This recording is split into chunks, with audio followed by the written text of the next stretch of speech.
Hello, hello, everyone. Welcome for some more DDO. And so, I shall continue what I started yesterday. And it will be dealing with the face problem. Here and there. Oh, in the Feywild.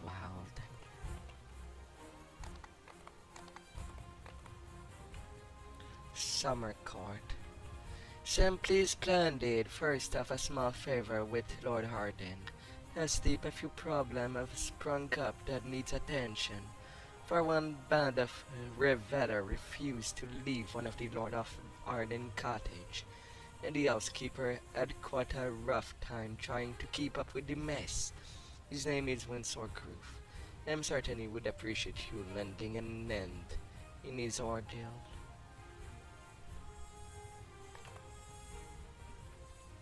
All the bottles, the broken plates and cups and chairs. I cannot take all this mess. Say you're experienced with sword or a spell, aren't you? Care to lend me an end? A group of Herzam revelers have been having a party in North Island Cottage for months. I can hardly keep up with the cleaning. They're far too loud, large, and belligerently drunk to listen to anything I say. Or Arden said he could stay until the party is over, but with him spelled to sleep, no one can tell them to put an end to all of this. Please find some way to make them leave. I'm begging you.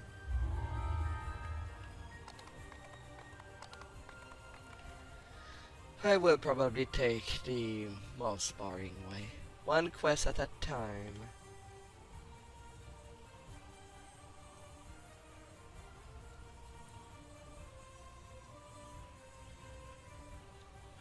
They seem all nearby. I would assume that people that run days normally, they go from the north and cycle around. Then there's a tree there. I'll assume one of these doors lead to a raid. I just cannot know.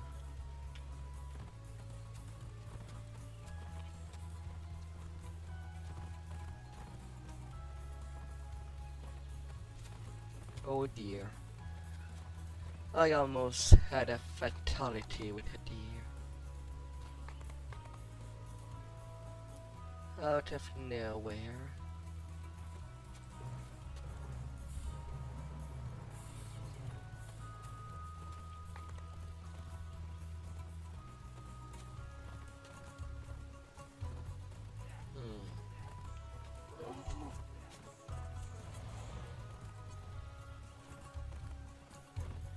Going somewhat north.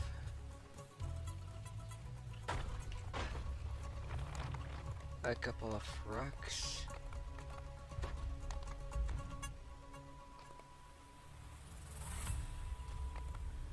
Well, the entry to that quest is nearby.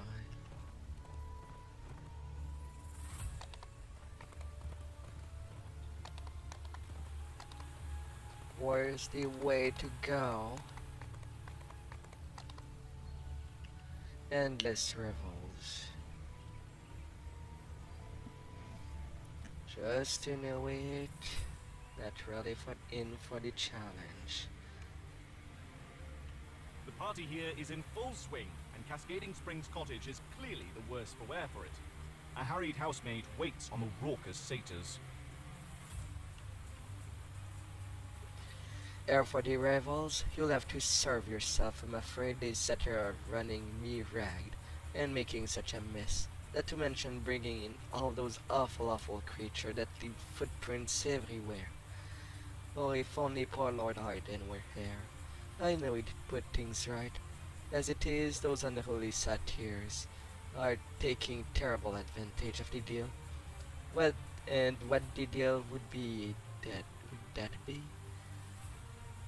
Just before Lord Arden went to sleep, he told Irzam that his followers could use the Cascading Spring Cottage until their revels have ended. While those satyrs have been reveling for weeks and weeks, and show no sign of stopping ever.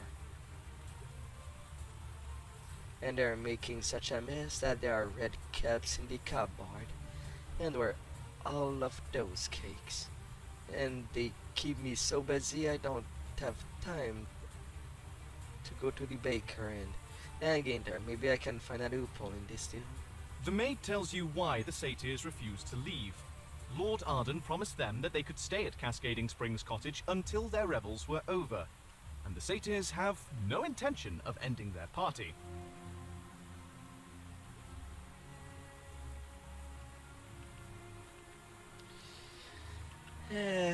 And then we wonder why in Titan Quest they are the first enemies to kill, to be slaughtered. You don't want them to take advantage of a situation, don't you?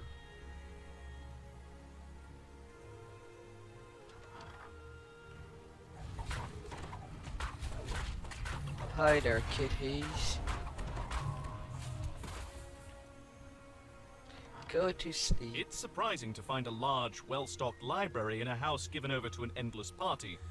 It's even more surprising to find a sphinx sitting in the middle of it. I'll just guess that this sphinx was a party pooper and no one wants to be around.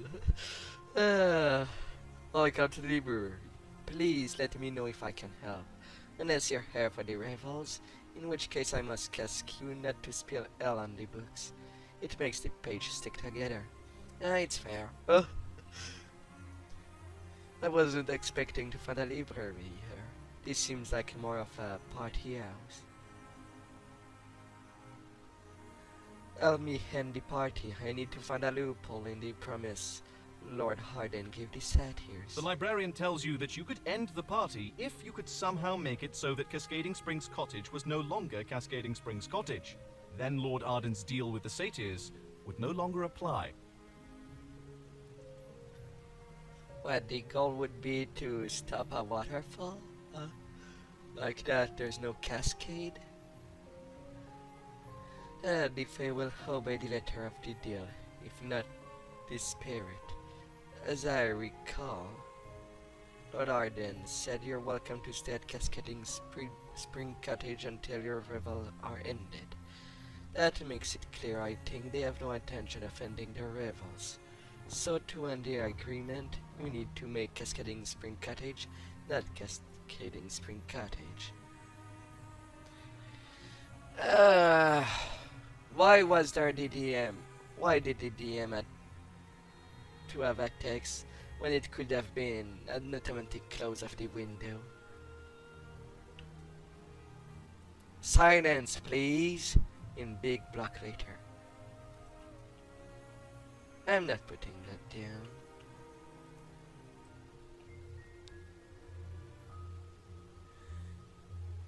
Put the books in strict alphabetical order to make the way God's intended.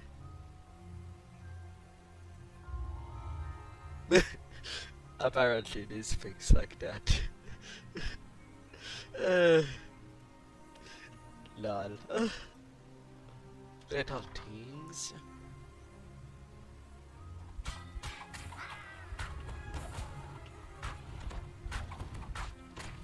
Well, little fairy goes down.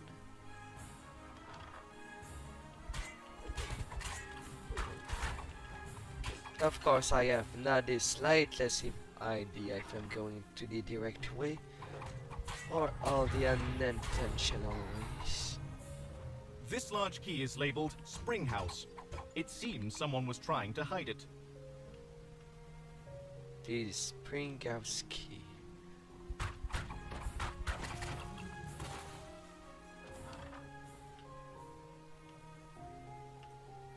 What's over there? A satyr calls to you as you enter the courtyard. Hello there. Welcome to our revels. There's food in the kitchen and drink, well, everywhere, including the floor, I see.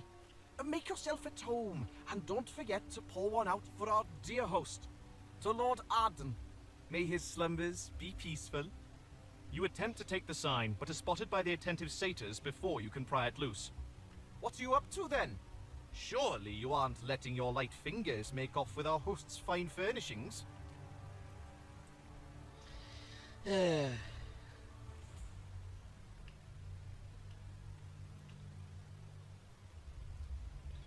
First, trying as much that I could simply kill, since that's the way the game seems to intend everything to be. I want to do it the way it was intended first, if I can find it.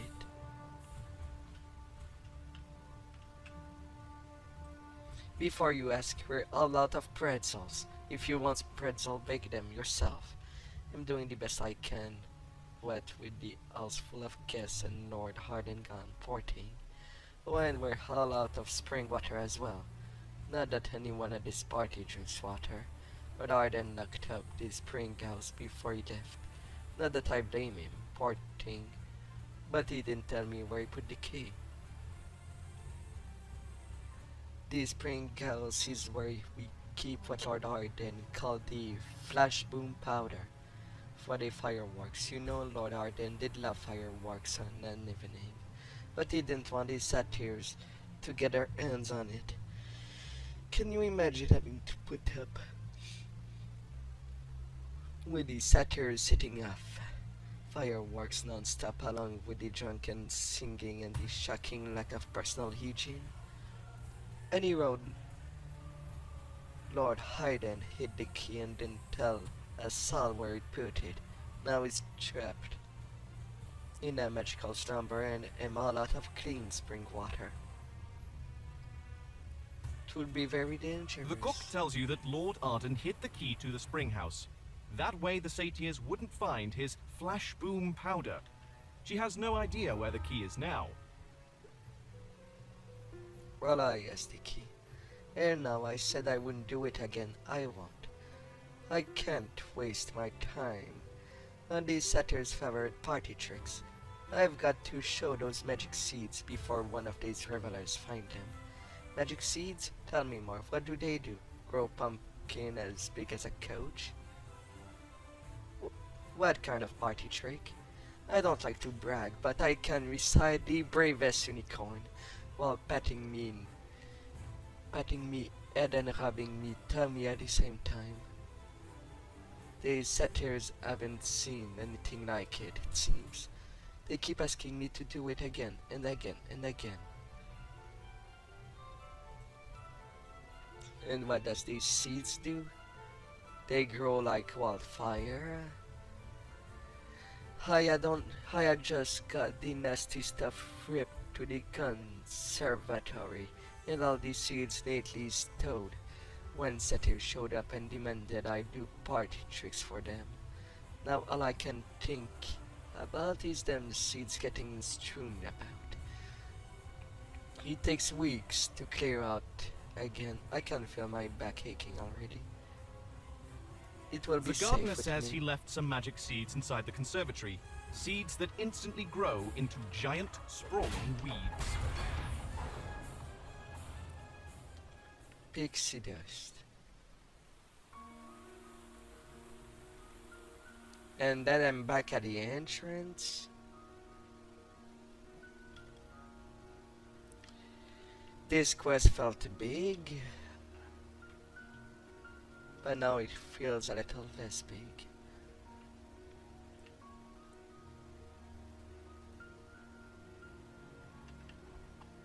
Not enough in search. Or maybe I didn't look in the right direction. The lush collection of potted plants suggests that this room is the conservatory.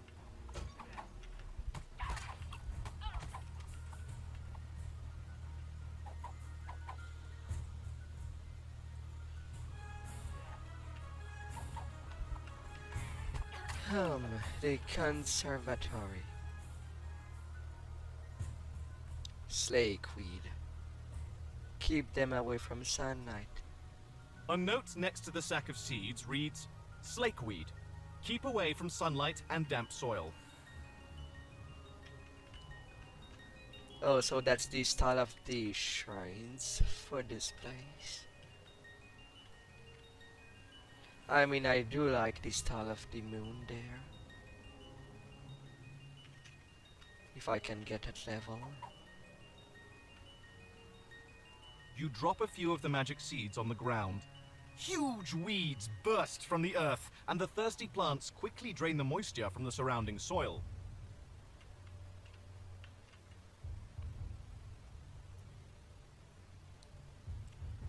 Well, that's one thing.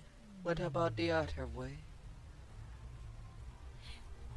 I'm not sure if there were more to do when it comes to planting seeds.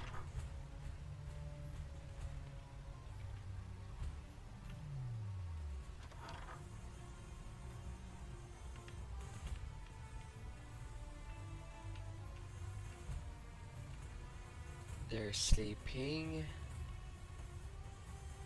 And back there. A group of partygoers dance and sway to a tune played by a very weary-looking minstrel. Thanks, Dave, and someone finally showed up. Please, you have told me I desperately need to take a break, but I need someone to explain it to this lot. Don't see the problem, just stop playing and take your break. It's not that simple. Every time I so much slow down, that big brute of a troll gets very angry indeed. Someone needs to talk him down while I keep banging on the old drum. Can you lend me a hand or your voice?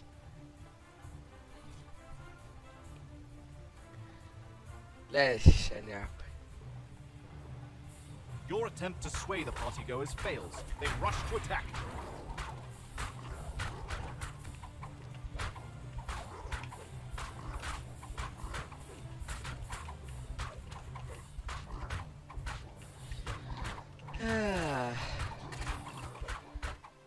Well, troll. Off you go. More crystal chunk. So that was that away.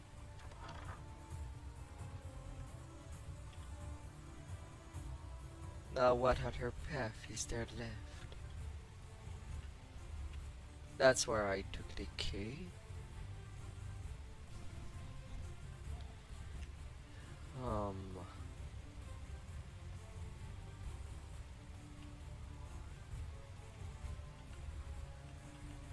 Can I plant more?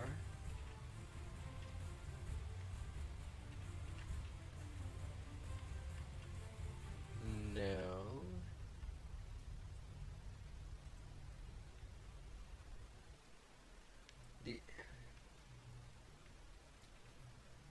So what's the next thing?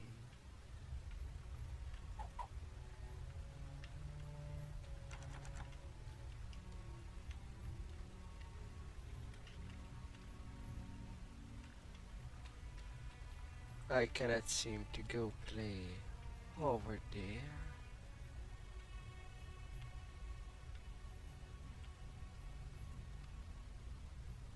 I seem to be at a loss there.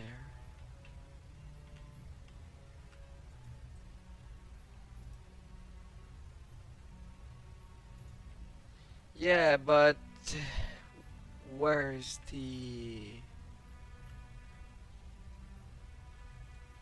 courtyard, library, music room? And then there's that path that I cannot find or see.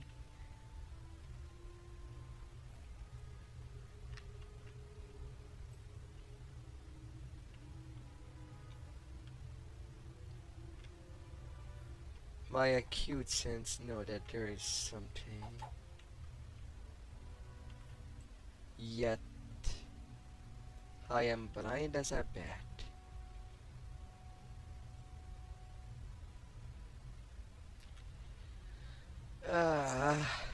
Is there an alternate way to open it? That would be smart to put such thing.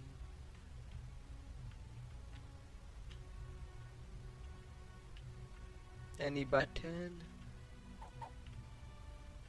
Can a flower be a button for secret passages? Anything?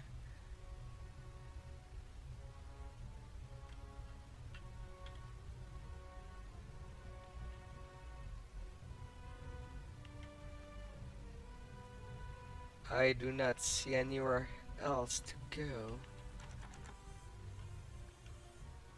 I don't see any more door.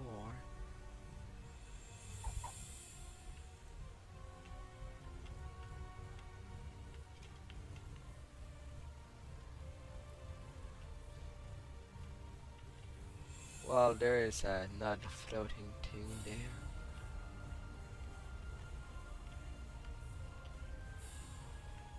When the map does not even help.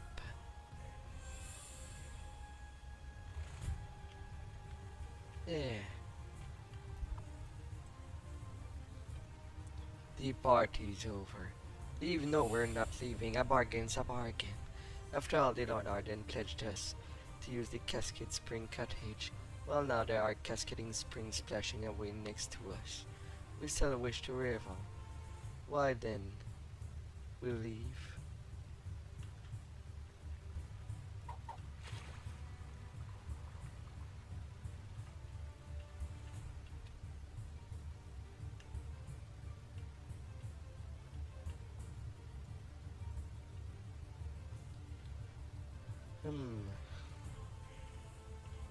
Watching the flame flicker.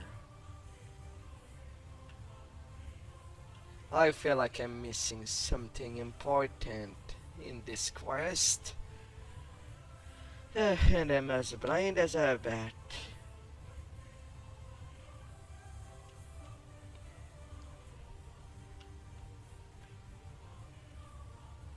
And of course I cannot jump out the window.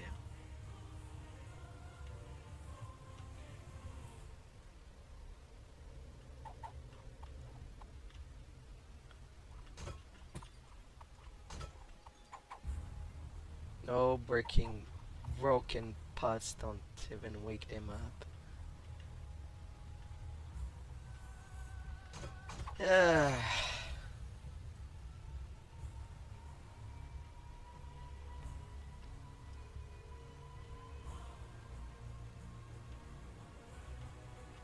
How do I do anything?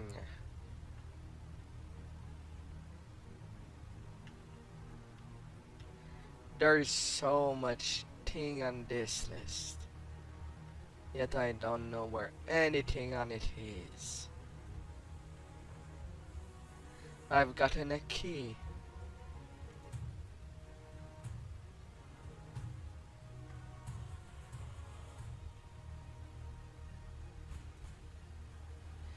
Those books were of course arranged according to Pickle LaForce protocol, which ranks volume according to... Oh, why do I even bother? Well, pardon me for not knowing about all your fancy berry stuff.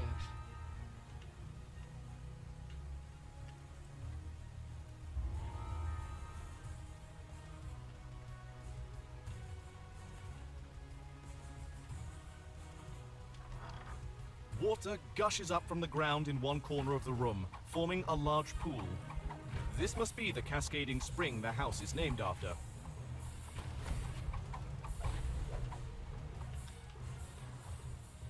Damn powder keg. This large barrel is marked Flashboom Powder in large letters. In even larger letters below are the words, "Keep away from open flame." Towering weeds spring up the instant you cast the magic seeds on the ground. The twisting brambles suck up every drop of water nearby, leaving cascading springs dry as a bone. Well, I suppose I'm making progress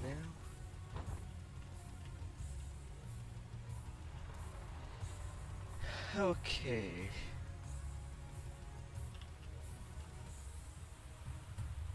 So now...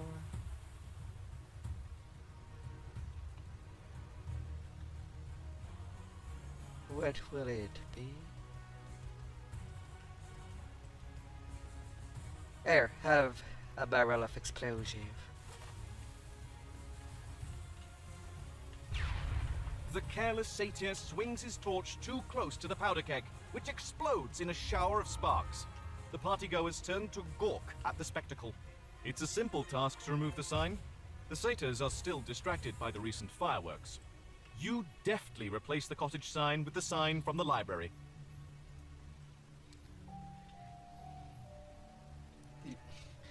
Well, welcome back. Have you decided to join the Revels after all? The party can continue so long as this is Cascading Spring Cottage, but is it? The spring no longer flows. Sure, but this place is still named Cascading Spring Cottage. Just look at the sign. And what sign is that? At the term of your agreement with Lord, you must end your revels and leave this house. A deal's, it's true. But nothing in the deal says we can't rip you to shred on our way out. We'll see about that. Seething with anger, the master of the revels reluctantly agrees to leave. A deal's a deal, it's true. We'll leave. But nothing in the deal says we can't rip you to shreds on our way out. The revels have finally ended, and not in the way the satyrs expected. Finally. Doing these quests blind in the Feywild.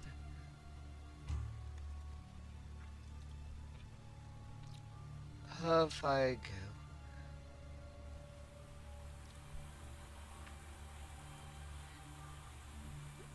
go. Oh, they have nothing. They don't have new takes after everything is done. I'm sad. Okay, returning in town to get the next quest. And welcome everyone that is passing by. I hope you had an amazing night. Or day. Simply splendid. First off, a small favor with Lord Aiden. Asleep, a few problems have sprung up. Thank you so much. I have had peace and quiet in months. You deserve a reward here. It is a shame Lord Aiden is still asleep. Fey bargains are always tricky. He would have been able to deal with that mess much better than we. Delfalchian, a great club with 2 slots.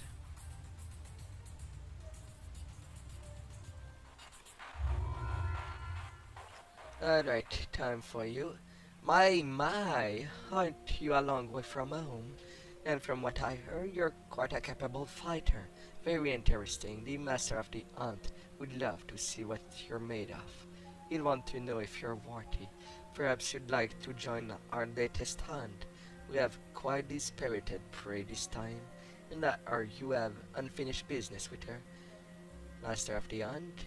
That is correct, I am a member of the Wild Hunt. A prestigious cabal of hunters who seeks only the most powerful beings for our prey. The Master of the Hunt is our leader. What are you hunting, and your next meal? Our prey is not for eating. We embark on our hunt with our stomach full and our mind focused on the game. No, we relish the hunt. We are hunters in our blood and our bones, and as such mere wild games is no match for our skill set. We hunt those who have spent their lives growing in strength, who have come to think of themselves as invincible. We hunt hunters, outlanders. And what are you hunting this time around? We hunt a powerful and nasty hag who goes by the name of Brutal Beatrice. We have been tracking her since her whereabouts, as well as those of her sisters, for a centuries or two, but those slippery spellcaster keeps sneaking out of our grasp. This time we thought we'd manage to nail down Beatrice's location. She should be rooting around the Fallmire, seemingly searching for something important. This is our chance to catch her while she's distracted. The Wild Hunt is convening in the Fallmire Wood. Let's see what you're made of. Beatrice and I go way back. I'd have to say hello. I don't even know who's Beatrice. Did she appear on a... did that egg appear in a different pack that I am unaware of? Does someone knows? Because I certainly don't.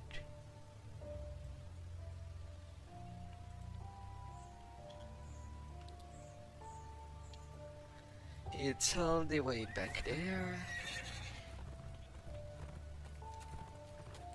And off I'm gonna fleeting in these lands.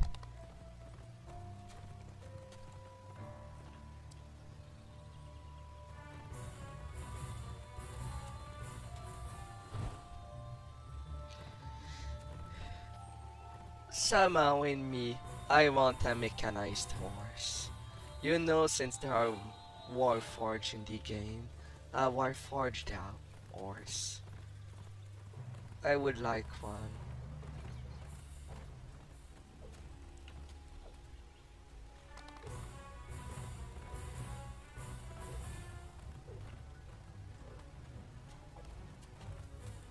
Oh dear.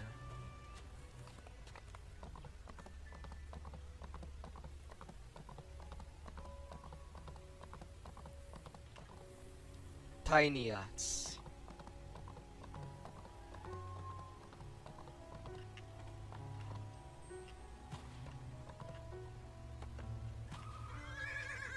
Can I just jump down and be... Oh, it goes down.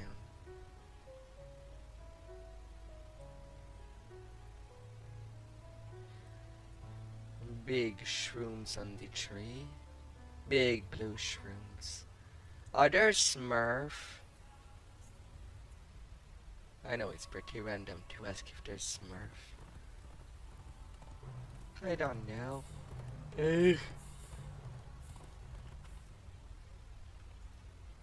A witch hunt. Have you come for the hag? Asks the master of the hunt. My hunters report she Don't let her prey use one of the portals. Use these banners to summon my huntsman. The hag will try to avoid the huntsman. That doesn't mean, though, they're invincible. Where would the sport be in that? Muses the master of the hunt. Each of my huntsmen are bound to the hunt. But when you remove their banner, you free them of their service. What they do with their freedom is your problem, not mine. The master of the hunt chuckles. If you like, you could defeat wild beasts out there to gather more lost banners. Then use them to corral the hag towards me. In this gully, she will find true death at my hand. Aww.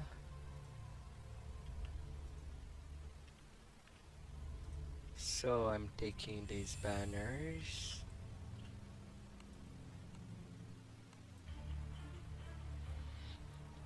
I guess I'll need to keep them nearby. Now.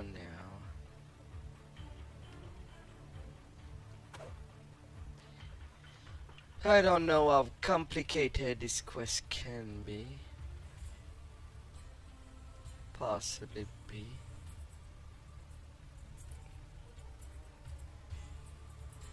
Especially since I do not know where the things are.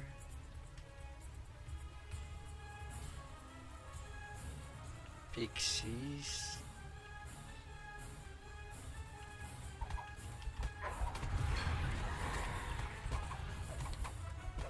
Hey there, spiders.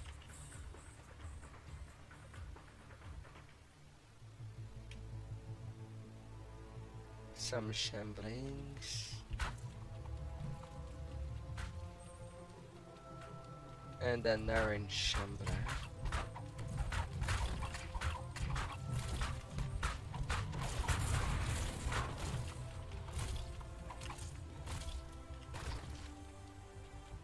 Oh, so they automatically get in the pack. Really? Why would you put an invisible wall there? I know that I cannot climb there. So why put it just nearby the wall?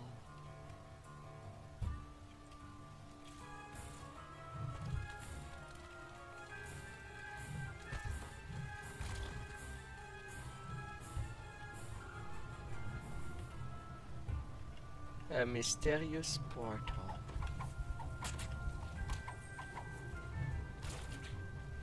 What does it do?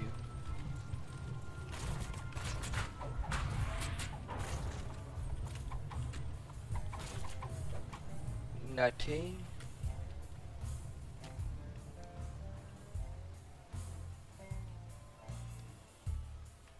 Do I have to keep it in mind of its existence?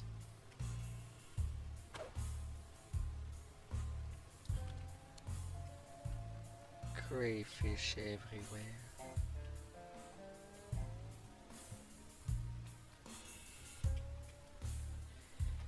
Flavor explosion. Giant fire beetle. More banners. Okay.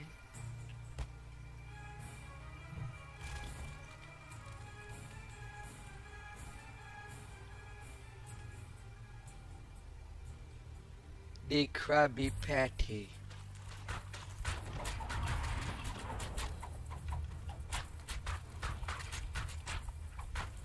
No crab. Can I hit you later? You're freshly killed.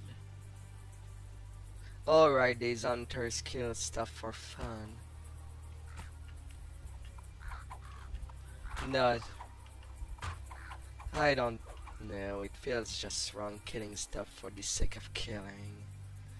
At least to satiate one's hunger, it's a good excuse. Everybody needs to eat. You're not an old bear. Why are you called holy?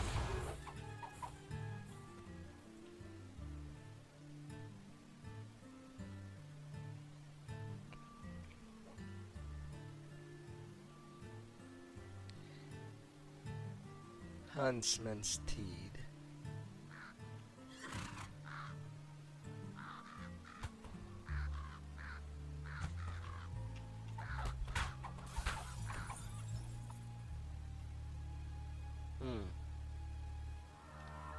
That horse is quite blue.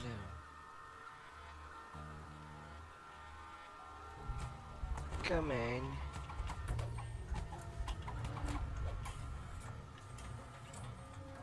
Just buy a sword. I cannot use the horse in this instance. I don't know, with the way this is settled, it could have been a good place to use the horse. And a little prickly.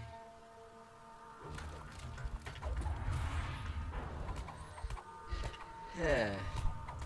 Secure the portals.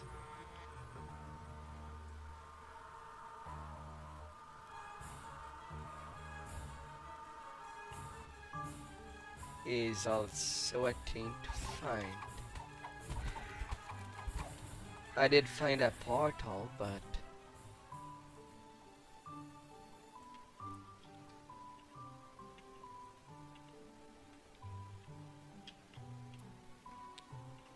there is a portal near me. How do I secure one? Do I just put a banner there and call it a day?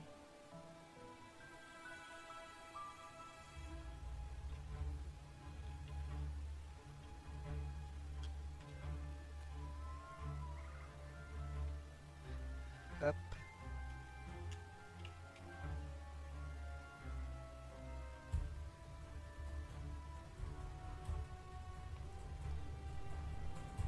Mysterious portal.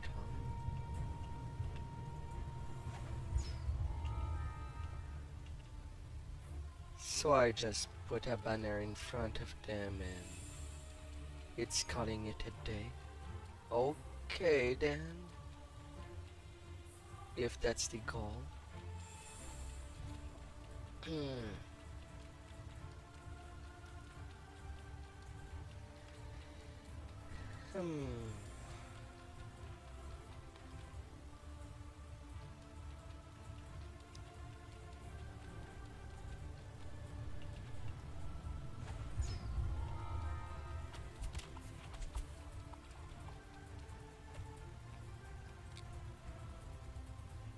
And then the last portal is back there.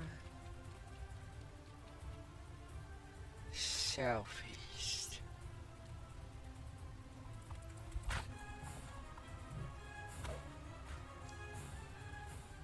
Oh, these little waters. A little muddy to go there.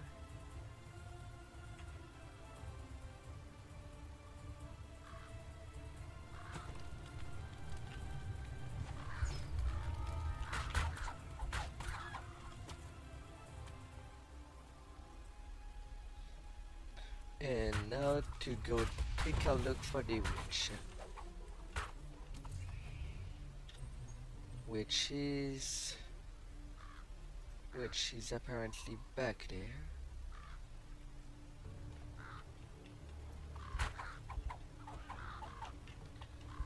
Get away from me, crow. Does the egg Beatrice appeared during Ravenloft?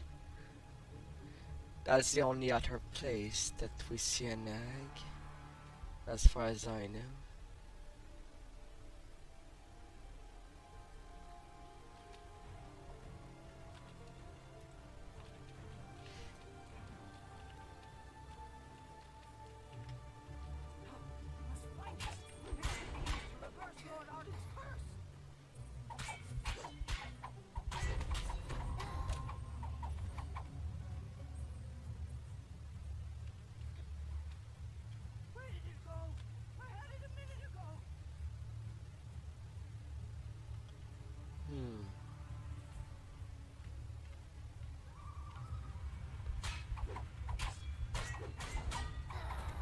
Oh, where did I put it?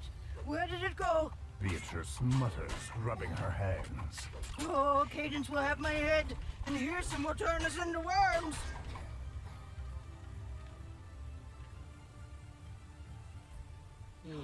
Must find it. It could be used to reverse Lord Arden's curse. You don't remember me.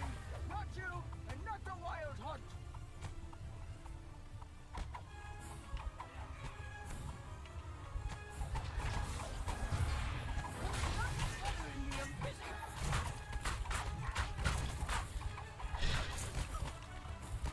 Well, I cannot seem to deal to her damage at all. Or she has way too much.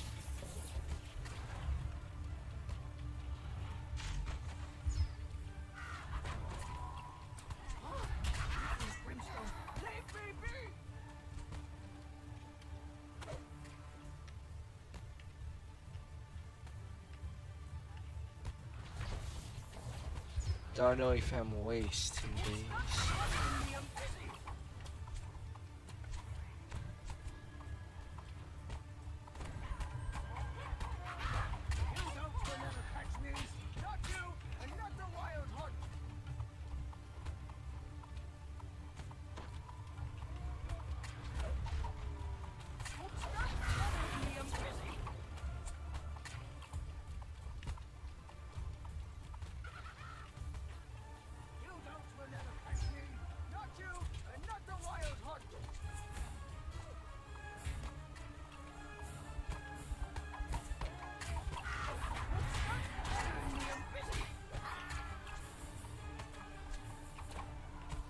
You're busy.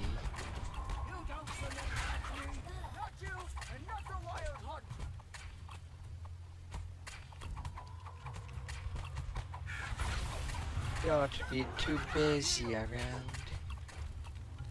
Witchy, witchy, witchy, witchy, witchy.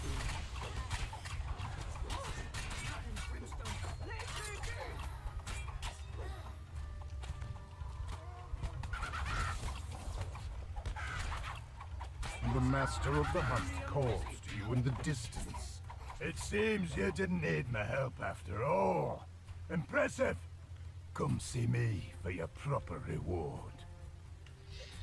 Yeah. Where did it go? I had it a minute ago.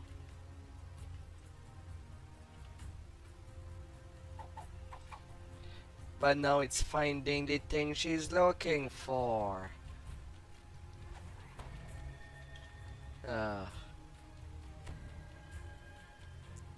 If she had it a minute ago, wouldn't that be close of her?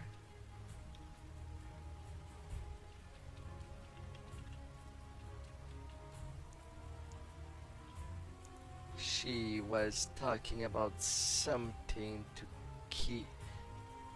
to awaken Lord Arden.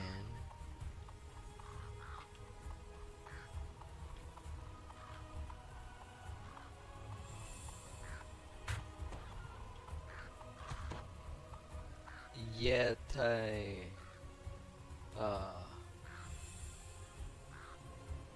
will not know where that is.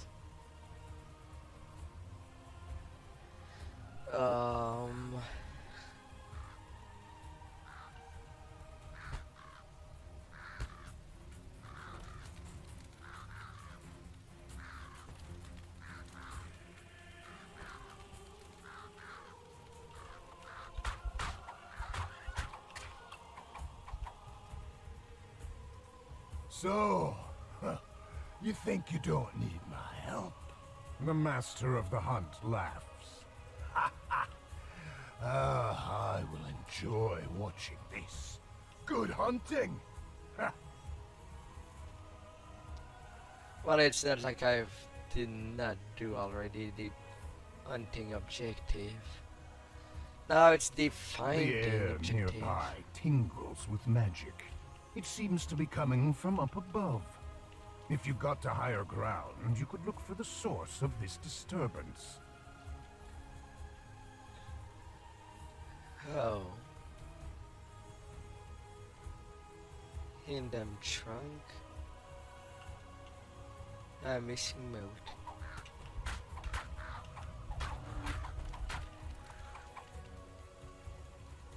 For this spell to curse your foe, bring 3 things listed below. A song of flower and flame. At our behest, will curse the Lord into eternal rest. First play an encore of Archfield lute. Next crush a frosted cerise root. Then, as you set the roots ablaze, add the true name to the flames. And when at last the vapor reaches nose, the victim shall sink in this repose.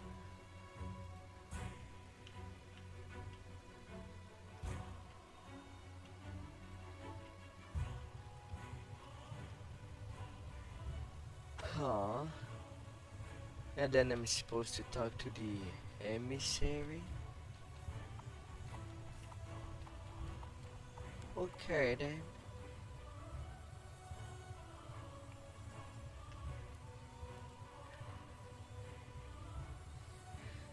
Although the only NPC I found were up there.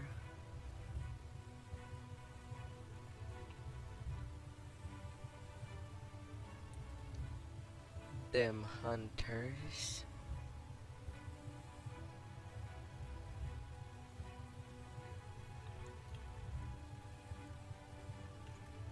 Most impressive, laughs the Master of the Hunt. May this treasure serve you well in hunts to come. Today, you proved yourself a worthy hunter. And worthy prey.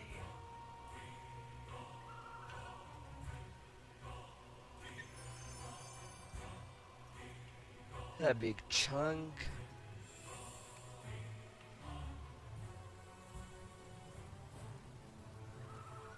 But where's the emissary?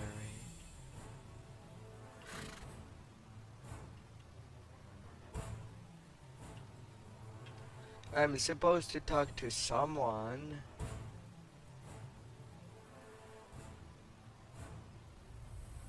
Pardon me? Map. I'm trying to make it bigger and it just moves.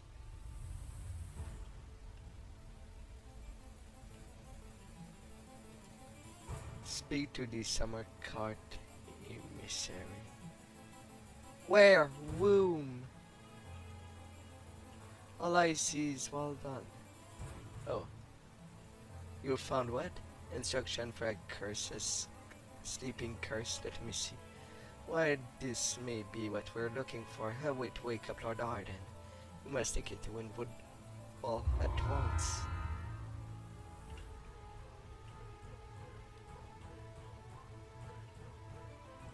Well, I guess I was blind. I was supposed to look at the title.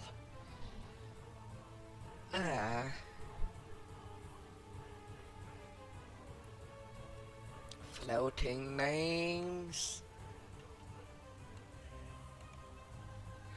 No, that's 2 quests. Now to get to see what they have to say in return.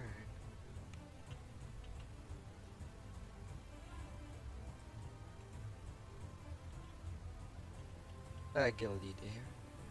It was quite impressive showing the Master of the Untaught so as well. It certainly puts an idea in my mind. Nothing of note, just food for thoughts.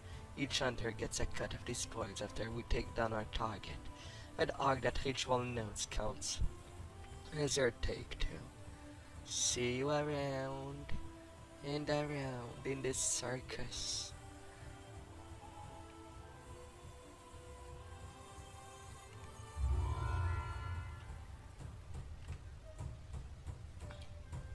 I was surprised to hear someone was inquiring after the Frosted series.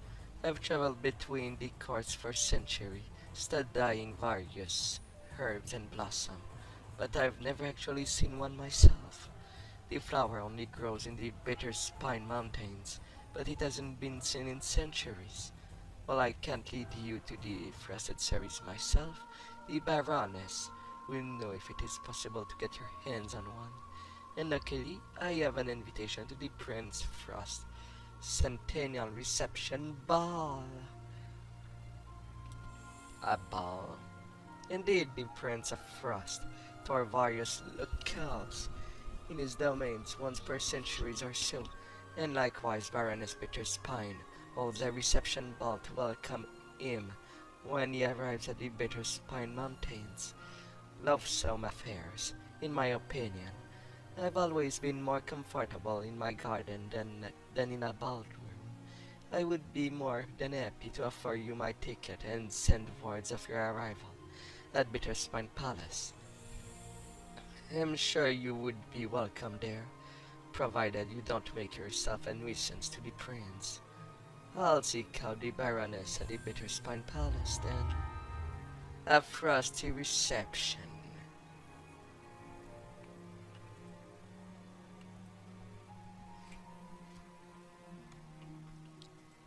Okay then.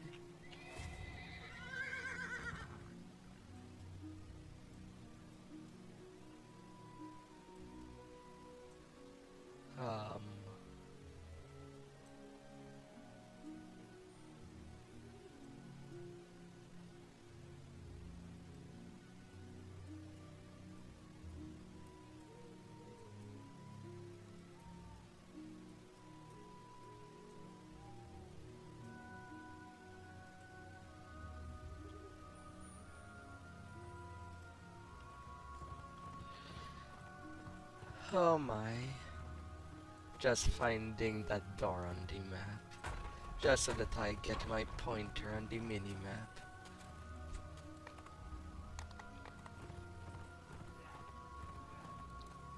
Not an easy task.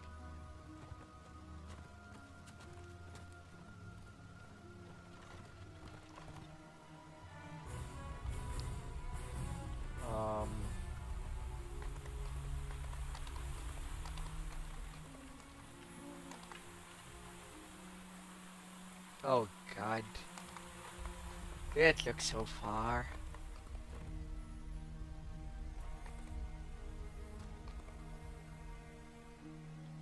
So far.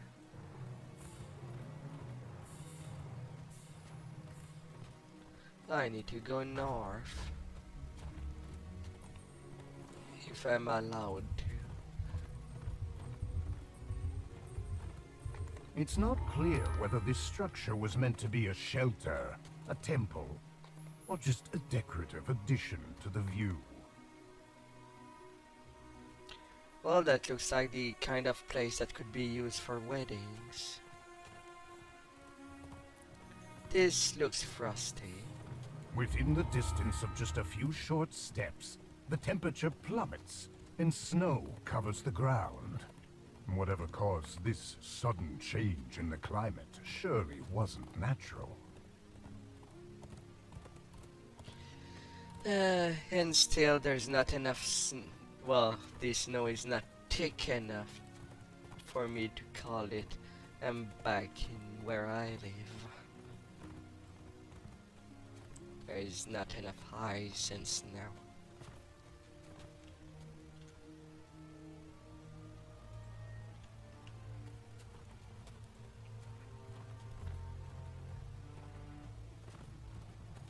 Moon patterns. Ahead lies Bitterspine Palace, home to the Baron and Baroness Bitterspine, and one of the many holdings of the Prince of Frost. You tried the gate of Bitterspine Palace, but it refused to budge. Then you remember where you are. Perhaps if you were to speak politely to the Feywild door and explain why you are here, it might let you in. Oh door, I seek frosted cerise flower. Please let me in.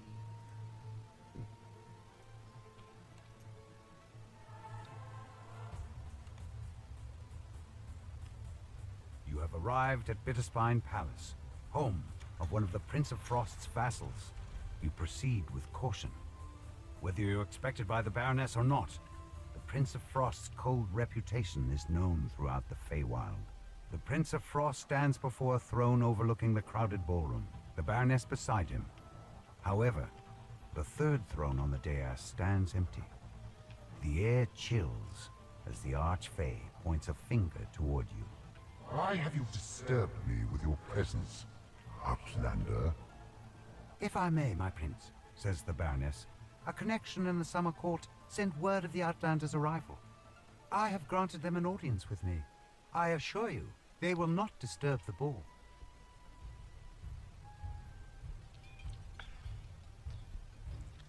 Right time to disturb. One of the other warders who arrived in our land. I am Baroness Zelda Bitterspine. I preside over practical matters surrounding this part of the court of this palace. You're here because of the frosted cerise. I don't know who told you, but the prince cannot know that it's begun growing again. He will enrage, and my welcome soiree will be ruined. What are you talking about?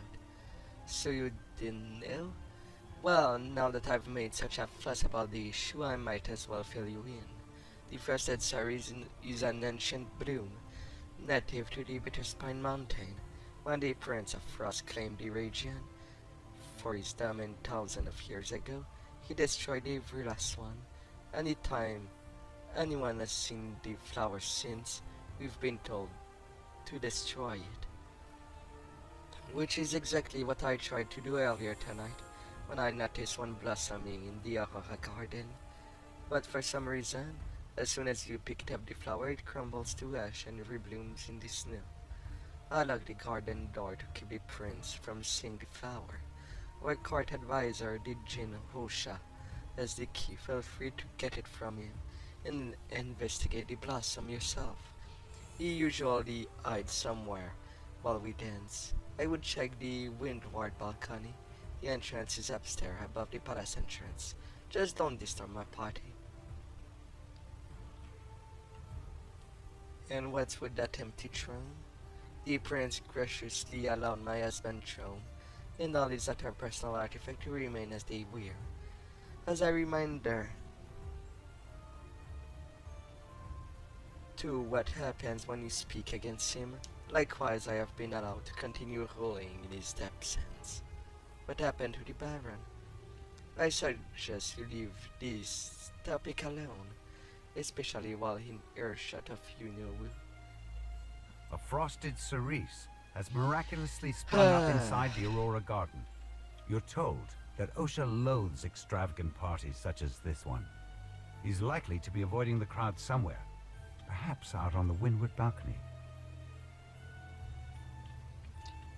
That prince looks very grumpy.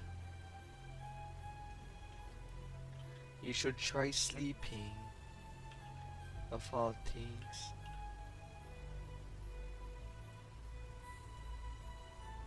This door leads out to the windward balcony. Oh, With of dim course. gems on either side. You can see that it has been sealed to prevent guests from following Osha outside. Oh, of course.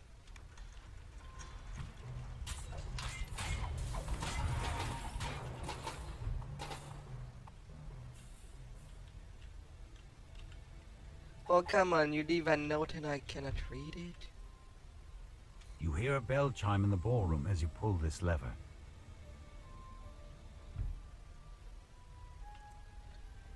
Yeah, a bell chiming. Must not be in the plans.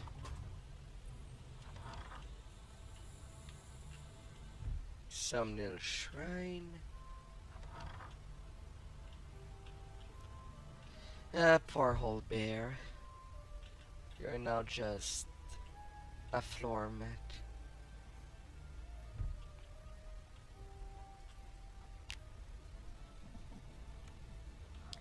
Well, if both sides are just as small, at least I won't have to go really far. The party has been a buzz about your arrival. From what I've heard, you've been more than willing to do a small favor, wouldn't you?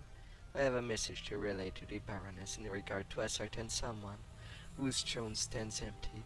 Will you care to bring it to her for me? I can, but I'm very busy. Perhaps we can help each other out. We Fey folk are no stranger to favors. I wouldn't dream of asking without offering anything in return. In exchange for ferrying this message to the Baroness, I'm prepared to offer you something older than the palace in which you stand. Surely that would be worth a simple trip down the stair on a short errand. Do you have an agreement? Fine, fine. Squire Icebrook asks you to bring an urgent message to the Baroness. For reasons he will not divulge, this must remain a secret from the Prince of Frost. You find yourself in a small corridor that has been frozen over with ice. The icicles block the door leading into the Baron's room, clearly to deter someone from going inside. Ah. And can I even go to this door? No. Well, Baroness, I have a message for you. Someone named Squire Icebrook asked me to pass it along to you from the Baron. Not there, anyone could be listening. It means the wine cellar behind the Baron. The Baroness refuses to take your message in front of the Prince and all her guests. She tells you to meet her downstairs in the wine cellar.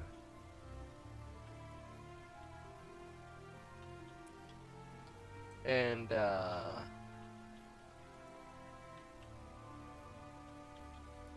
a quiche was scrumptious.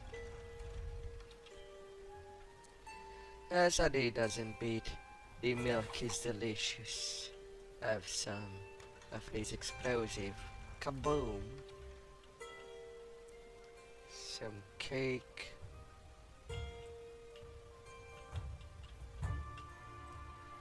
Then down to the cellar.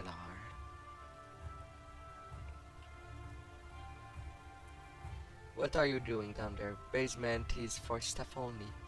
I need to get to the treasure vault. Not allowed. Osha specifically asking me to keep out nosy guests like you.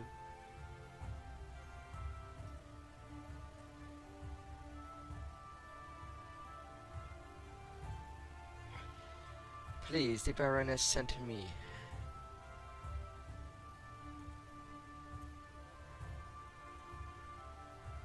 Is there a way I can change your mind? Well, there's the matter of Midnight Kiss. Confused? Let me explain. One night, one of our staff decided to take a nap while on duty. The prince found him and decided to teach all of us a lesson for this fool behavior. In his infinite wisdom, he made a spider that prowls the all lurking waiting. If any of us sleep outside the living quarters, It's the midnight kiss, follow? That's terrible. Yes, but wise of our prince to teach us such lesson. Still the spider has grown bolder. Almost hate a guest. I've gotten permission from the Baroness to have it. Very well. It was last seen north in the garden. Try looking there. Just pretend to be asleep and it come. It always does. The head waiter will unlock the door to the treasure vault if you take care of an ice spider that the Prince of Frost conjured to keep sleepy waitstaff on their toes. The door to the treasure vault is bolted shut. Perhaps one of the waitstaff knows how to get inside. We should be safer here. Talking about my husband around the prince is a touchy subject these days. Irsa mentioned that my husband slandered the Prince of Frost, departed lover, right in front of him. Now everyone thinks the Baron fled the palace out of fear of the Prince's wrath, and the Prince himself is outraged about the Baron's action. I've been waiting for words from him ever since he disappeared, and me later. Did the Baron really say something that would upset the Prince of Frost? I don't know what to think. My husband has never vanished so readily without consulting me first. Whatever it was about must have been important. But I doubt he would be so foolish as to talk such an uncourt manner about the prince. He ruled with him for nearly 1,000 years, and he has never run into such a scandal, especially not involving the Prince of Frost. In any case, this note should clear this up. Thank goodness he's safe. He says not to worry. He's gone to our hunting lodge on some important business, but he said he cannot disclose the true nature of his activity for his fear of word spreading to the wrong people. Anyway, thank you. I'll wait until we've separated the return to the ballroom. Act as though we never spoke, and share this with no one. A wave of relief washes over the Baroness's face as she scans the letter. The Baron is alive and safe, but whatever he got himself into has kept him away from home. Take a nap on the sofa north of the garden. Now, because of how lucky it is, why not bite? Surely the little spider can do much. Surely.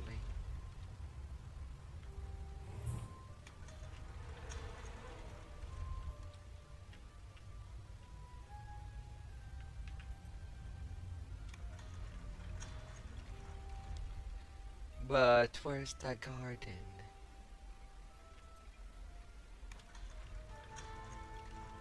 A group of palace guards stand at attention in front of the Prince of Frost's quarters. You'll have to defeat them in order to enter.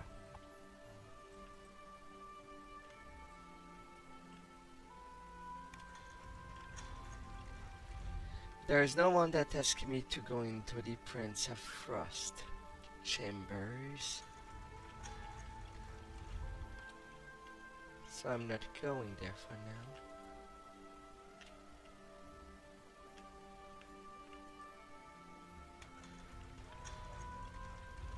And that's a black path. At least I'll know where to go after I took care of the genie.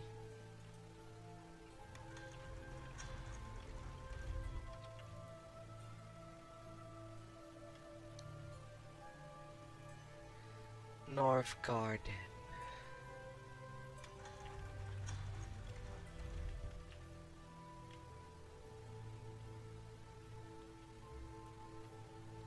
Well, if north is where I need to go,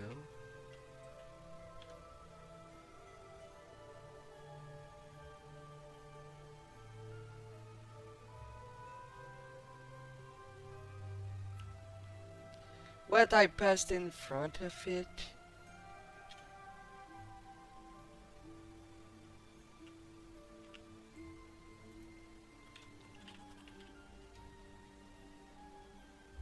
As soon as you shut your eyes, you hear a cold chittering. You open them. The ice spider is already upon you. The ice spider shatters and dissolves into a snowy mist. Now that the creature has been destroyed, the head waiter will unlock the treasure vault for you. If I can remember the path to go down there. That's them cellar. Is the deed done? It is a deal. It has been retired. Grateful that the Ice Spider is no longer around to nip at his staff's heels, the head waiter gladly opens the door to the treasure vault. Water elementals flood out of the treasure vault to confront the intruders. You hear a bell chime in the ballroom as you pull this lever. The winter-tide ballroom, moving closer, its surface shimmer with magical energy, and you realize your hand can phase through the canvas. You notice a bizarre painting depicting the wintertide ballroom. To your surprise, you're able to step through it and into the ballroom itself. Oh, okay.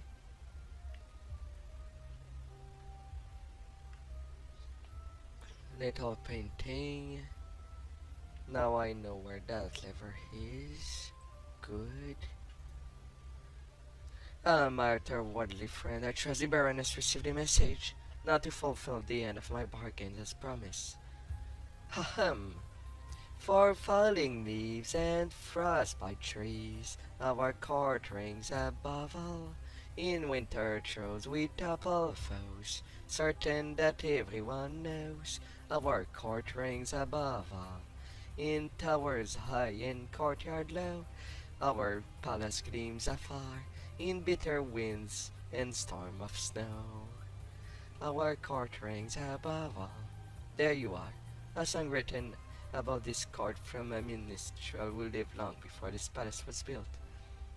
You're repaying me with a song? I only specified a reward holder than this palace. That old court him fits that description, as can you pay my debt for your service has been paid in kind. And that beside you should be grateful to have a chance to help the Baron and Baroness. That itself is payment enough. Squire Icebrook promised to give you something older than the palace as payment for delivering his message to the Baroness. Getting a rendition of an old folk song wasn't exactly what you had in mind. No, especially since Sergeant he promised something that is worth more than the palace. That does not fit the description. The court advisor stares off into the distance. At the sound of your footsteps, he jolts, turns around, and lets out a dejected sigh. How did he jolt? He levitate above the ground. Oh great, you leave the party and the party follows. What do I have to do to be alone in this palace? The Baroness sent me after your garden key. No. The Prince of Frost cannot under any circumstances see that flower. Trust me, I know what is best for the Prince and Baroness. If I allow you to enter the yard, there will be chaos. All I want is have the Baroness get the frosted cerise flower out of the courtyard. Wouldn't that be a good thing? It'd be better to leave the matter alone until the prince leave the palace. If you don't understand that, I'll have no choice but to stop you by force. Sure, Osha I'll scoffs prove at you myself. and refuses to hand over the Aurora Garden key. Just as you open your mouth to reply, he attacks. Well, I cannot attack you when you decide to just be wind. Freaking advisor.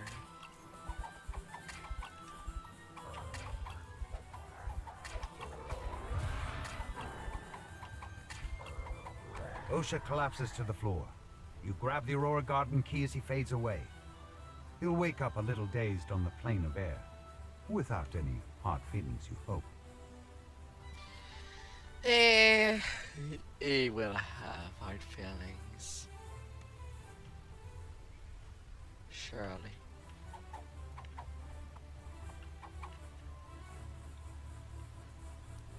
I don't know if someone with Meteor Storm or Firewall can just take care of that. I don't have that.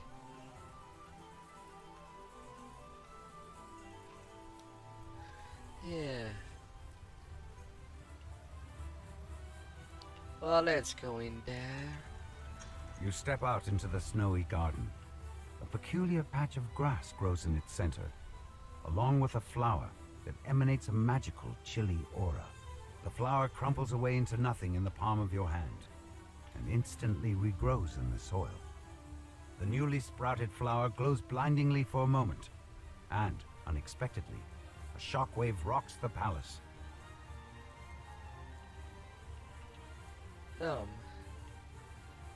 And then returning to the ballroom.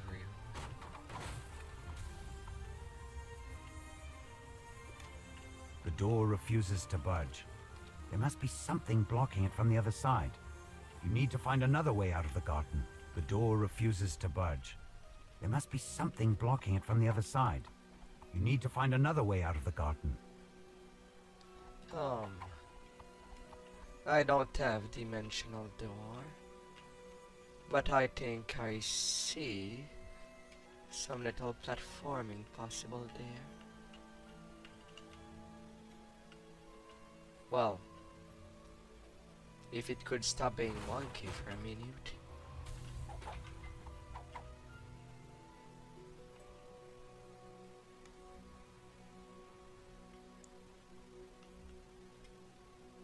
To your surprise, the ballroom is now covered in twisting vines and familiar flowers. I thought I eradicated those flowers a millennia ago. Now they're everywhere. Snarls the Prince of Frost. Outlander, you will fix this. I'll turn you into a block of ice. What's the worst that could happen? Me dying? I'll just reincarnate elsewhere, you know. You will have to bind my soul. And that process, well, it is with consent, and the prince is quite formidable, isn't he? I wouldn't want to be on the receiving end of his icy temper. In that case, maybe you wouldn't mind answering a question for me. I'm looking into the flower for him. By all means, can we? Are there any strange guests at the party tonight? There are a few nobles here tonight that I don't recognize. Now then, what were their names? Lord Burial and Maligra. How can I find them? Sir Snowdrift is quite a busybody. Surely he'll know more information. You should be able to find him surrounded by other fellows in the Gamester Lounge. Lady Lazuli informs you that there were only 2 Eladrin nobles she didn't recognize in attendance tonight. She knows who can tell you more. Sir Snowdrift, the resident social butterfly of the Prince of Frost's court.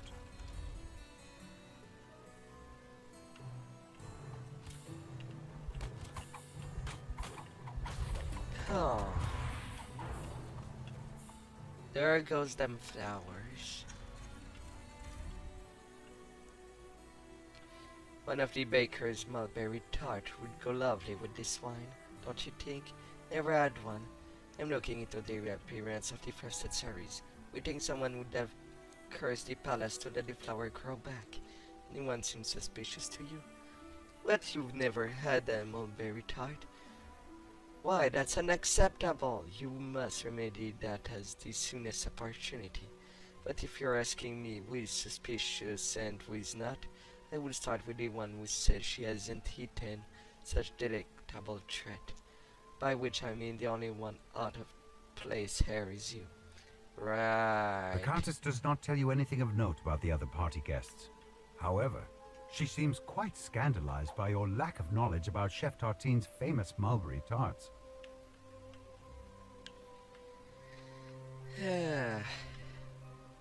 Then there is the noble upstairs.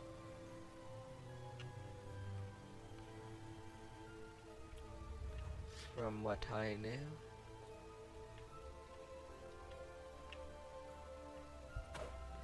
Let's not be a tart. And ask away.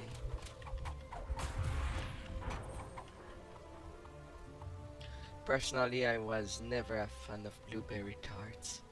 I prefer strawberries. Oh, you have nothing more to say?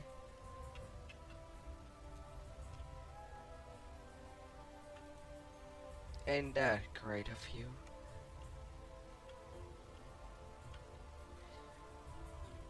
Nobody there.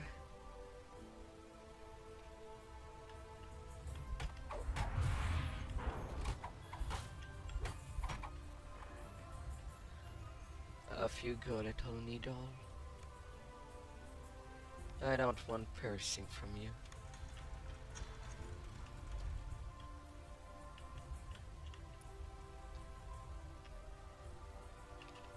That's a big place to search. And I'm supposed to ask for 3. Anyone in the bathroom? Of course they're immortal being. They don't need to go to the bathroom.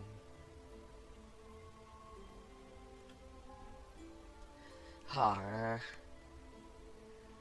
guess I'll leave my commissions in the snow outside then. If it was really needed.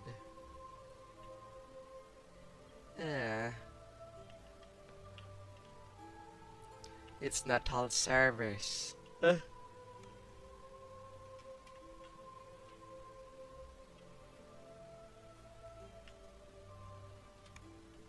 door refuses to budge. There must be something blocking it from the other side. We need to find another way out of the garden. So that was really only one way. Come on, let me jump back.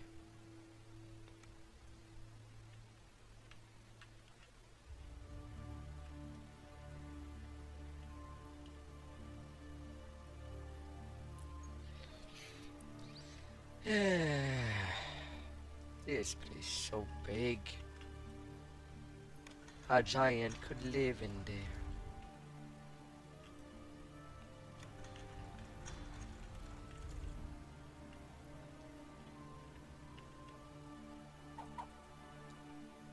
And why must all doors be locked again?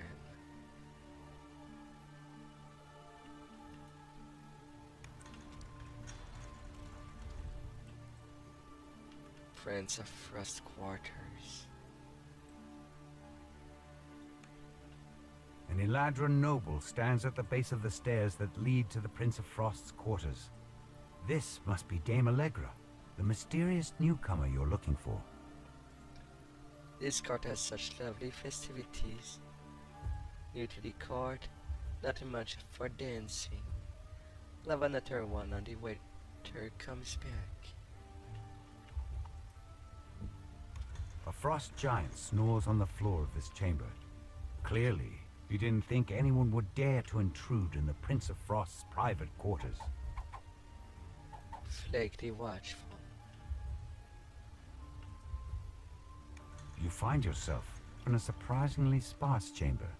But even in such a bare room, you know there must be something hidden inside. Well, he has an adventure pack.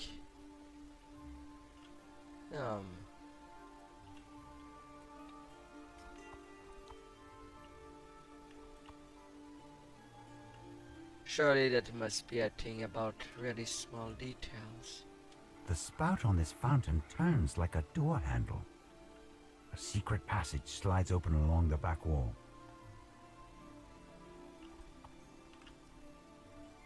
Okay. Hidden away in this room stands a sculpture of a woman. Its plaque reads, "For my love. In ice you survive." A glass sphere. For my love, in ice you survive. Right fish, left fish.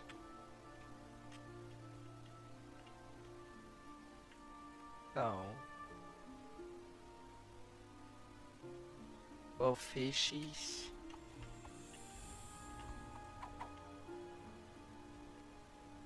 Nothing to do with this one.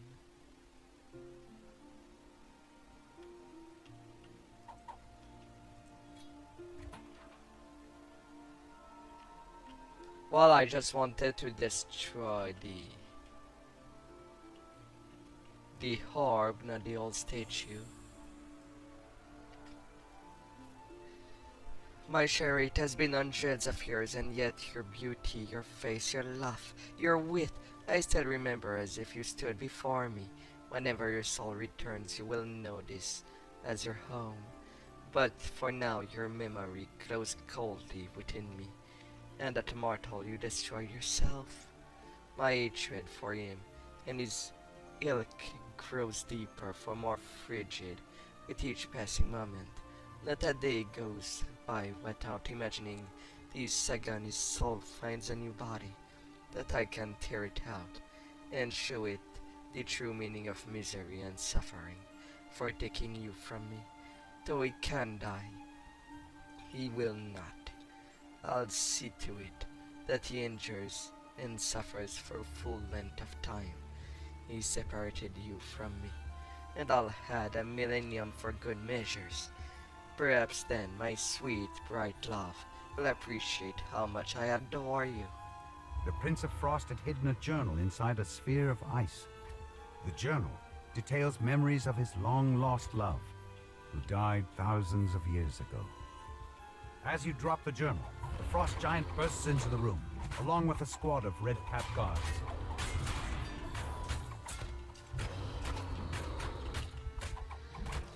Hello there, Giant. And welcome back, Damash.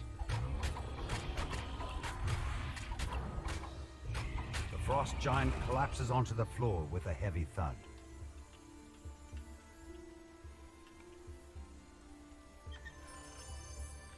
That giant should have continued to sleep on his job. Well, now he returned to sleep in a different manner. Rest in peace, giant. Rest in little ice block pieces.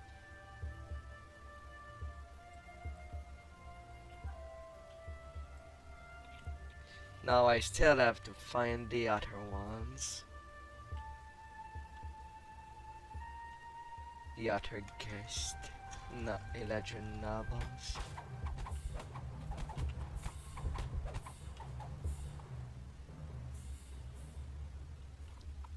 So much flowers.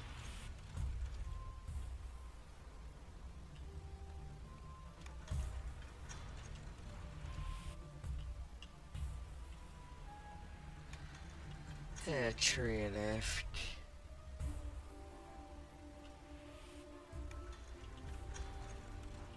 Sir Snowdrift. Another last lamb left wondering the party in need of conversation. Fear not, my friend, you have been found. You must be Sir Snowdrift. Guilty as charged. I've heard a lot about you. I heard you're one of to talk about the other novels. Who's Woo in the Prince First Court, specifically two novels named Lord Beryl's and Damalegra. You have come to the right place. I heard Lord Beryl escorted Damalegra tonight, but I have only seen him alone, guzzling enough wine to fill a small pond. I will tell you how to find the lady, but truth to be told, I don't know what she looks like. She's new to the corner of the Prince Court. Come from the far north, I heard. But Lord Beryl has seen her, and you know how I can find her, correct? Precisely like I said, he drinks enough to double a unicorn. He's likely skulking around in the cellar kitchen, trying to steal another bottle. Now if you'll excuse me, I have lords and ladies to entertain. Sir Snowdrift tells you that Lord Beryl was last seen slinking off to the kitchen in search of a fresh bottle of wine. Then he shoos you out of his crowd of adoring nobles.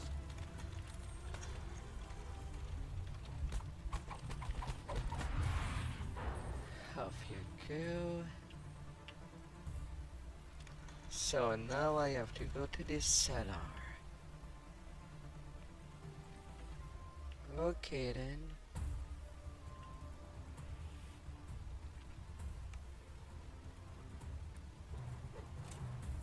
Money dolls.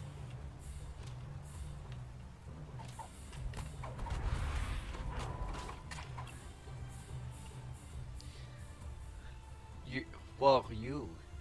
I'm not stealing, I'm just borrowing this bottle. You need something from me? Damalegra, where is she? What is it to you? The other lady was my date. In this shindig, so pause affair. You hear me? I'm not interested in filling her dance card. I'm looking for the source of the flowers. She's the only person here no one's has seen. Aside from you, that is. I don't know anything about flowers, but Allegra gave me the boots after the Prince of Frost's little outburst. She told me to entertain myself while she explored the palace. Said she wanted to see the Prince Frost's quarters. I tried to tell her she would stay with the party, but she wouldn't listen. I'll pay her a visit. Lord Beryl says that Dame Allegra has gone to explore the Prince of Frost's quarters. Speaking with her is the next step in solving this plant puzzle. But I talked to her. She was the second one I talked to. The game with the orders to talk to people. Oh my lord of the blade.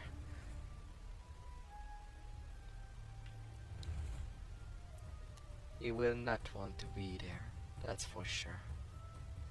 Even though he does have an immortal body. As long as it doesn't break.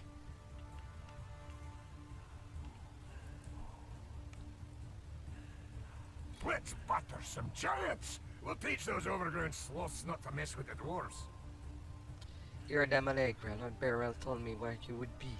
Lord Beryl was so kind to escort me tonight.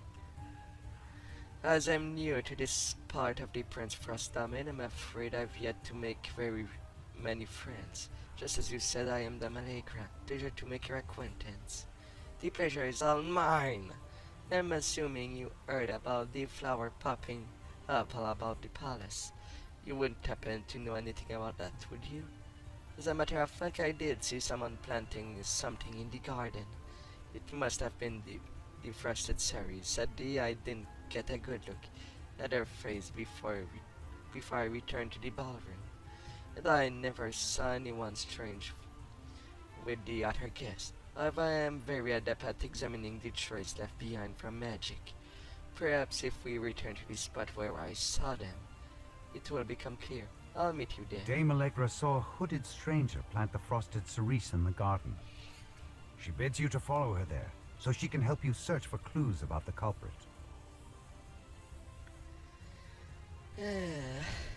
Alright.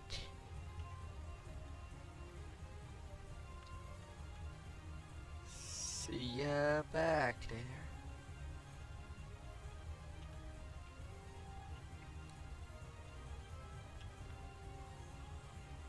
The plants have been called, making this the only place. Dame Allegra stands in the center of the garden. She lets out a low chuckle. Oh, how did you like my little prank? It was good fun. Riling up that gloomy prince always entertains my master Hearsome. Allegra transforms before your eyes. You recognize her new form as Cadence, the Night Hag, who caused such trouble for the gatekeepers back in Stormreach. Happy to see me, dearie? Good. It'll be for the last time. Cadence pants. I think that's enough taunting for one day. I'll let my pretty petals finish you off. With a mad cackle, she vanishes. In her place, a shambling mound rises to attack. The mass of flowers and vines crumbles into ash, yet it leaves behind one last frosted cerise flower.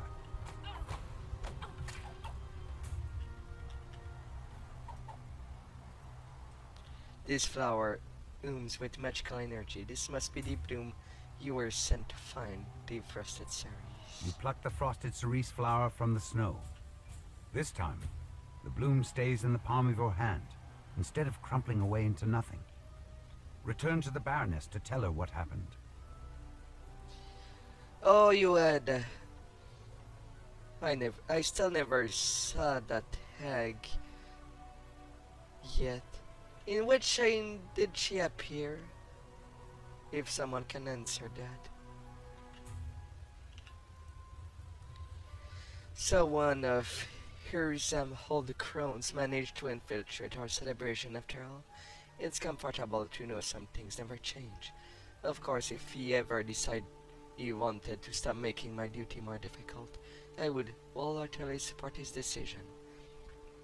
As that thanks for your help, feel free to choose something from my stockpile.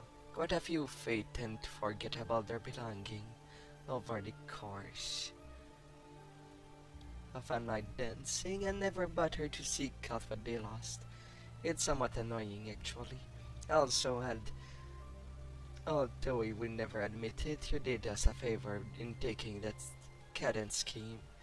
We Fey don't take that lightly. Should you ever return to these parts, I'll be glad to see you again as long as you don't bring any trouble along with you. Take care, Baroness Bitterspine. Though the prince himself would never admit to it, the Baroness tells you he is in your debt for thwarting the Night Hag's scheme. And now that you have the frosted cerise, you're one step closer to waking Lord Arden.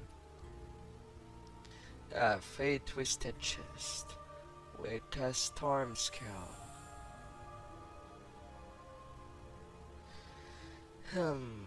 Plus 10% bonus to missile deflection. Legendary bonus touch cap. Double strike range. If for 7-piece. That's that's asking way too much for set pieces.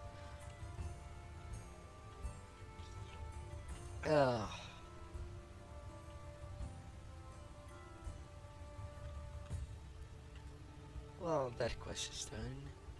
Ahead lies Bitterspine Palace, home to the Baron and Baroness Bitterspine, in one of the many holdings of the Prince of Frost.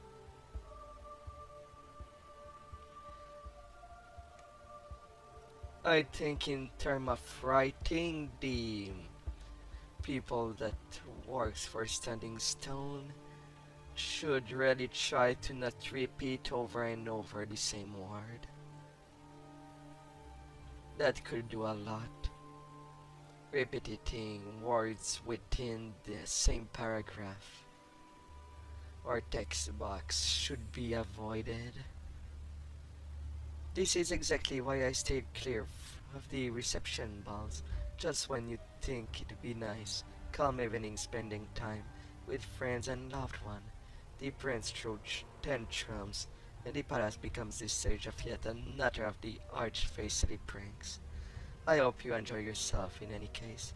The other nobles and I pulled together some wares we have been using as a thanks for clearing the mess. I hope they're worth your while.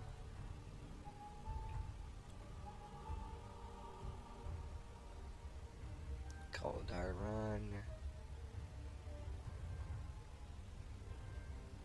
And you can keep them.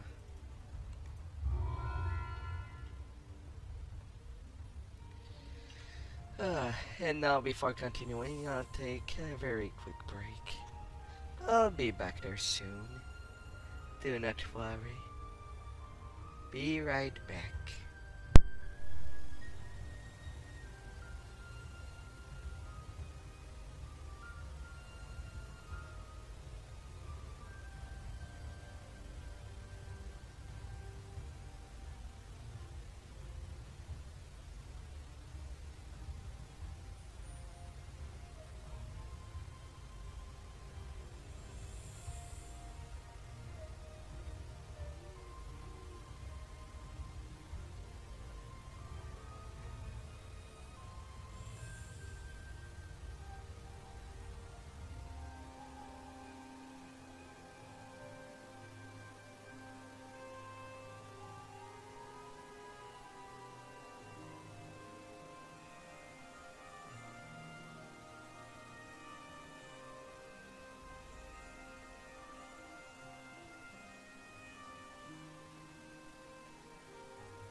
And right back at it again.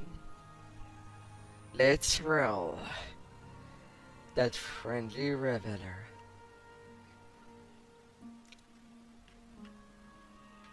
Oh god. These soulless eyes. Someone. I think he needs a little of help. Oh god.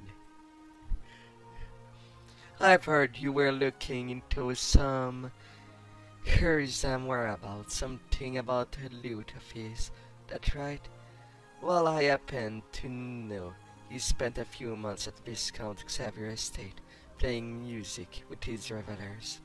Also heard that he left a few things behind, including the loot you've been looking for. Only trouble is, there's been a bit of a commotion at the Viscount Xavier Estate. What sort of trouble? The Viscount has shut himself inside a tower on the ground. He refused to let anyone in or out, save for his inner circle. It'll be an uphill battle proving you're not one of the Prince of Frost spy, or whatever her-brained conspiracies latch onto. If you're able to convince him to let you inside his tower, the loot is yours.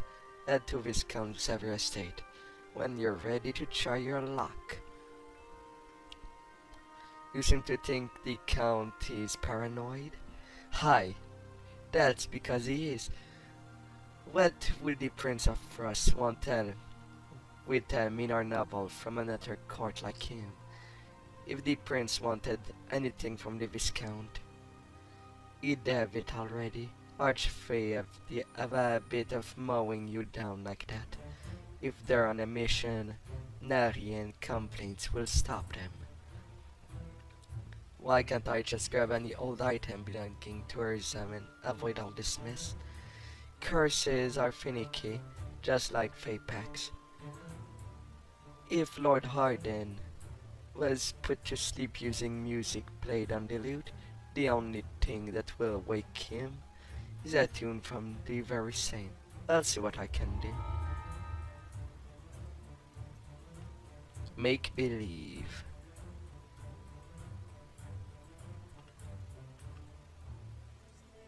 That will be next.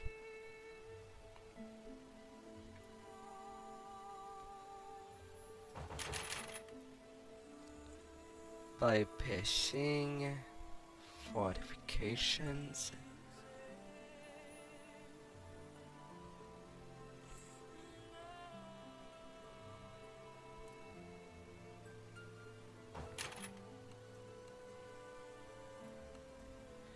I'll go with that.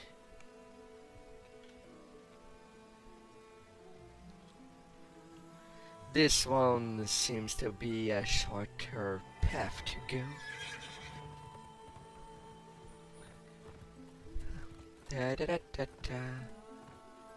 Assuming I go the right way, of course. Which I think I do not.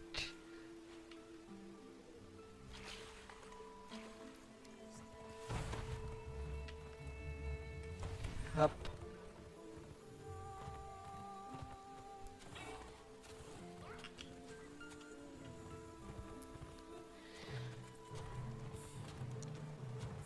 Back there. Let's go. Let's go take a look.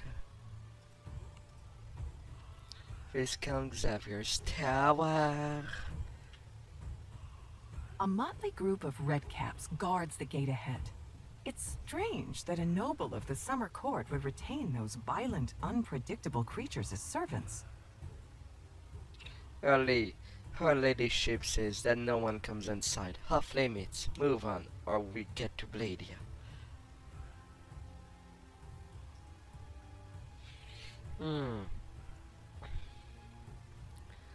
Mr. H sent me. I bring word of her ladyship.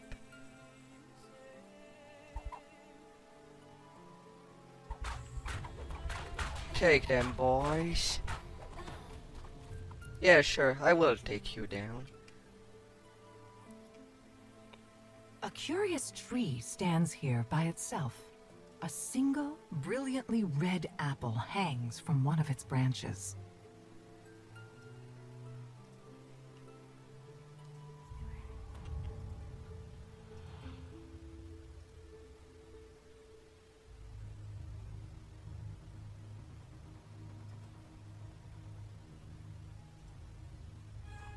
The tree does not like being hit. An enraged Dryad leaps forth to protect it. Violence shall be the option.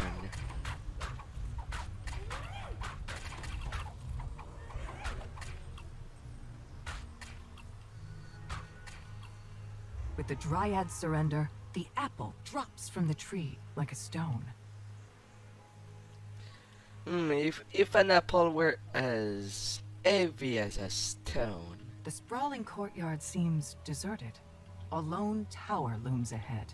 Lord Xavier will likely be found inside.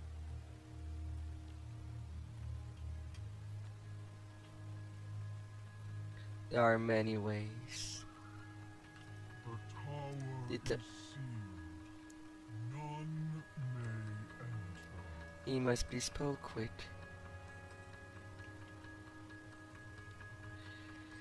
I don't have any social skills, so... A gnome cowers at the back of this smithy, surrounded by menacing redcaps. Your instincts tell you he won't have long to live unless you intervene. Leave now. Well, if you're ready to die for your beliefs, okay.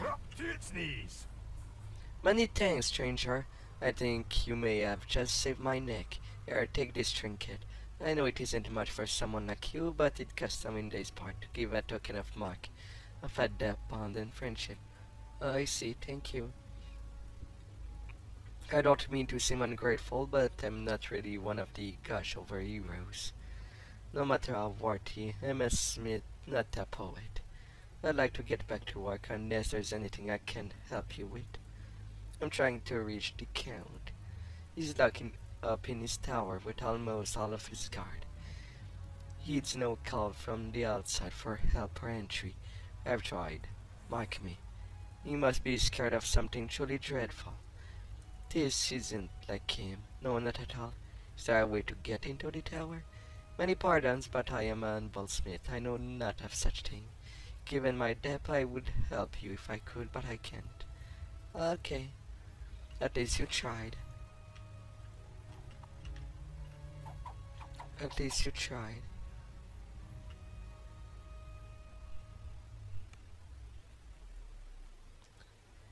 You tried.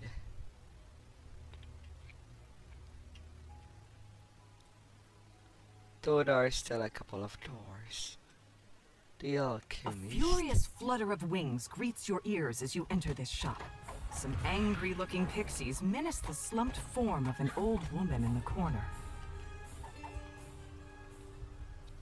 This poor woman looks like she's been surely doused in pixie dust. She probably won't wake up until next week. Next week? Pardine. Unless she doesn't need to eat or do commissions. That would be enough to wake her up. What can I do for you, Outlander? Greeting, Outlanders. Welcome to Xavier Estate.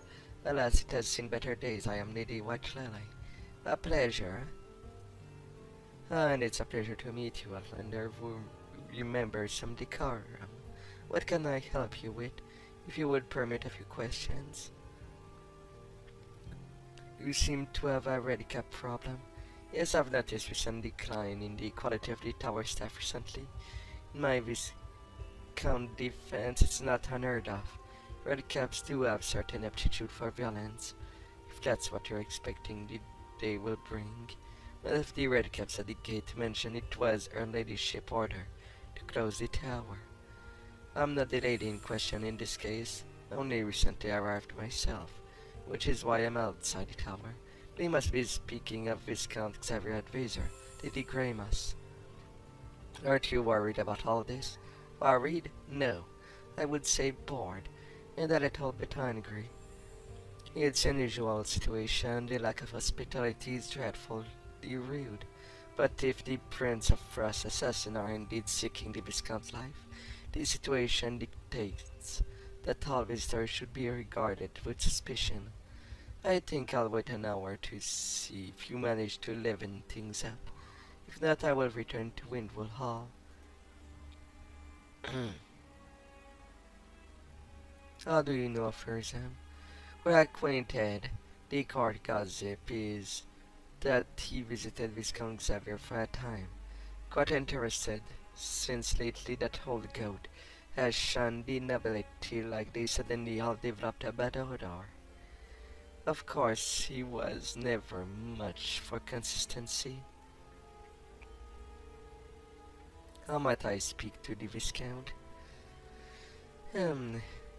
Our good Viscount has sealed himself in his tower along with all of his guard. He suspects that assassin seeks his life. He tips her head and looks at you slyly. May I ask business you have with the Viscount? I'm trying to deflate Viscount Curse.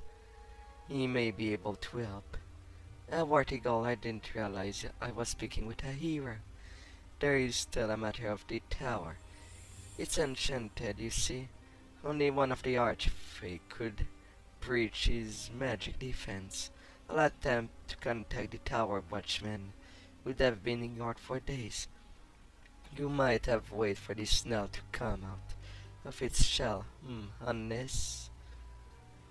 I think our acquaintance is a little too brief for that conversation. Still, I'm sure you'll manage if your heart is true.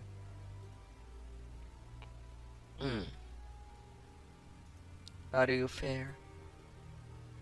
I am happy you ask. I'm dying of boredom, just waiting for my silly godson to poke his head around his equally silly tower.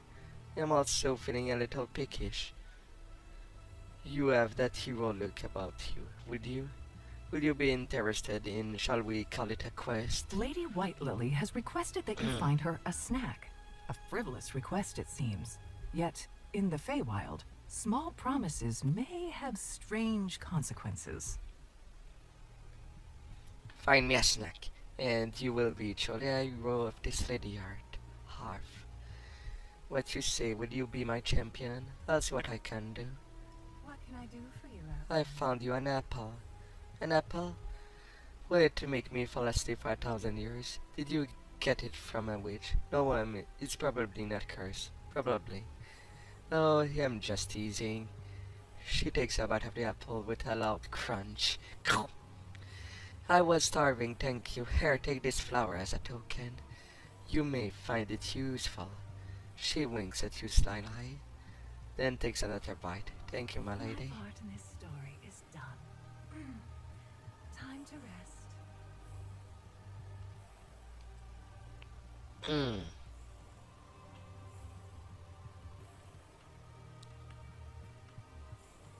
I did not enter in the barracks.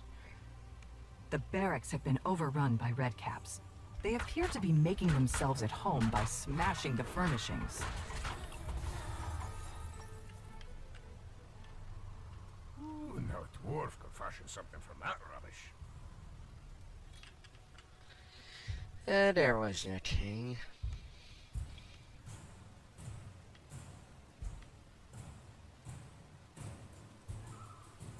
And then the Star House. This storehouse is occupied by a very energetic chest. It gapes at you with a big, toothy grin and speaks. Approach, friends! I am Riddlelock! Come, let us talk! Why, hello, Outlander. What a scrumptious-looking individual you are. I say, would you like to play a game with me? What kind of game? A riddle. I've just got a new one from a close friend. A very, very close friend. He stumped me something first, but I got it in the end. It would be nice to see how quickly you can solve it, then we'll see how well you measure up the width of the old riddle lock. Alright, ask me your riddle. Hold on, that game is no fun without stakes. We need to play for something. I'll tell you what. You can have what's inside of me if you guess my riddle. But if you guess wrong, I get to eat you.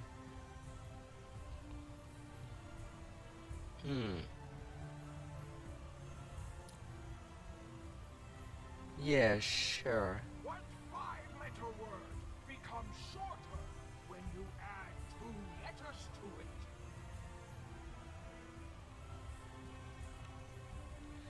What 5-letter word becomes shorter when you add 2 letters to it?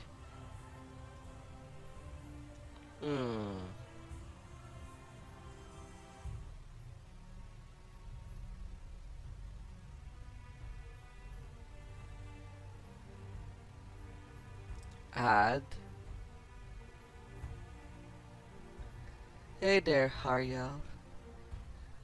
I'm doing still alright, like when you passed earlier. And you, how are you? What 5-letter word becomes shorter when you add 2 letters to it?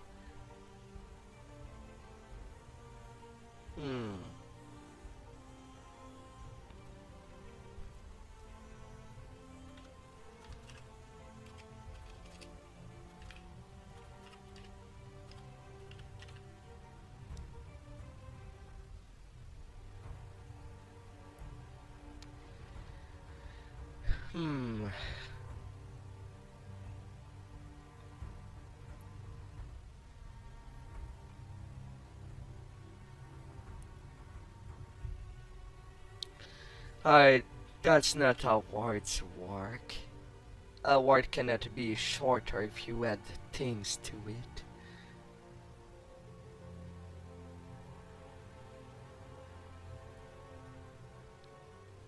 Right now I think of eating.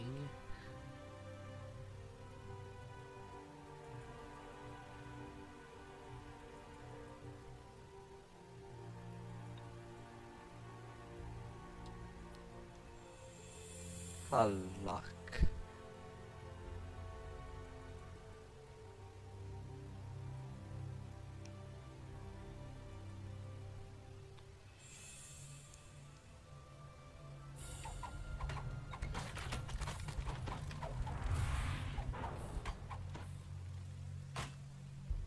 Mercy. Honeycomb.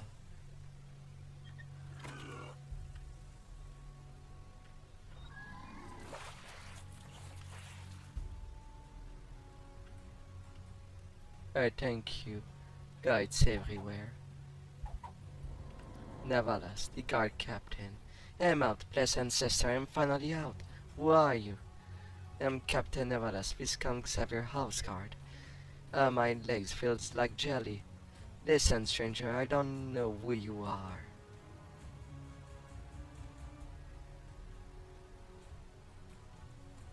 But I need your help. You must warn Viscount Xavier that Lady Grimos is not who she seems. Grimos? His chief advisor has been for centuries, and now she's dead. Those are her bones you see beside me. Someone stuffed her inside this chest thing. I don't know who it is now stands beside Viscount Xavier, but whoever it is, it's not Grimace. It must be someone or something, and that she's using her face and her voice. How can we reach her? Oh yes, the tower has been magically sealed off. I was outside investigating what happens to Grimace when I got snapped up. The magic protecting the tower is older than the mountains, but we may have one recourse. The Legion of Thrice Proven Friends.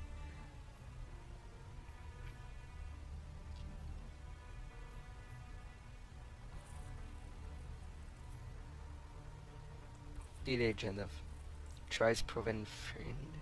An old story has the ring of truth to it. The tower appears in many of the old tales, you know. It's a place of great power. That's why Viscount reside there. The legend of the Thrice Proven Friend tells of a queen who was tricked by a jealous king into sealing herself within the tower. What do we need? Well, we need that traveler from far away. That's you, clearly. Next, you need to get 3 tokens of friendship from those loyal to the Tower Master. These tokens must be earned for a service. They cannot just be given. Do you count? I do. Take this brooch as a token of my friendship. Now seek the other 2 with haste. Viscount Xavier is likely in grave danger. I fear I have not the strength to help you more. Good luck. 2 more tokens, then the tower. Got it. I'm off. Well, I've got everyone's token already, it would seem. Yeah, for the riddle it asks, what 5-letter words? Maybe for the heck of it. If I can find it back. If you have the energy to think about it, I will post it.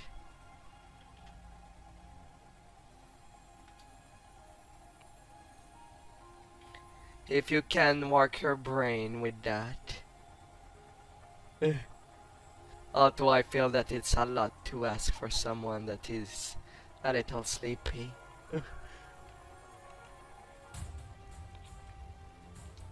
That's the riddle. To me it doesn't make sense. But maybe you have a better idea than I do. I bear 3 tokens of friendship towers. A true friend asks, a true friend may enter. I told you I was getting in.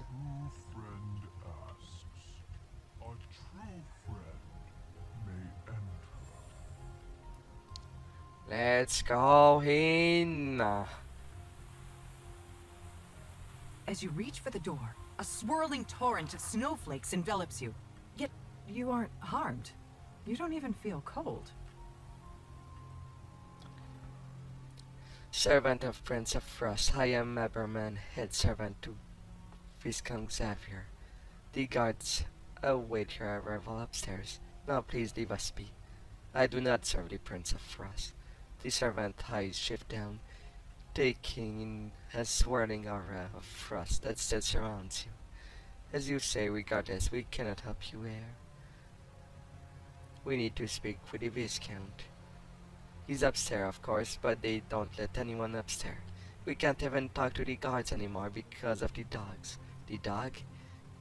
Go up these stairs and see for yourself. Just leave us alone. We are humble servants. Thanks for nothing. They are scared for themselves. A peculiar dog guards this door, all by itself. Or so it seems.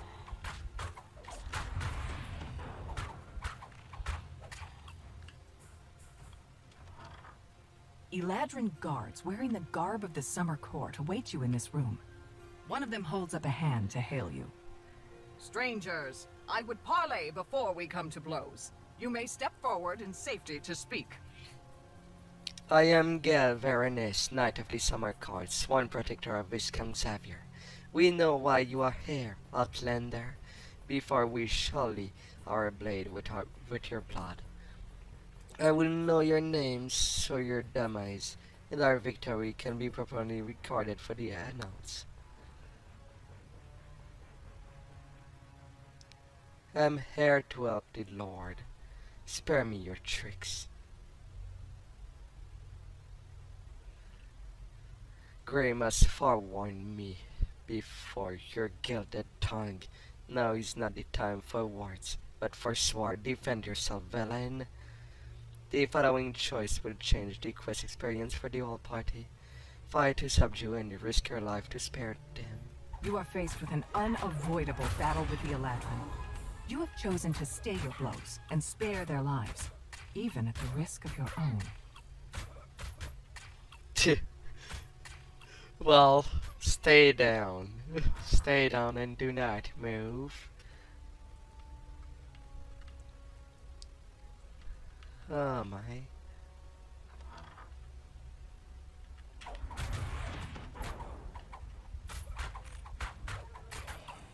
An elven war dog? I knew about goblin war dogs, but elven dogs? What? Elven warhounds.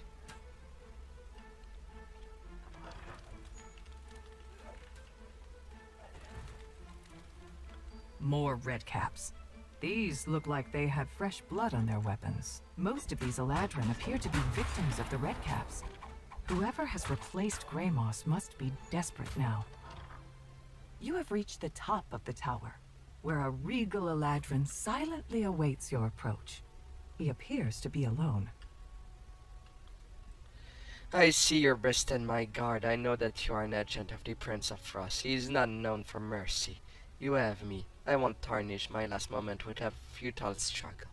Accomplish your mission and leave those who remain in peace.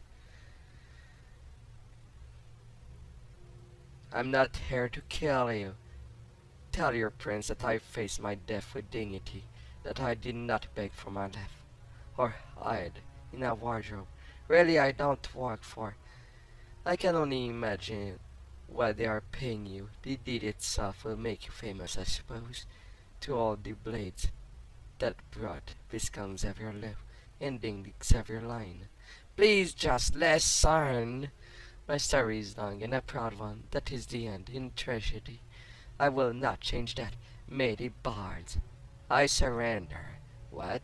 Finally, you're listening. I'm not an assassin. I need your help. But Grimace said, dead. Something has replaced her. Where is she? Grimace, are you still there? What you say to this, are you? I'm still here. But your precious Grey Moss is dead. Trusting idiot. Who told you the Prince of Frost wanted you dead? Me? Who said these outlander goats were his tools? Yeah, me.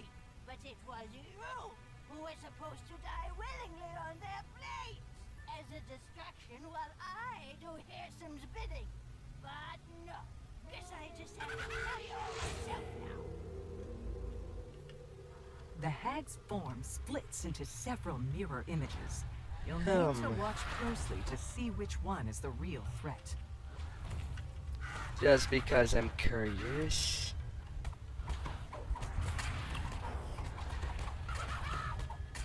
Is there really a look difference between them?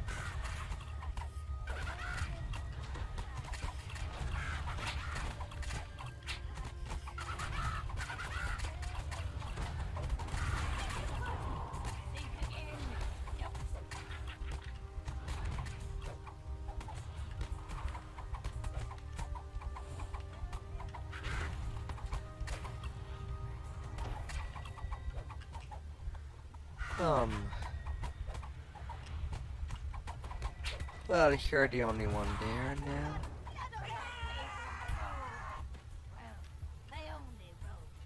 The hag dies, screeching to the last.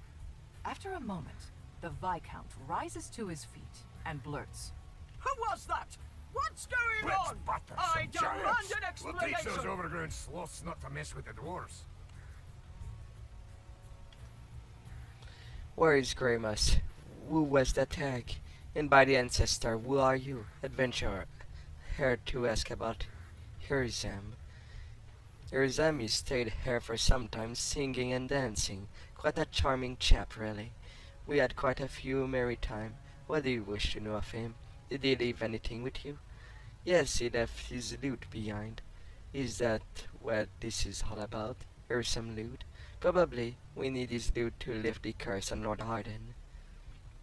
Are you saying that Hirzam is behind the Lord Arden's slumber?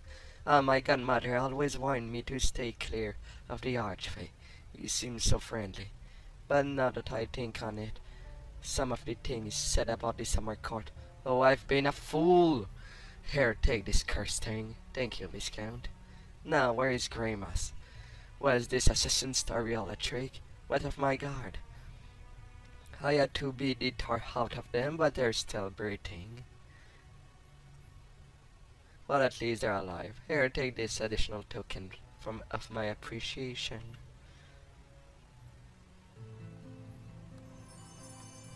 I'll take it.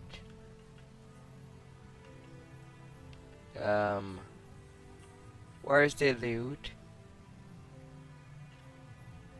Oh. A mandolin.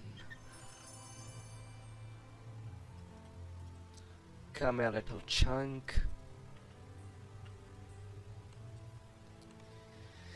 Yeah, and I guess that's it for one 9FD quest in the Feywild.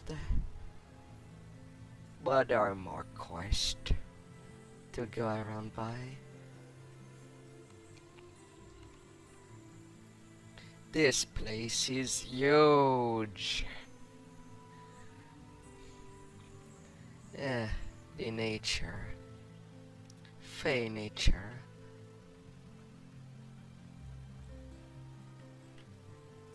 Looks like you found her some loot.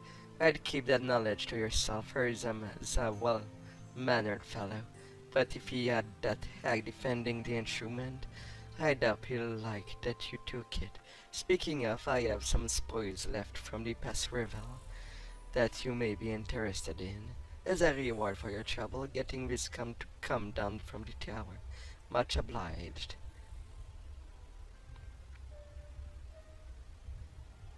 Plus 5 use magic device.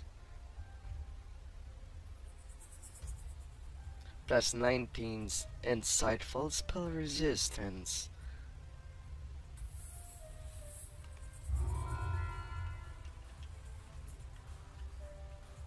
So sorry that Herzam has caused you such a headache at the Cascading Spring.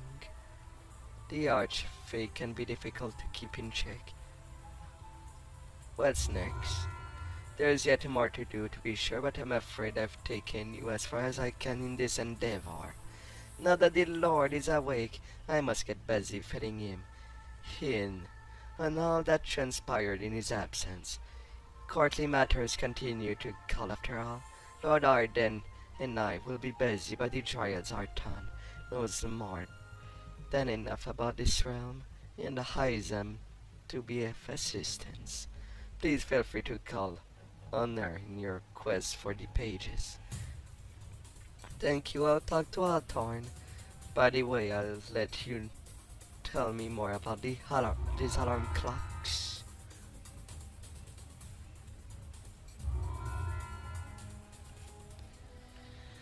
Well, that's it for the summer court, I think.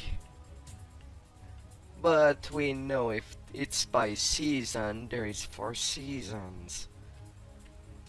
Is there 4 quest lines?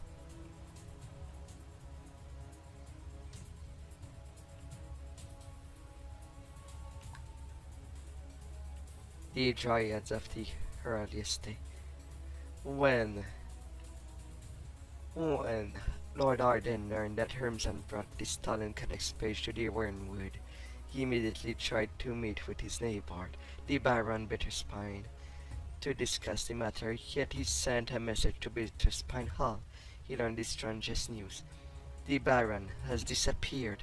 Then just a few days later, Hermsan placed his curse on the Lord Arden, silencing him. Do you see the common thread running through this web of intrigue? I suspect that if we find the Baron, we will also learn how much of Herzam and his plans the Baron wife has been searching for him. Speak to the Baroness.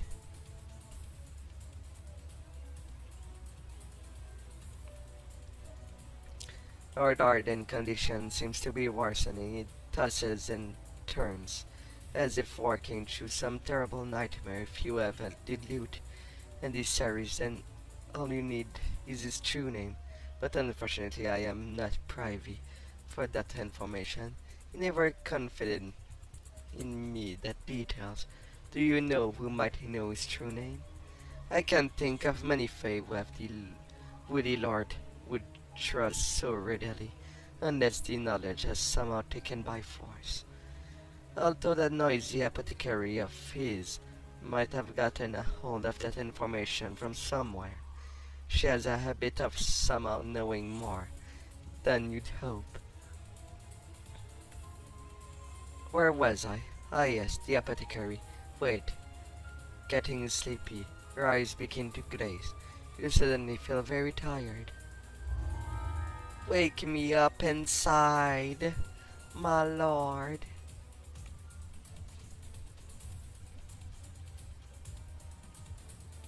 You awake from your unexpected slumber. At first, things seem as before. You're still at Windwood Hall, and Melody is still standing beside the bed. Then you realize that Lord Arden is missing, and so are the flower and the loot you need for the ritual. I'm surprised you're still able to walk around. Though current conversation has yet to be seen. I was going to ask if you knew Lord Arden's true names. I help awaken him, but it's pretty clear you're not here to help.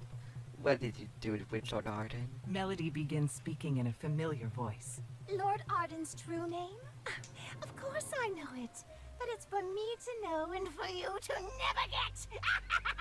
Now, be a good adventurer and die to monsters in the wilderness while I go make sure Lord Arden never, ever wakes up. She cackles as she teleports away. You see creatures milling around near the gate to Windwood Hall. Then you notice that things seem different.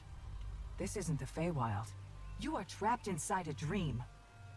You approach a shadowy form that appears to be Lord Arden, reading a note with a worried expression on his face. The figure doesn't notice your presence. Oh. Lord Arden worriedly looks back and forth between the paper in his hand and the messenger. Are you positive? Of course you are. You wouldn't lie about this. Lord Arden takes a deep breath before speaking again. The Prince of Frost sent an armed force and captured several hamlets before proclaiming them his territory.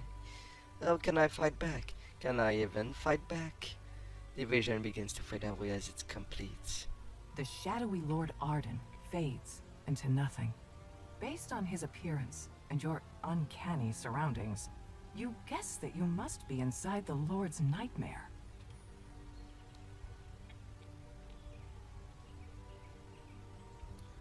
Yeah, the Lord Nightmare. Inside the magically sealed gazebo ahead floats the frosted cerise you need for the ritual.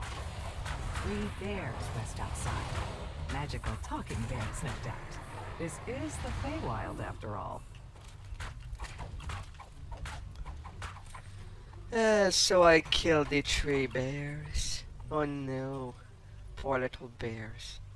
You've recovered the frosted cerise for the ritual.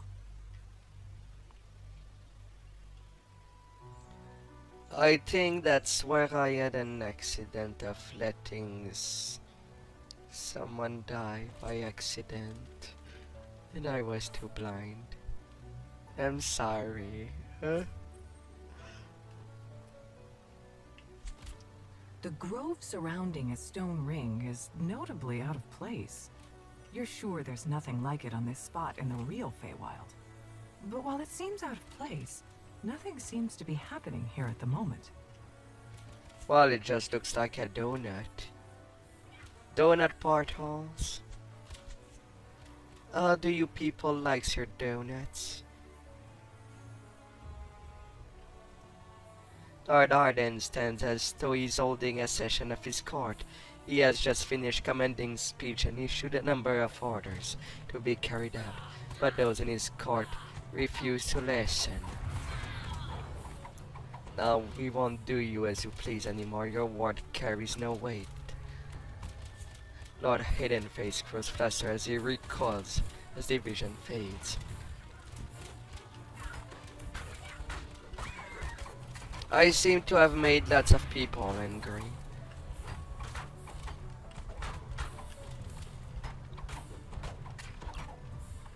You're not my nightmares.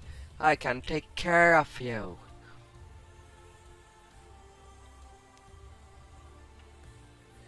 Now what am I looking for? Oh yes, the loot.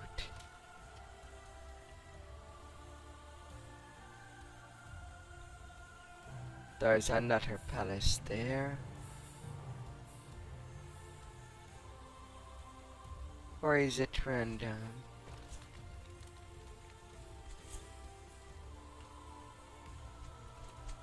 No. That's where I come from. And that troll under the bridge. You spot movement underneath the bridge. Moving closer, you see a nasty-looking troll guarding the missing loot. Bits of troll and drops of its blood splash into the river as the battle progresses. The bits grow rapidly into new bridge trolls that join the fight.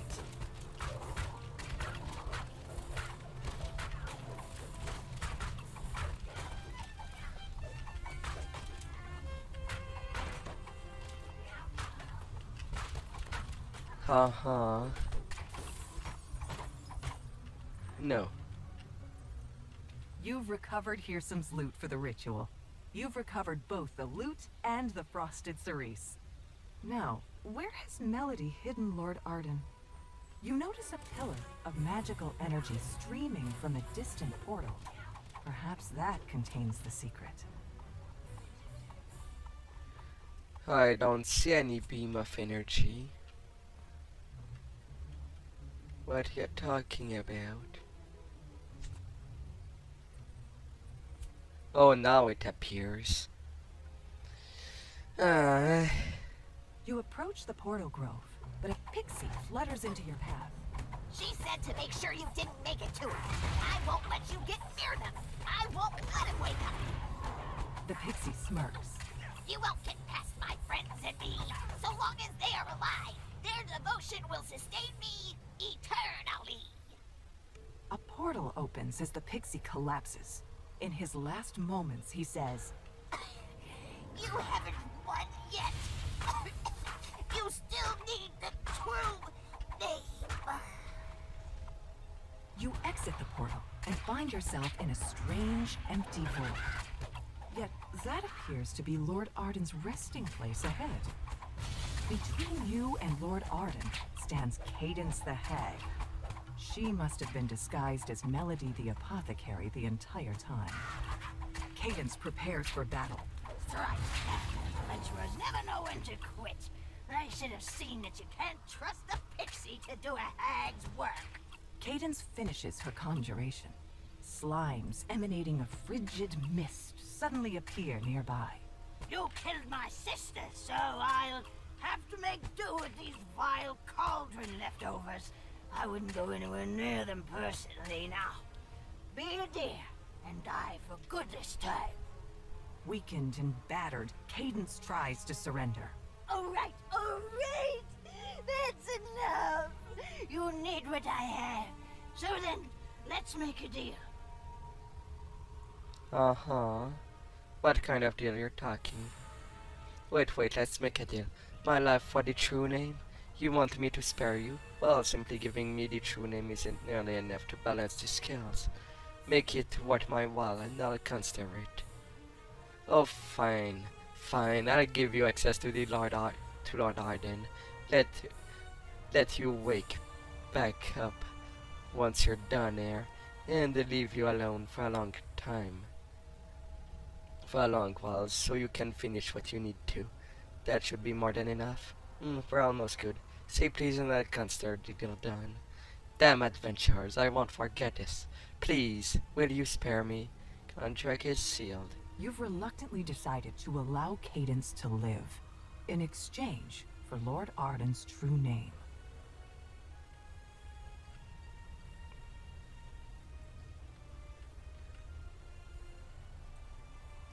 Lord Arden rests there, same as every time you've seen him, removing, silent, almost corpse-like.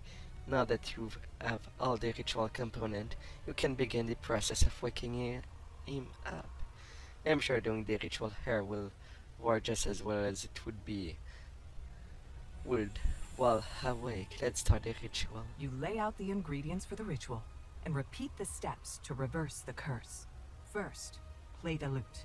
Then, grind up the flower's roots. Last, burn the roots along with Lord Arden's true name.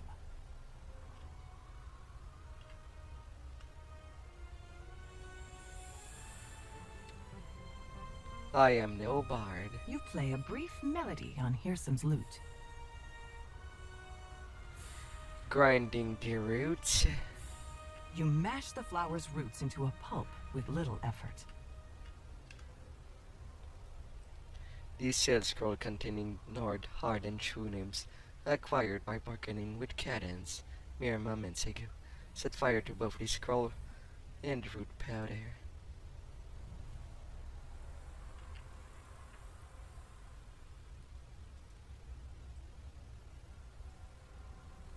You set a small blaze, then drop the crushed roots and Lord Arden's true name into it, completing the ritual.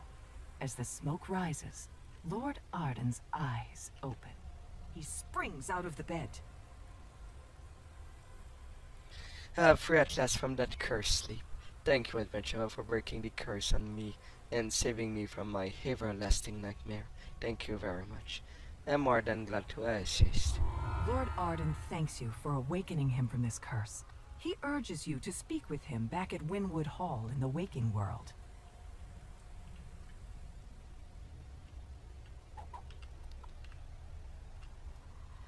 Can I?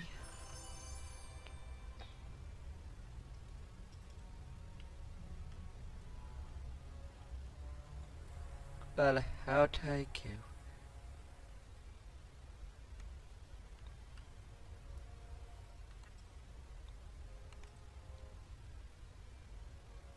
Wake me up inside. That's weird. That door is the exit, not the entrance. Okay then. Thank you for waking me up. That was my first experience of sleep. I must say I prefer meditation. I do not care for dreams that comes with sleep. Why did Herzam place that curse on you? What was he trying to accomplish? The short of it is that I caught Herzam causing mischief, and he put me to sleep to keep me from telling others what I knew. To elaborate, I had learned that Herzam had stolen these codex pages you seek. Naturally, I did not want such evil thing anywhere near Windmill Hall, yet when I confronted this Prince of Satyrs with his foolish act, he put me to sleep and told my court some lies about the reason. I do not know what the Prince of Satyr wants with these codex pages, but I am sure he's up to no good. I asked Hawthorne, my old advisor, to look into the matters. I'll talk to Hawthorne, don't worry, I'll get those codex pages back. It is certainly good to be awake. We were talking and I felt myself slipping off into a terrible dream, but Lord Arden told me what went off inside the nightmare. He'll want to speak with you when we finish up here.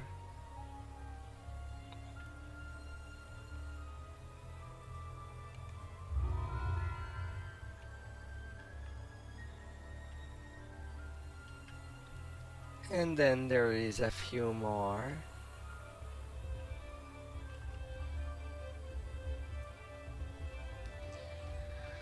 Oh, there is still a whole lot to do.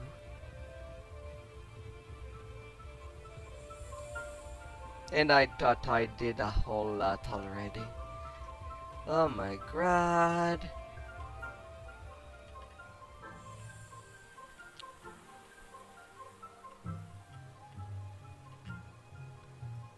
Well,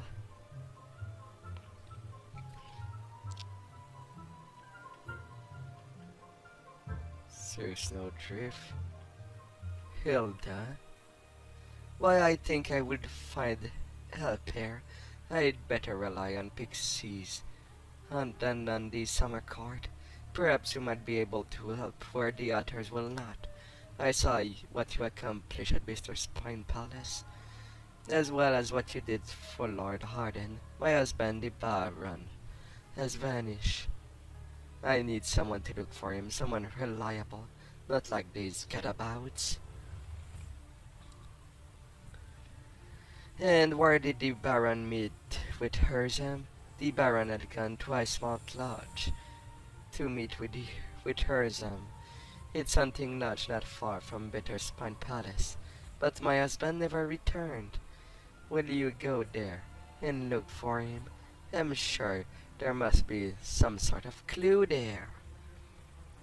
I'll go to the lodge and search for the Baron.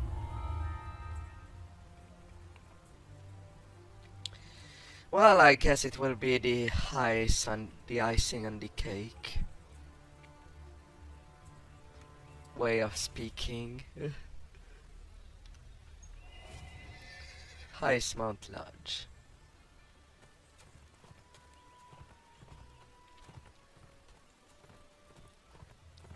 Well, here I go, galloping in these grass to You find. spot a pattern in the wind-swept meadow.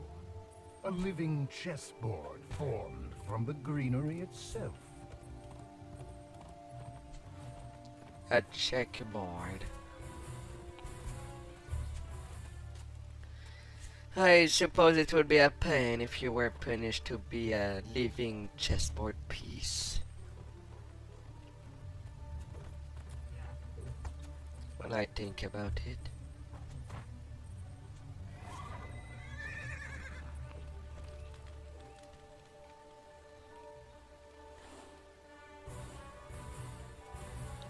Oh, the blink dogs can teleport? I thought I outspeed them.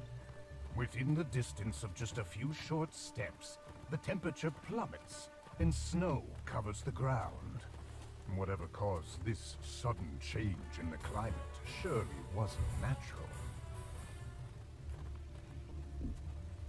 Oh, we don't know. Is magic natural in the Baron? I would check that box. Because it most certainly is. But now. In some book I find it interesting that it is possible that there is magical radiation. It's not... well, magical radiation are not like nuclear radiation, but it does affect the nature itself. If we talk about some strong spell. For what time? For as much as Snow drifts into the open gateway of the abandoned lodge. You spot Hirsam, the Prince of Satyrs, through the gate. We meet again, Bear. I see you're still here, carrying out your duties. You know that I am bound to this place, Prince. It was your command. You don't seem very enthusiastic about it. As it happens, I'm about to have a very important meeting here, and I don't wish to be disturbed. I'll need some guards. Reliable guards, not a grumpy old fleabag like yourself. Let's see. Yes, that should do it. Don't bother to get up, Bear. I wouldn't want to interrupt your busy schedule. The bear looks up at you. He's known you were there all along. You might as well come in. He grumbles as he opens the gate. I greet you, traveler. I do not say welcome, for none who come to this now forlorn place feel welcome here. Even Hirsam, who treats the lodge as his own now, is an intruder. What is it that you want here? Speak quickly, for Hirsam is distracted by his meeting. I seek the Baron Bitterspine. I heard that I might find him here. Baron Bitterspine? It's been some time since I heard that name, but yes, I might be able to direct you to him. Before I show you to the Baron, however, I require some things from you. 3 things to be exact. 3 things? Why am I not surprised? Very well, Bear. What are these 3 things? First, I need a sap of a skyhawk. That should not be difficult. One grows in a clearing nearby. Next, I require some old bear butter. A rare substance, but you might ask, the gnomes who live nearby. He's a baker, and might know where you can get some. Lastly, bring me the glove of a giant. There I cannot help you. There are precious few giants in these parts, apart from the Farmorian, who lives beneath the earth. When you have found these things, return to me. I shall lead you to the Baron, getting these 3 things and come back to you. The bear agrees to help you Okay. find the Baron, but first you must bring him 3 items.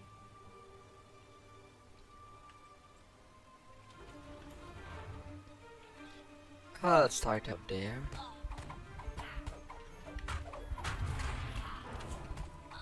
Well, I guess I will use my dagger to cut some A.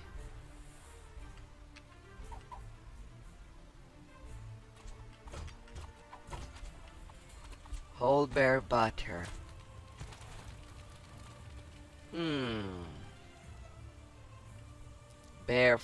All bear fat transform into butter.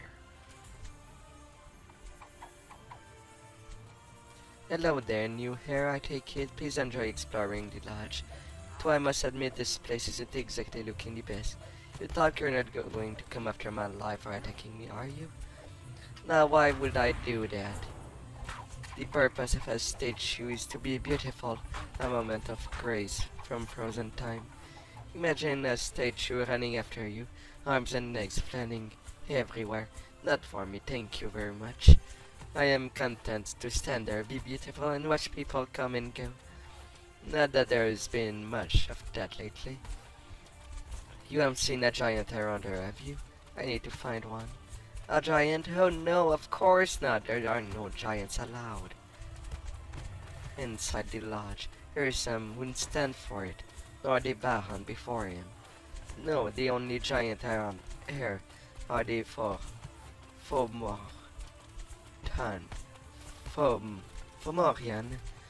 Those live beneath the ground, and thereby hangs a tale long ago they were cursed for. Then how do I get underground? Speed it up. I'm in a hurry. Well then, there is no need to be rude. If that's the way you're going to be, I'll give you but the merest hunt. To find what you seek will require a deep dive. Won't anyone in this place give me a straight answer? Alright, I'm tired of you taking pot shots at me. Get out. Yeah. Well, I'll have to go in the waters. If that's the end.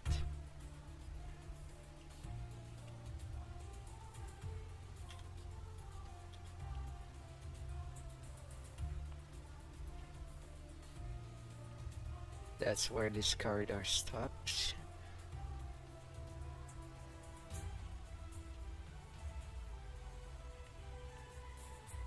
So I'll continue that way. The portal flickers to life, and a dark figure steps through. Here you are, Archfey. I have come as you requested. Have you obtained the Codex pages? Naturally. No, it took some doing. The mortals gave my hags a bit of trouble, but once I was concealed by the enchantment, I was able to make off with the pages, and leave those druids none the wiser. Then let us be done with this. Hand over the pages. Now, let's not get ahead of ourselves. There are 2 sides to this deal. And how can I be sure that you'll deliver what you've promised? You ask much. You wish to transform the entire Feywild. Oh, I wish to restore the Feywild. Return it to what it was before the Eladrin littered it with courts and palaces. This was once a place of unfettered freedom, touched only by the pure hand of nature. Nature, yes, you needn't worry about that. I have found a place that civilization has never touched. A place where nature is unbounded. All you need do is open the door, and nature will flow forth like a flood. You keep talking about this door, well and good. But what I need is the key. The key is my secret for now. You'll receive it when the time is right. We will arrange one more meeting, where we'll make our exchange. Yet, as you seem impatient, so I have brought a gift. Corrupted unicorns, a breed found nowhere in this place. You'll find they make effective servants. Effective spies, you mean? But no worries. I'll find a use for them, I'm sure. Remember, Archfey, you're not the only one who can do me this service. Yet if you fulfill your word, I will fulfill mine. Farewell.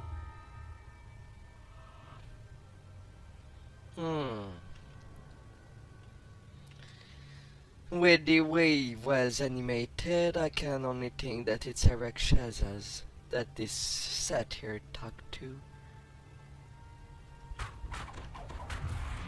It's a little too evident. Just by looking at these standing animations. You open the door and step into the massive sky oak, only to find yourself plummeting downward. Yes, I plummeted as a leaf fell down a tree. Yes.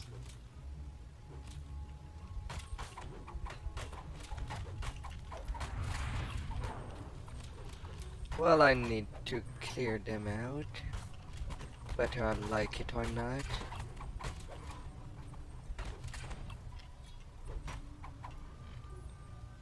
Especially with such a puzzle there. First, making sure that nothing would go to the trap tiles.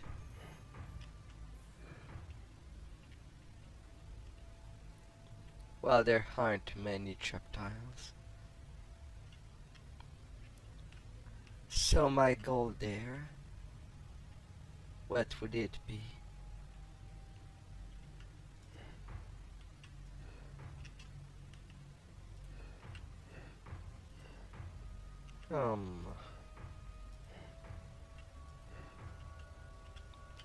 It goes down there. And then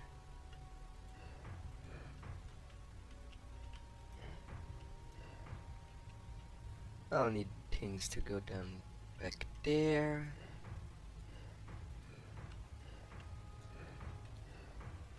Turning and churning.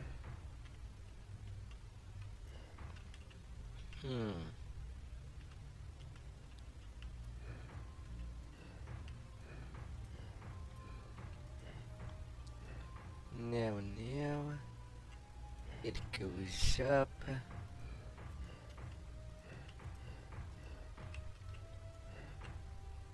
A little cookie on the floor. That's an obligated turn, so I have to move you there. Oh, your sister. A blob of sky oak sap seeps out of the massive tree. A sky oak sap. You pick up the sticky sap. What could the bear possibly want with this?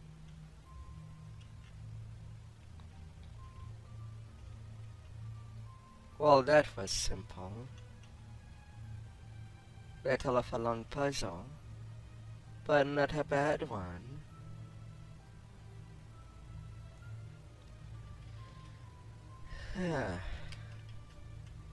A branch.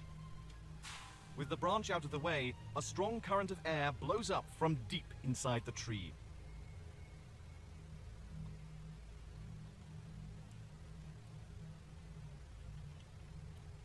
Not sure why everything turned black. Okay, so one of 3 items. Now,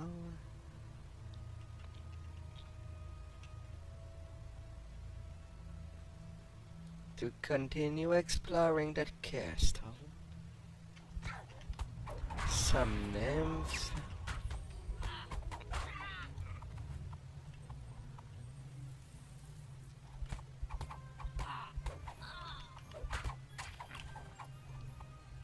Damage, damage, damage.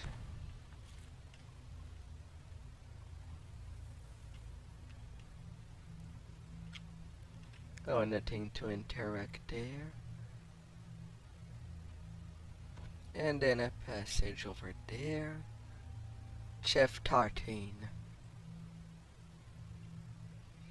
What have I done? Herzam will be furious when he finds out.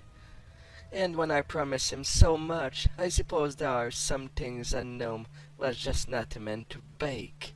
I need some old bear butter. I was told you might have some. How do you make old bear butter anyway? Ambassador, how do you make any butter? First you milk the old bear. But wait, why should I share recipe with you when my whole life has been ruined? No, I do not have any whole bear butter. My supply was stolen, and my custard cakes as well. And to add insult to injury, the thief who took them was my greatest creation. Stolen by your greatest creation? But I thought you were a baker. I am not a baker. I am the greatest baker in all Feywild. Has not the Prince of Satyr but to me here to work excessively for him? Did I not promise her the most intricate and unique baked good ever created? And did I not deliver on my promise? But alas, I succeeded too well. Little did I know when I began work on my larger-than-life gingerbread man that I would end up creating a gingerbread golem. A gingerbread golem? Indeed, how was I to know that my creation would be so detailed, so dynamic, so perfect, in every way that I would come to life? Now that my creation has run off into the lodge with all my ingredients, and it was babbling about baking more of his own kind, Irisam will be furious if he finds out his lodge overruns by baked goods. Please, my friends, though it breaks my heart, I must beg you to destroy my creation. It's the only thing to do, and perhaps you will also find the old bear butter you seek. This is the first time I've been asked to unbake goods. The gnome baker tells you that he doesn't have any owlbear butter. A gingerbread golem that he created has run off with his entire supply, along with a collection of delectable custard-filled cakes. Oh. Sugar and butter and flour too. Bake up a cake to make someone new. Okay. With the same magic that turned bread into me.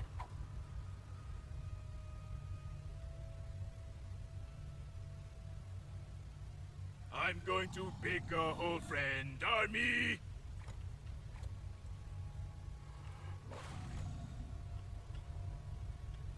Oh.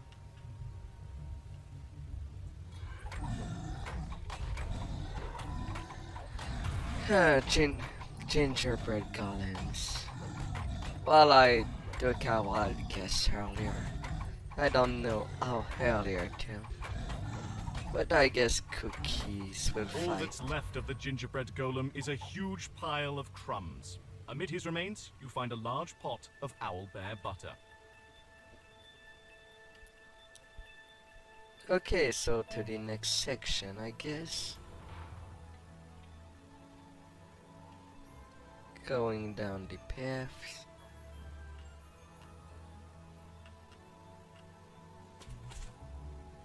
Oh.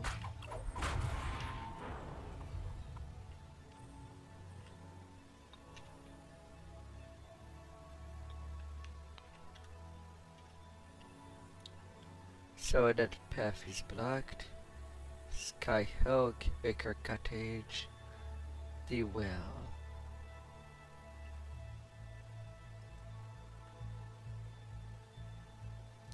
So did I pass right next to the entrance for the giant without me noticing?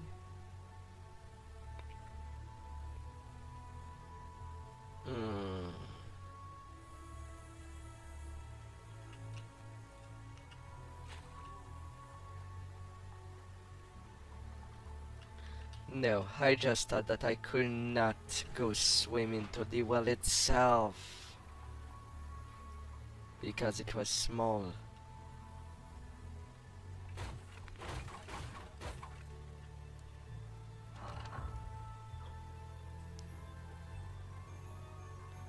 Spiders. Some bear traps. A massive figure looms in the murk ahead. You found one of the Fomorians, twisted giants who live in the caverns beneath the Feywild. So that's a Fomorian? That ugly thing? Well, at least it puts the hill giant in a better state. Surface crab, what are you doing down there? Have you lost your way, or lost your mind? Guitar, your largeness. Instead, I've come to ask, can I have your gloves? My gloves? Why should I give my gloves to a worm? I assume there will be a series of tasks I'll need to do in order to. Enough, I will not tolerate your lies bursting into my home and demanding my handwear. Prepare to die, crab. Well, that does simplify things.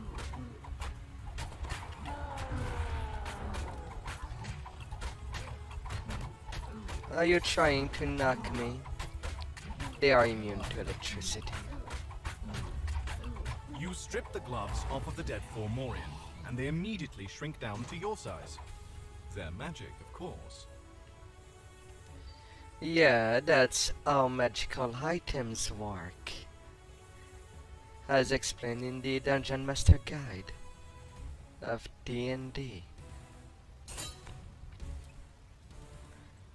That's not something to ignore.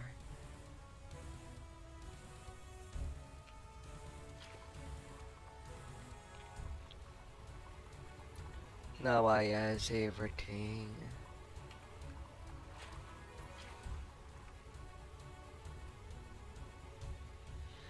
Well, dear polar bear, I has everything you ask for. And I'll be up to you. You have fulfilled your end of the bargain. Now it is time for me to fulfill mine. Follow me, I shall lead you to the Baron. No tricks now. I expect to be face to face with the Baron when this is over.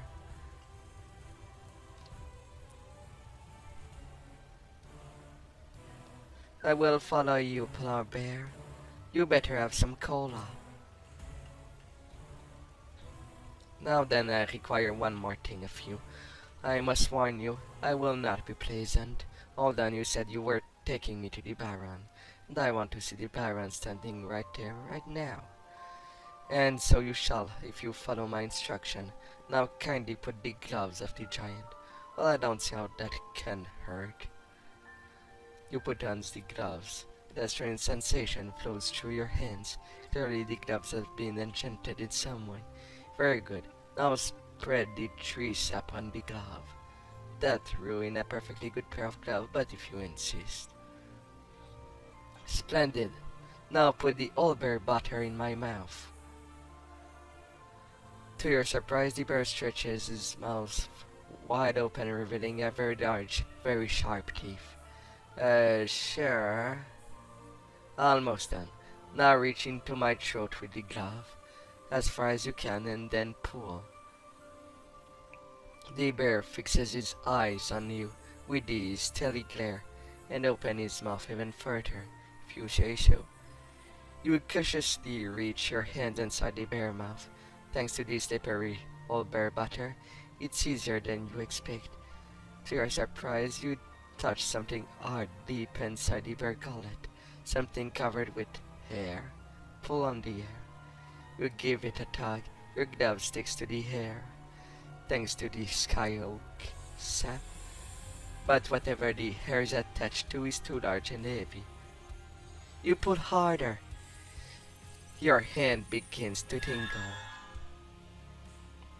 With energy as the glove enchanted lends your additional strength. Eventually, whatever downs there starts to move gradually the first, but then faster and faster. Then at last it is out. At least the bear that held it seems to collapse. Dazed, you look at what you've plucked. To your astonishment, it's the fully grown eladrin. All that remains of the bear is its skins. What? How? Don the giant's gloves, reach deep inside the bear's mouth, and pull out an eladrin. I am the Baron Bitterspine. You must forgive this roundabout method of introducing myself, but the terms of Urzam enchantment forbid me from telling others of my true identity. Fortunately, you were able to break spell. Now what can I do for you? So Urzam transform you into a bear? I was sent to find you, Baron. People think you disappeared because you knew one of Urzam's secret. And they were correct, for I had learned Urzam's greatest secret of all. A secret that could lead to his defeat. The Prince of Satyr cast enchantment on me to keep me quiet. He turned me into a bear, forbade me from revealing my identity, and cursed me to remain inside his lodge. But now that you have freed me from his spell, we can... Wait, what's that? It sounds like hoofbeats. A black unicorn bursts into the room, and a voice sounds in your mind.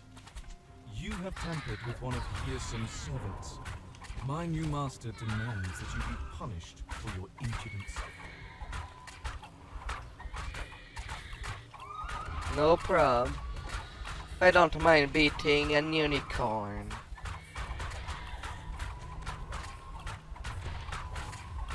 I do not mind. Baron Bitterspine says he knows a secret that could defeat Hearsam. You should deliver the news to Winwood Hall. You can use that information to plan your next move. As I was saying before that interruption, I have learned Hirsam's most carefully guarded secret. Suspecting that he was up to some kind of scheme, I followed Hirsam heir to my hunting lodge, where he was not invited. I should have. And who should I find but this same mysterious stranger that you saw here earlier? I overheard the two plotting together. Hirsam told this stranger that he had ordered a needle to be made, a magic needle to be held by Hirsam Archfey Immortality inside it. Did Hirsam explain why he had this needle made, or where it is? Alas, I cannot say, for I arrived in the middle of their conversation, and before I could learn more, Hirsam spotted me and cursed me to remain trapped here as a bear. The rest you know. I will take this news back to Winwood Hall.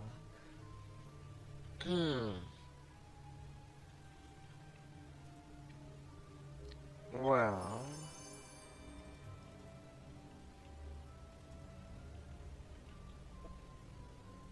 that was quite a little story.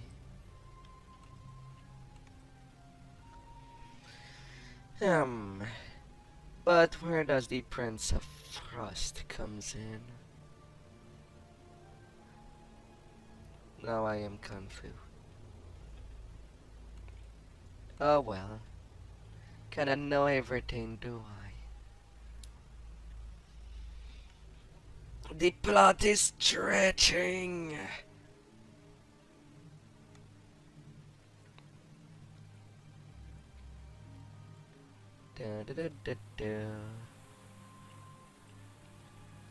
You found him? I was sure you would. My husband, thanks to you for what you've done, the Baron had learned one of Hirsam's most closely guarded secret. Hirsam silenced him with his curse, and then humiliated the Baron by using our lodge as his own. And what a strange secret, for what my husband learned was that Herzam had a magic needle made, a needle that contained Herzam Archfey immortality. What did he want with that? I wonder. I'll try to find out, though I suspect it had something to do with those codex pages.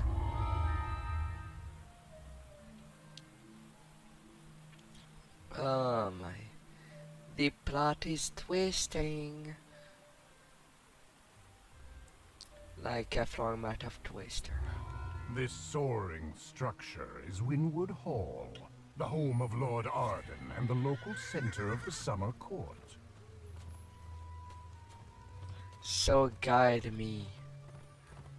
Be my magnet. That will attract me to them direction.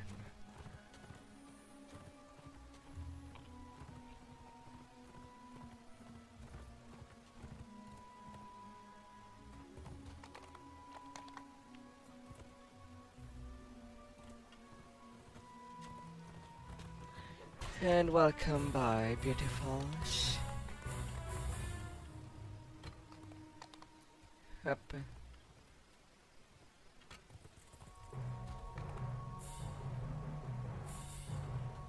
Sir Gust, you wouldn't happen to know what an elderly woman ran through? No. You have to keep looking. Hold'em Halons has been pulling this disappearing act every other day. We were in the village are worried sick about her. She's not the knight she used to. Damalonza? Damalonza for a long time was the most powerful and respected knight in these parts. She retired about 100 years ago, and everything had been fine in spite of it. But recently she's been running afoul, claiming Fra Windmill was coming to eat us.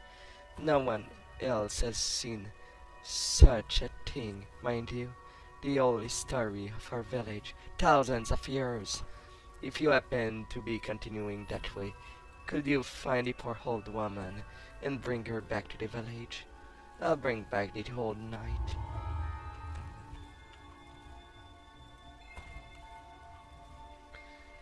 To the Saffron Hill. You enter the grove the villager told you about and spot a small encampment. Well met, travelers! A hearty voice calls as you approach. Are you here to help us slay the great beast? The great beast? A minotaur? A giant? A dragon? Or an aberration? Well, my traveler, let us here to slay the great beast. I heard you were here raving at a windmill. That's no windmill. That's just what the beast wants you to think. It's lurking up there on the hill, for the perfect moment to strike. If you're unsure, I'll show you. Are you prepared? What is this great the beast? Is 100 feet tall! She tells you. So what I ask? In the monster manual that comes to this.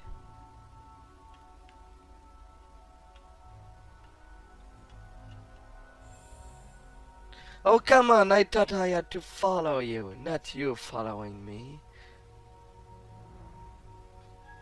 It's the task you've put yourself to. And I'm the one supposed to lead? What the F? There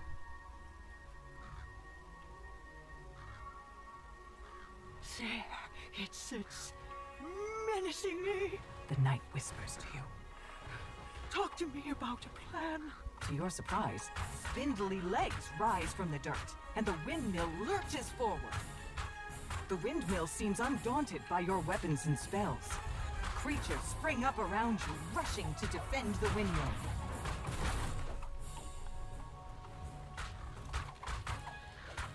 Haha.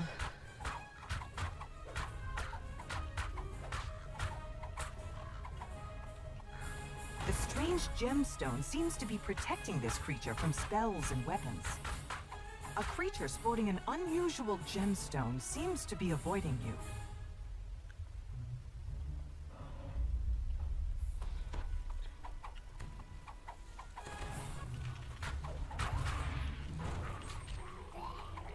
Aww.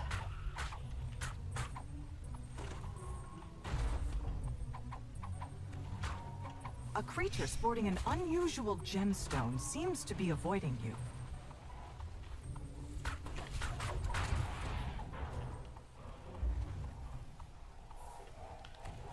So what's them goal?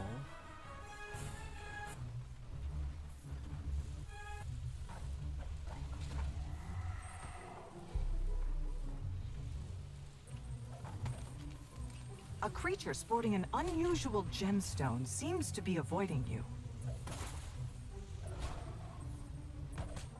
The gemstone cracks, and the windmill shudders.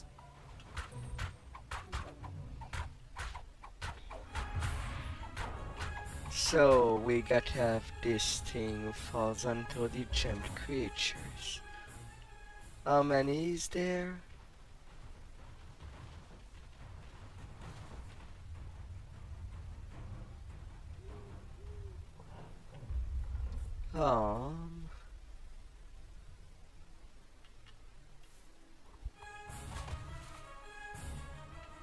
Topiary creatures.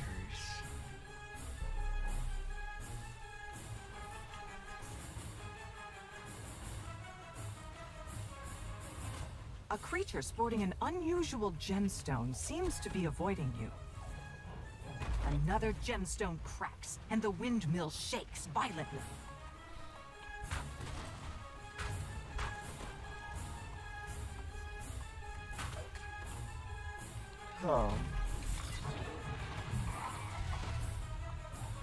Quite a... My, you're so heavy.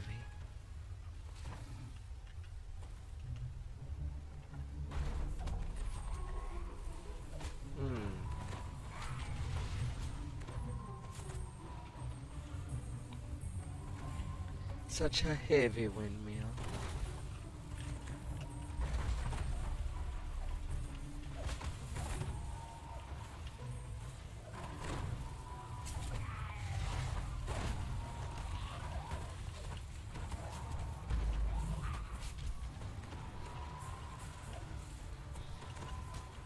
A creature sporting an unusual gemstone seems to be avoiding you.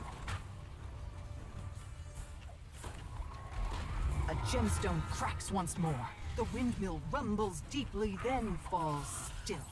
The magic that brought it to life seems to have left it. I wish you had trusted me. The old knight says.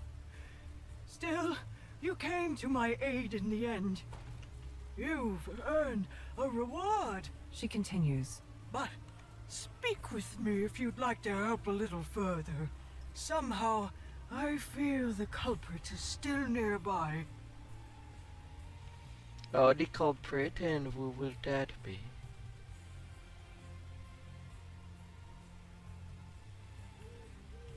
Where are you, knight? You didn't even return to your camp. What is this?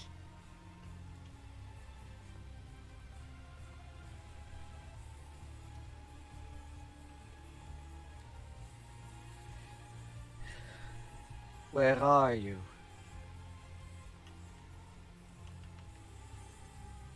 The beast may have fallen, but I feel if the fiend responsible may still be out there lurking, waiting for their time to turn an innocent building into a vile beast.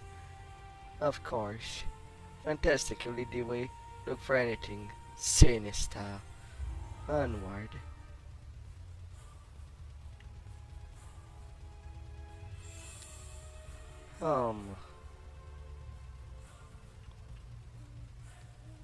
Well, of course, I don't know where there are other paths.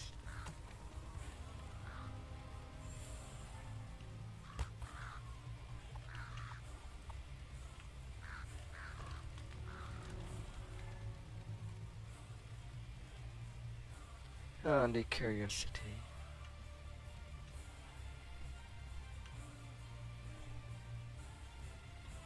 And of course I am abandoned alone. Ah.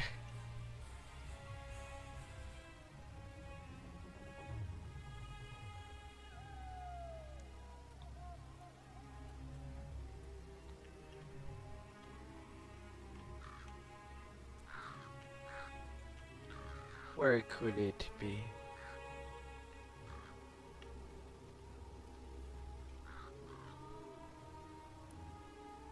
I want to know the end of this story chapter.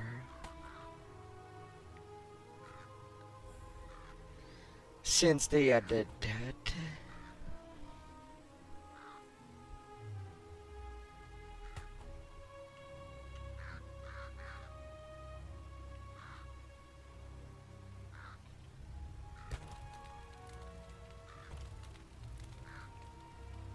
Where are you?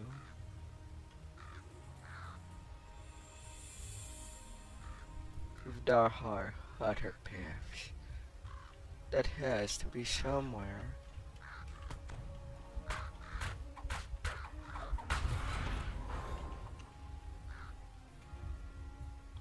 Up.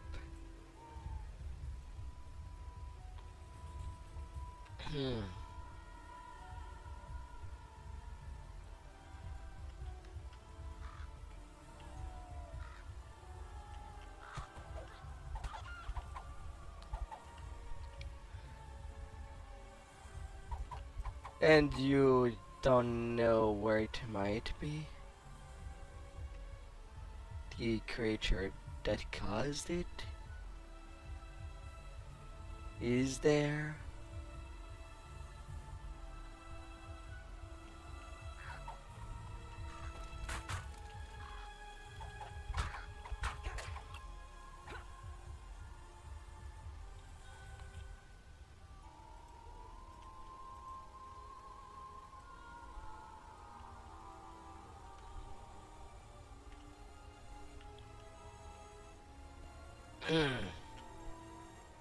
Cannot find a way past it. I cannot smash it. There must be something nearby. Anything.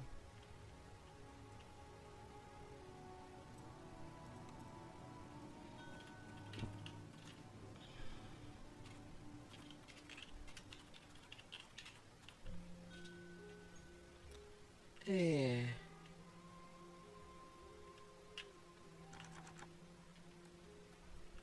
This is locked.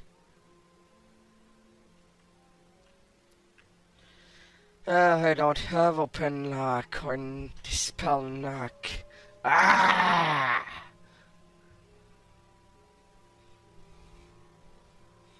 For F's sake.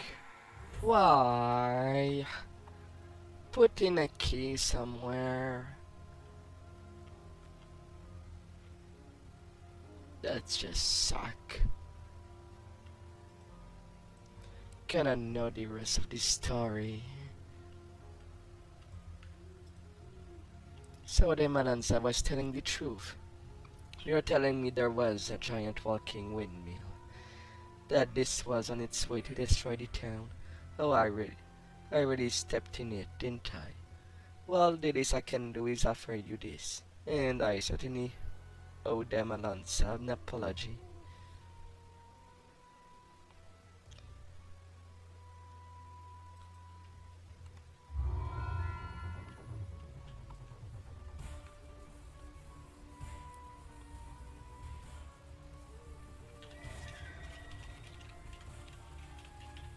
Until the next World Cup.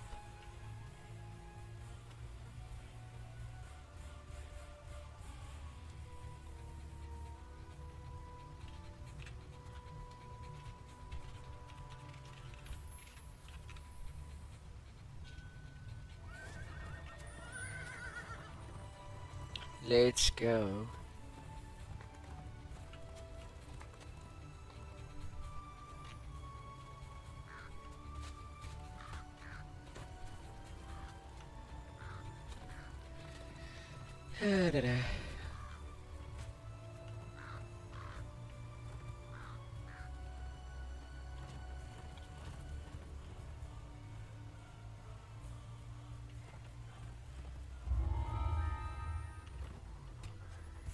Diesel down. Please, you gotta help me. Something is corrupting the roots of the blessed tree. If you don't stop it, the tree will die. Sure, I'll help. This path in the base of the tree to take you down into the roots of the blessed tree, which you will find the source of the corruption. Please find it and destroy it before the tree withers any further. I'll stop it before it happens. Combating the corruption.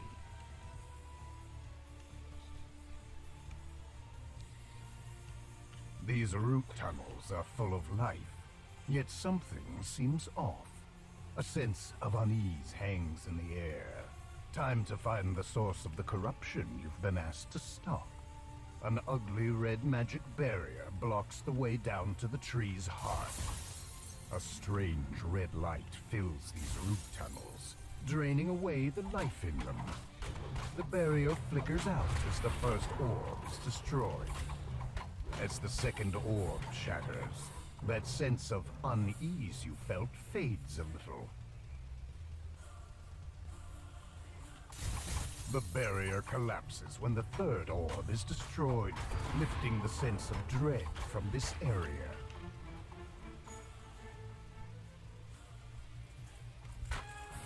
Beetle, and creatures that are all around. A second barrier blocks the path down. You expect there are more orbs powering it. The stench of decay pervades this dead passage. The tunnel opens up into an underground cavern, and suddenly you hear a menacing snarl from the shadows. Oh. Hi there, displacer beast. Don't you walk away from my attack, do you?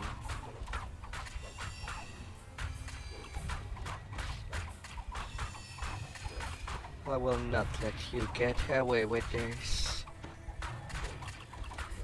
No, no, no, no, no.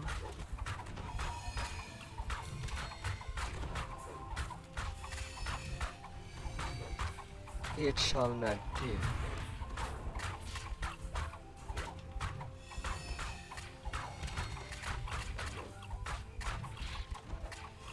I will not let you be. The displacer beast dies with one final pained growl.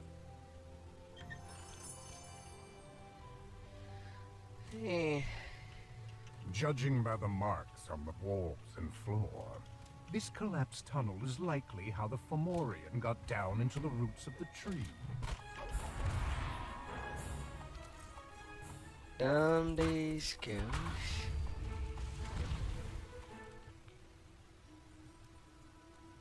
Now upstairs. Blights pull themselves free from the root walls and attack.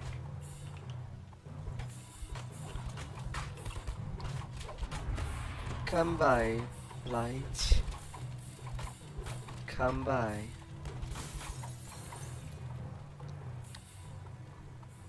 The evil shall not stand.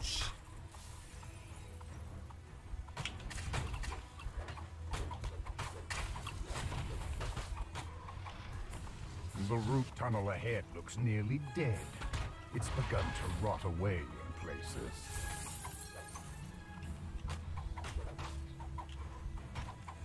You just happen to be a champ.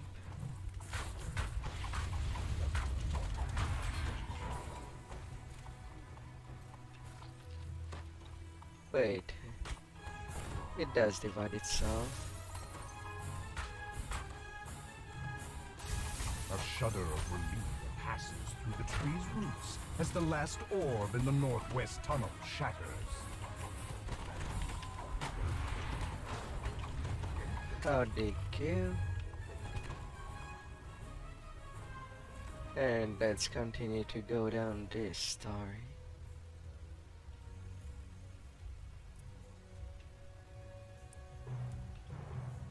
So, is there more harps back there? Your sense of dread and loss mounts as you explore this portion of the tunnel.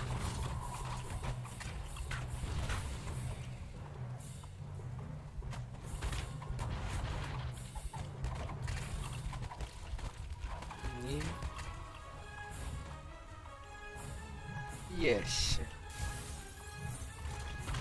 More harps.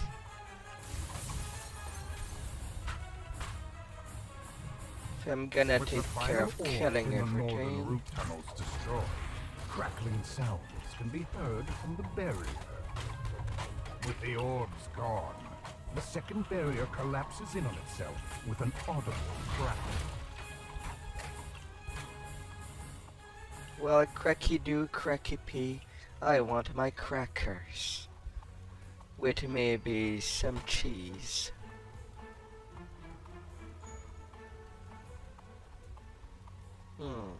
The root tunnel lurches suddenly as several blights form.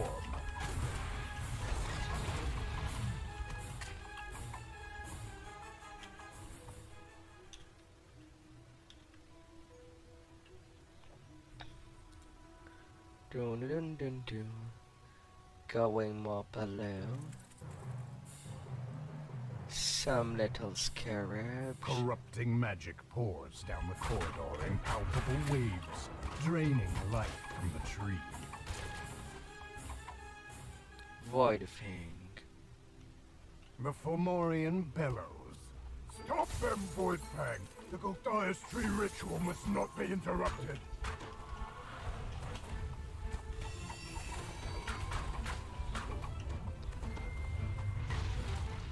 With a single magic word, the Fomorian snaps the barrier back into place. However, you notice a crack in the base of the barrier you can squeeze through. Eargold the Blightmaster snarls. Turn back, vermin. You're not powerful enough to stop me from turning this into a Gulthias tree. Eargold the Blightmaster crumples to the ground, gasping. I was so close. So close. The Fomorian is dead, and the ritual ended. All that's left is to tell the pixies it's safe to return to the blessed tree. Big game and its shield. Always coming back. Ah.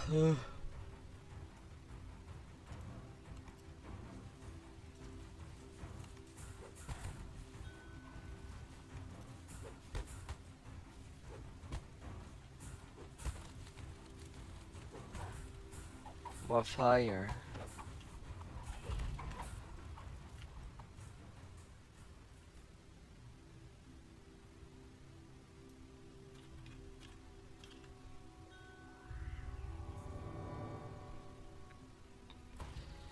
Yeah.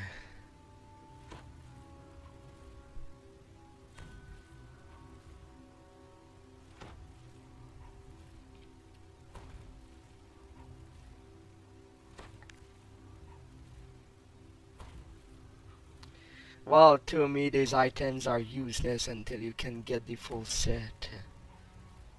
That's the thing. Individually they're useless. Unless the alchemical fire can surprise me.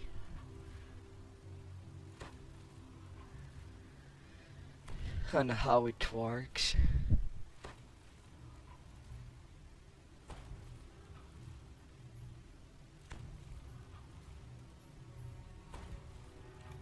But I really don't know.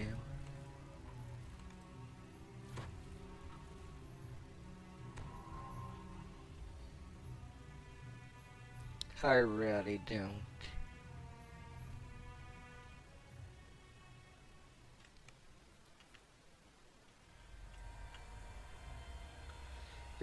You've done it. I knew you were the right traveler for the job. Thank you. Thank you. Thank you. Seriously, little Fey.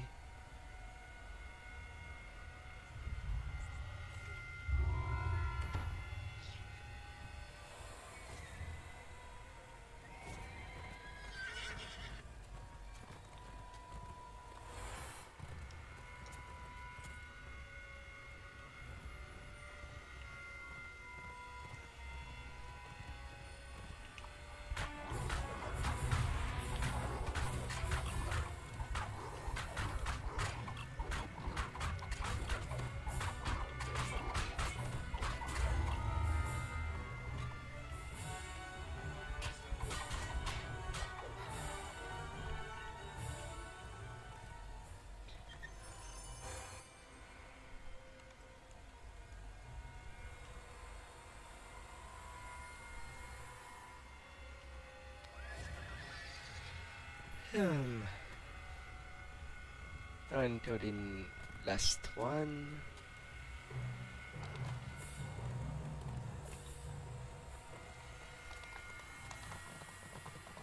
Let's go.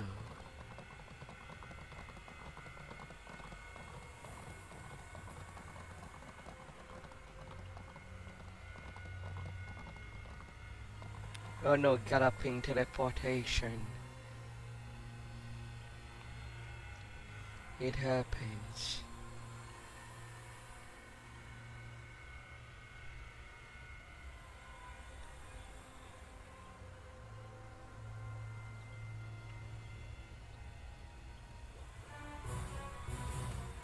A large waterfall.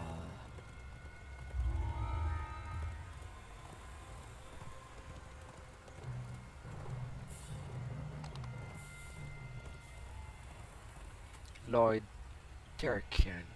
Oh, you must be an adventurer. I've been attacked and the culprit have fled into the Kelpilord Grotto with my most precious locket. You must help me. Sure, sure.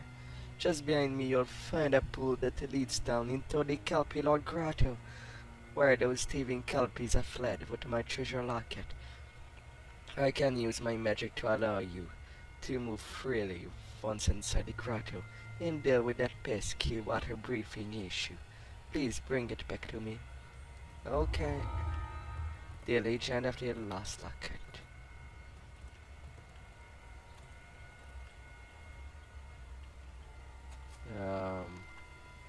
Oh. It's going down there. A mummified Dryad. You make your way deep into the Kelpie's underwater grotto, protected by the Eladrin's magics. Now, where is the lost keepsake you were sent to find?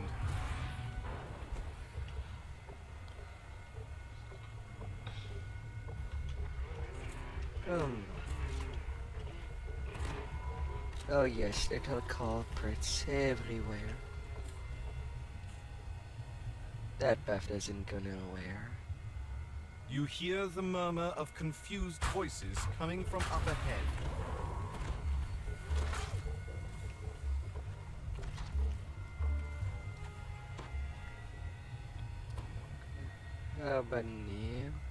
A strange noise, distorted by the water, comes from further down the corridor. It sounds like growling.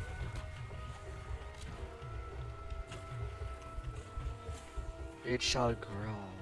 A magical barrier blocks the main corridor, preventing you from exploring deeper into the caves. Stale, fetid air fills the underwater cavern. Protect the grotto. The first lever is pulled, and a deep rumble travels through the water.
The magical lock flashes with green light, and the glowing barriers that seal the side chambers wink out.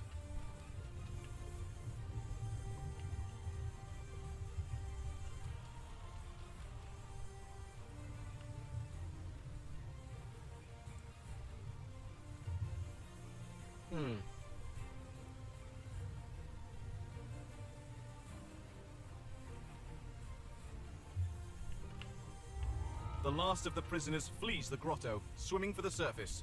A barrier seals off this side cavern. The barrier seems to be controlled by 2 levers, each with a central keyhole. Oh well.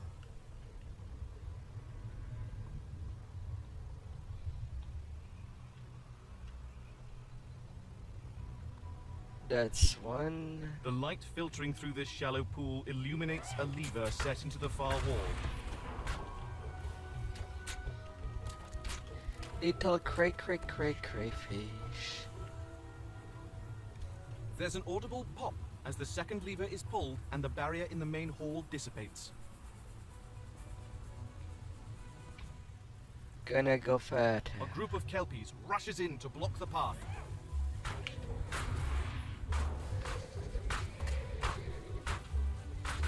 Kelpie horses. Okay then.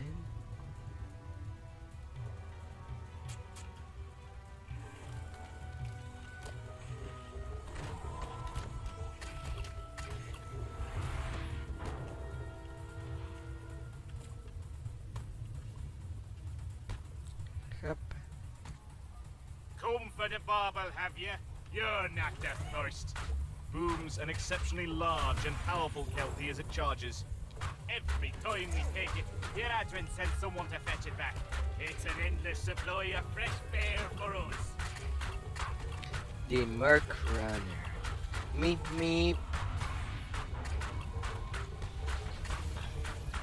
Meepy meepy.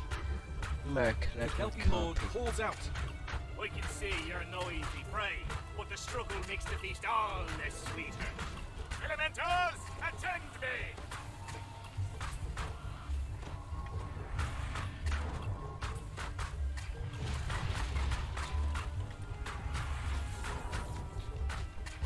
The kelpie lord falters, then collapses, diffusing into clumps of ragged weeds. You spot the Eladrin's lost keepsake perched atop a nearby chest. Imminence of winter. Fire shield.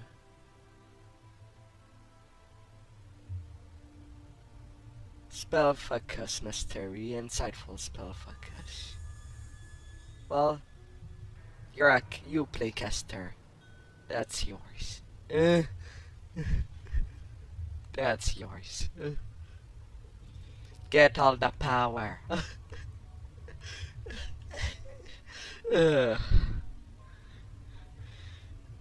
Once you get at that level, that is. Lots of fake speed. Get going. You found it. Thank you for helping me. I do hope it was not too much trouble for you.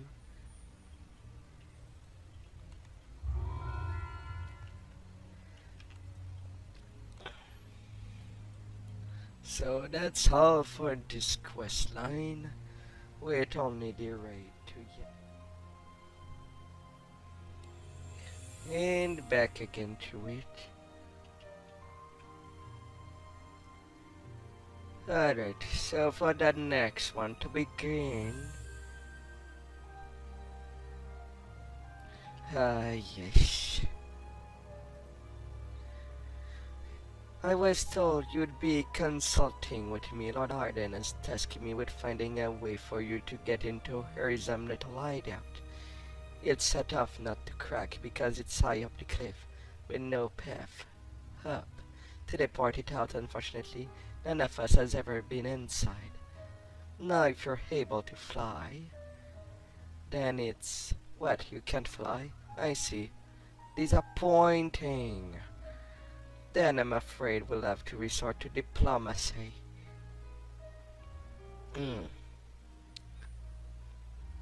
Time for you to head to Bitterspine Palace and redeem that favor of the Prince of Frost owes you.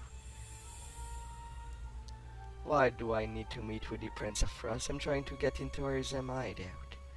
You'll need magic to reach Herzem lair. Any magic the likes of you or High Master would be quickly dispelled by an archfey like Herzem. Best to have another archfey help you get in. and that our archfey enchantments are likely to stay in place long enough for you to enter the Overlook. So swallow your pride and put on your warm clothes. But you better Spine Palace to ask for the Prince of Frost to help. He owes you a favor, as I understand it. Say what you will about the Archfey, but they will repay their debt eventually. So I'll go see the Prince. Quid Pro Quo. Let's go.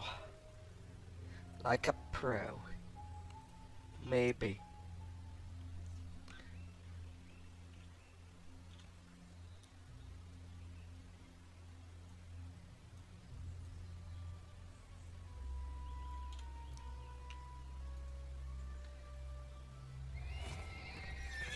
So it's a go.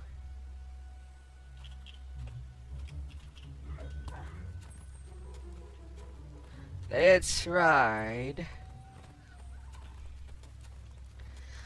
Oh, and by curiosity, if you could have any mounts, not just horse-like mounts, what would you get if it was available for the game?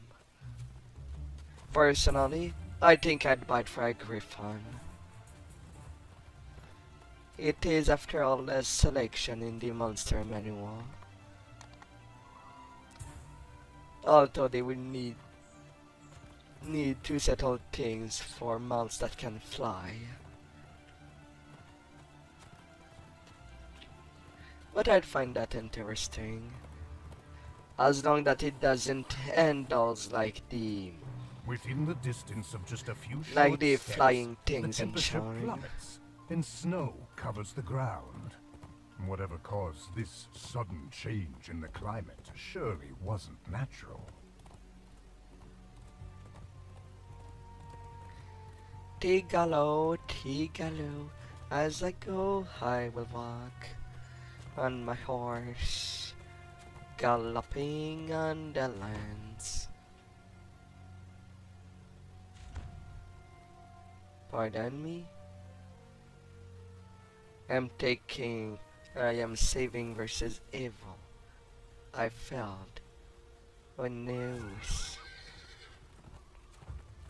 Sometime I'm surprised of the range of Ahead the lies Bitterspine Palace, home to the Baron and Baroness Bitterspine, in one of the many holdings of the Prince of Frost. You try to get Bitterspine Palace, but it refused to budge. Then you remember where you are. Perhaps if you were to speak politely, it might let you in. Oh, kind door, I seek audience with the Prince of Frost. Please let me in. Please.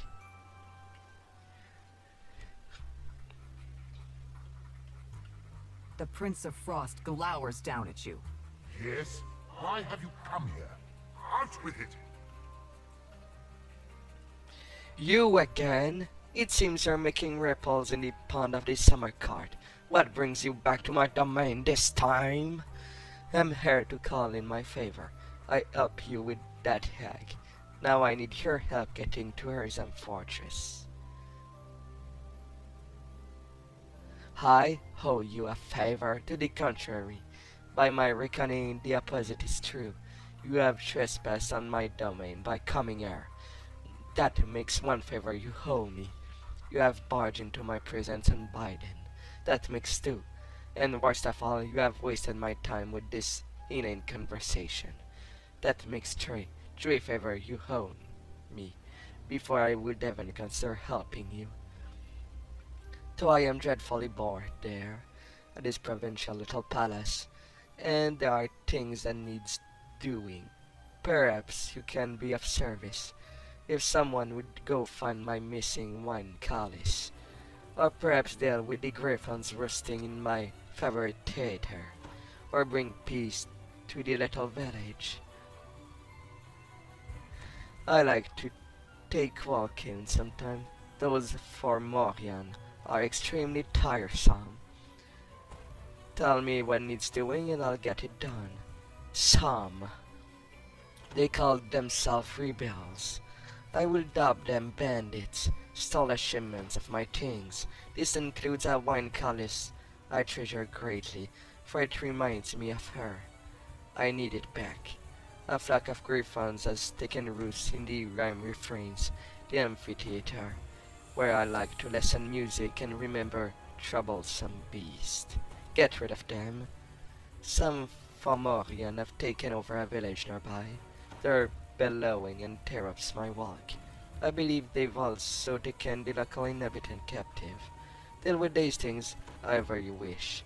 I will consider the favor you ask of me. I'll do it.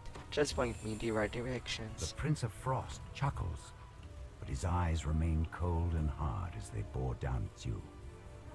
You come asking for favors when you impose on me by your very presence? Not many would dare to overstep so cavalierly.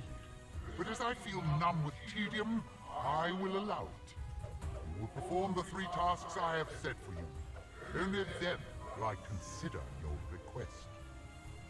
The Prince of Frost waves his hand, and a trio of portals open nearby.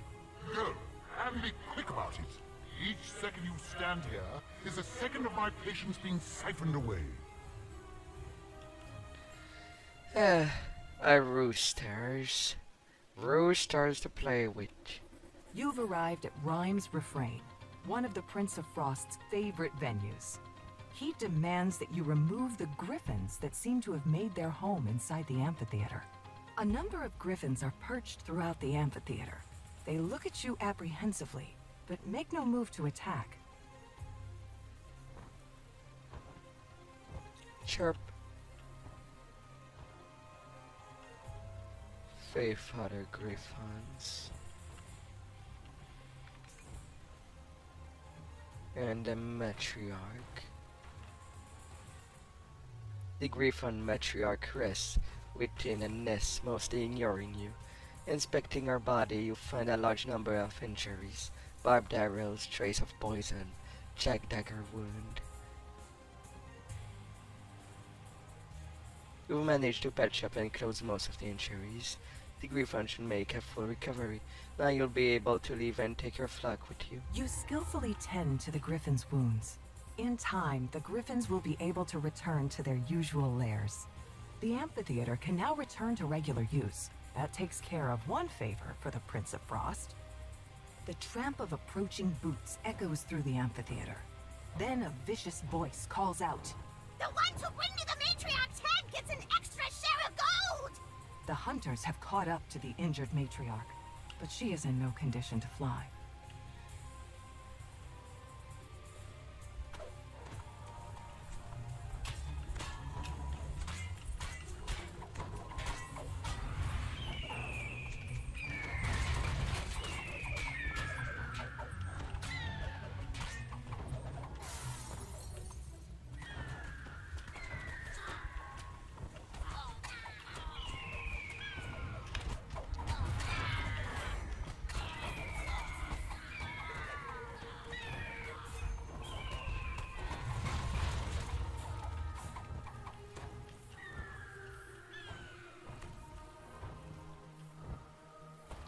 Well, that takes care of that.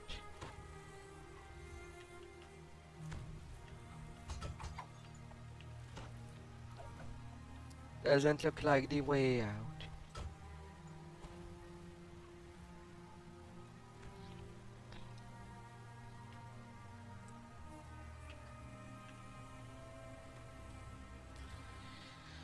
Return into the palace. The captive village. An injured guard calls out to you. You there! You have the look of an adventurer. The villagers have been captured and dragged off by those brutish Fomorians. I'm in no shape to do anything about it. Rescue them, please. I beg of you.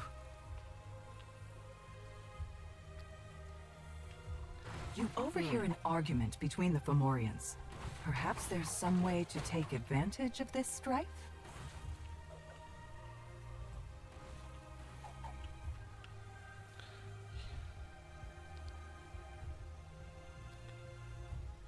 I'm getting angry just thinking about you keeping them around.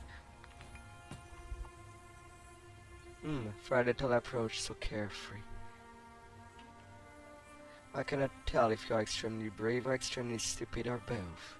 So be it, I will hear you out. What do you wish to ask of me? My social skills. 44 of Intimidate.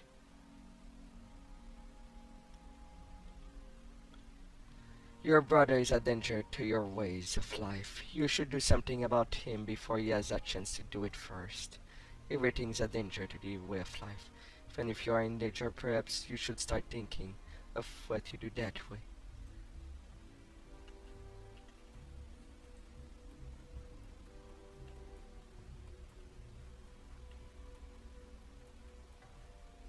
Crew bellows loudly as you engage in combat. In the distance, you can hear lurks stomping this way to help.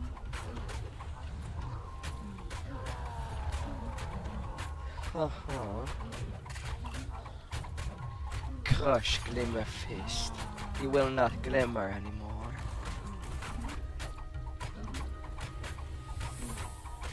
And lurk.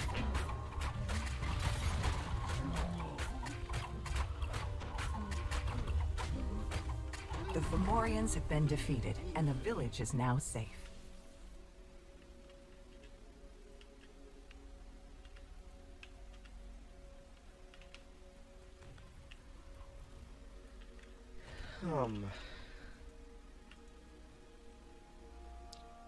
That looks like a gnome village.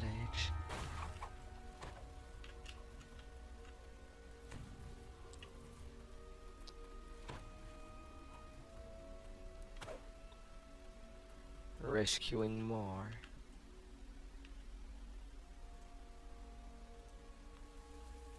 I don't have enough use magic device. Nor could I put point in open lock.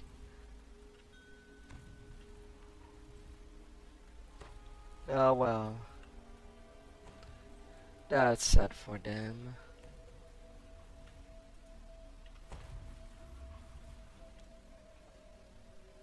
And now the Kaddish.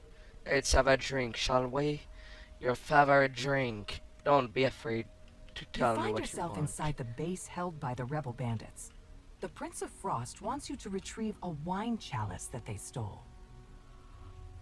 These goblins sit around the various bottles of alcohol and reach someone. The bandit said something about needing to get the patrolling sentries to wake everyone up. It may be possible to sneak past the sentries and through the sleeping bandits without needing to fight. These goblins sit surrounded by various bottles of alcohol and reach someone that has been up for days drinking his eyes. You briefly and resume drinking with a little. Looking for a fancy wine chalice. Have you seen one? Chalice? Yeah, I've seen it. The boss keeps it in her room. Says it's her ticket to the high life. Good to know. Is there anything I should be aware of if I try to retrieve it? Just a few things. The old werewolves patrolling around. Oh, and the boss herself. The magical locks too. Old werewolves? The boss has a pair of old werewolves patrolling the halls for anyone that smells of. If they smells you, they're old and wake everyone. Unfortunately, they're pretty old, so their eyes aren't as good as they used to. Good to know.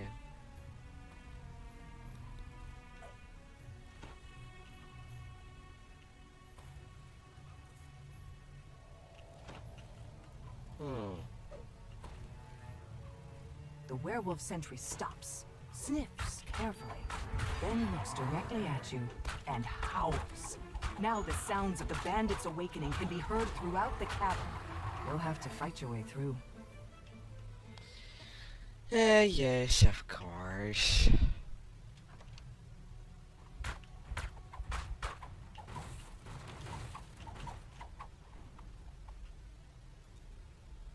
The note contains a single word on the left side of the scroll.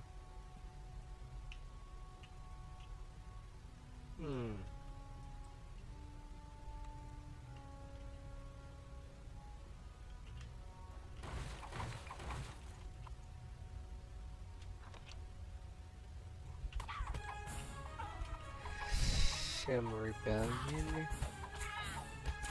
Goblins of the Gun. Not additional papers.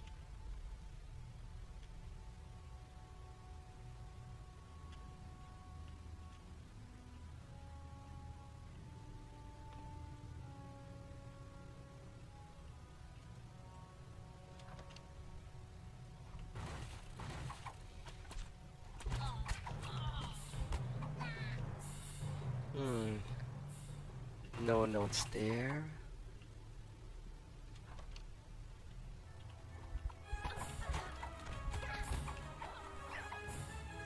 But there are rebels everywhere.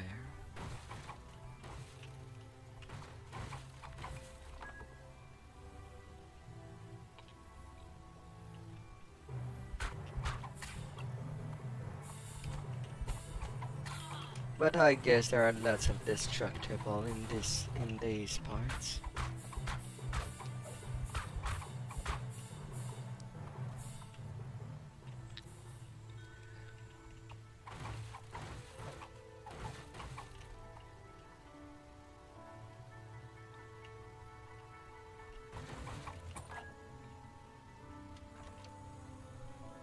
Well, Penny.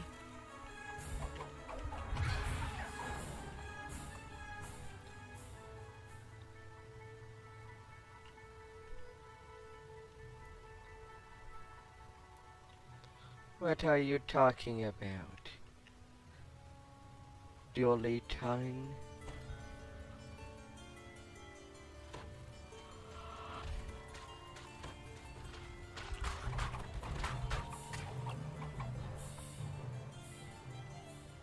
Paging through this well-worn journal, you learn that the bandit captain has a private stash of treasure hidden somewhere in the caverns. It would certainly be a shame if it were to be left behind.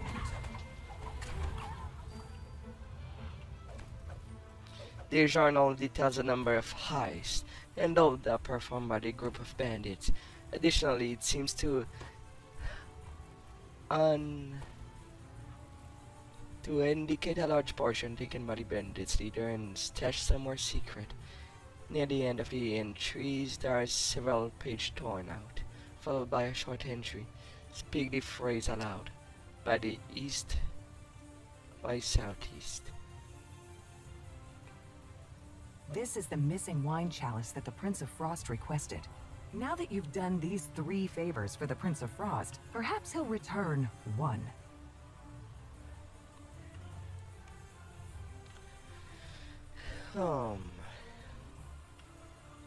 Oh, you again? I'd nearly forgotten. Your stench seems to indicate a fair amount of scurrying around. So then, what have you to say for yourself? I've recovered your Kylie's, liberated your village, and cleared out your amphitheater. All as favor to you. Yes, the 2 favors you owed me. You owed. Even the scale and the 3rd creates an imbalance on my side. Very well. I shall grant you access to my hovel. Herzam has been hiding out in. It's not as though I'm fond of that drunkard anyway. I shall build you a stair of ice that'll lead up to the cliffside. Now that you've come to an agreement, you may be gone from here and find a path. It's a deal. I'll let you know when I plan to head there. To once again even the scales, the Prince of Frost agrees to lend you his powers in reaching Hirsam's fortress. You can now proceed with the final part of your plan, trading Hirsam's needle for the codex pages.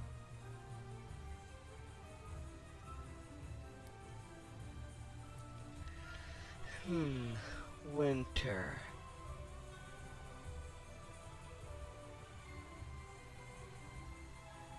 I'm not even sure if I can call it nice.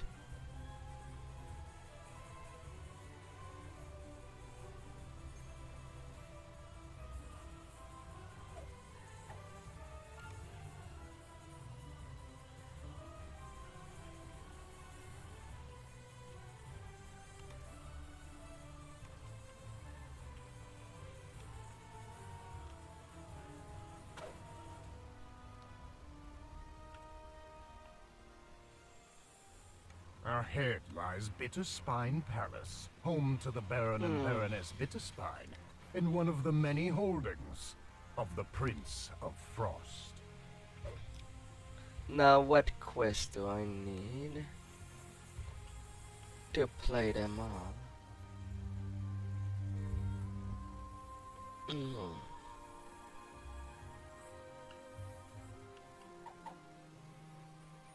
As I said, the Archfey do repay their debt. That doesn't mean they want to make you sweat first. So the Prince of Frost made you do his dirty work. At least now you have a way to get to Herzam hideout. Lord Aiden is pleased with what you've done. Here, take this. Certainly earned it.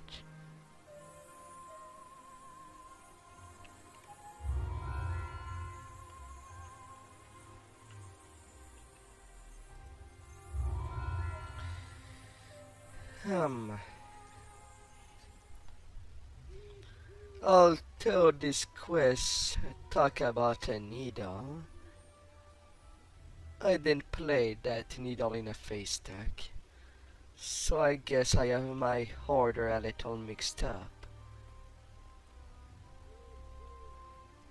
So, who gives that needle in that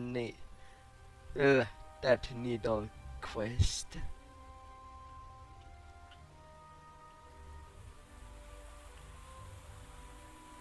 A needle imbued with Herzam immortality.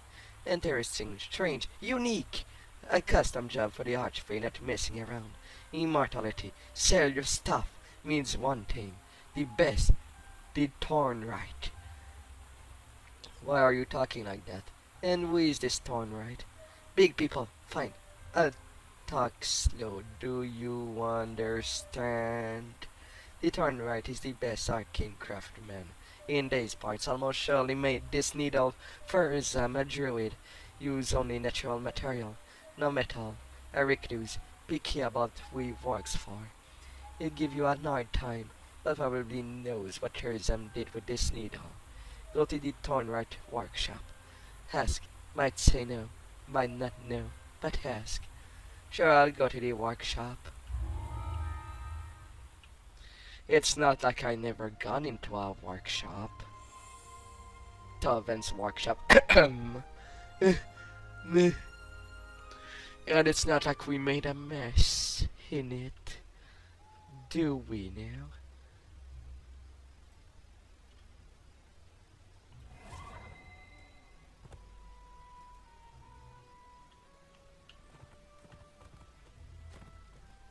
On the way to the workshop.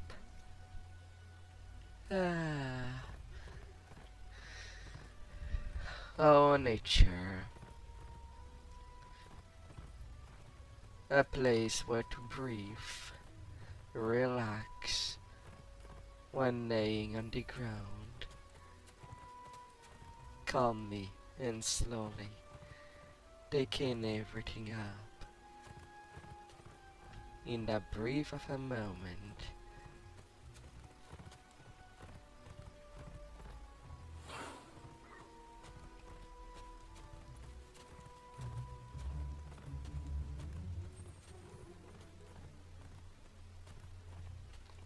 Oh, so that is the workshop.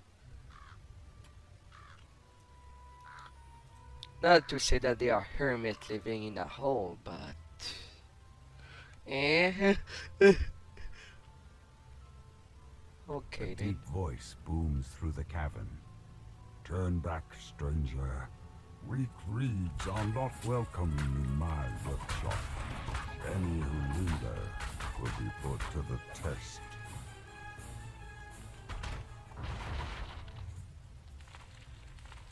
Finding the druid. A Dryad leaps from the tree. Sensing your surprise, she motions for you to speak with her.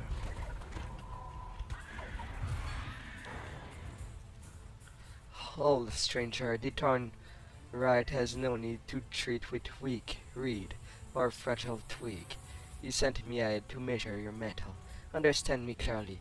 If you choose to proceed, your persistence and prowess will be tested.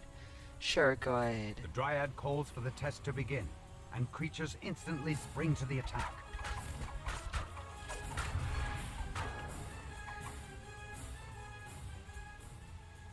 Sure, bring your whole family if needed, Dryad.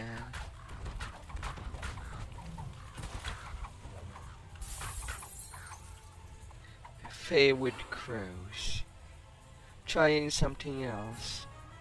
You're just sending more blink dog. That's not trying something else. Now elementals. I don't know, with Brown Pit I learned to crush rocks. Dryad joins the fray herself.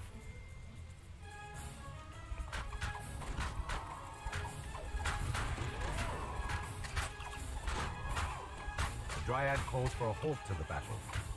You neither bend nor break. Good. The ThornWright is willing to see you. You may enter. She makes a gesture, and a door opens.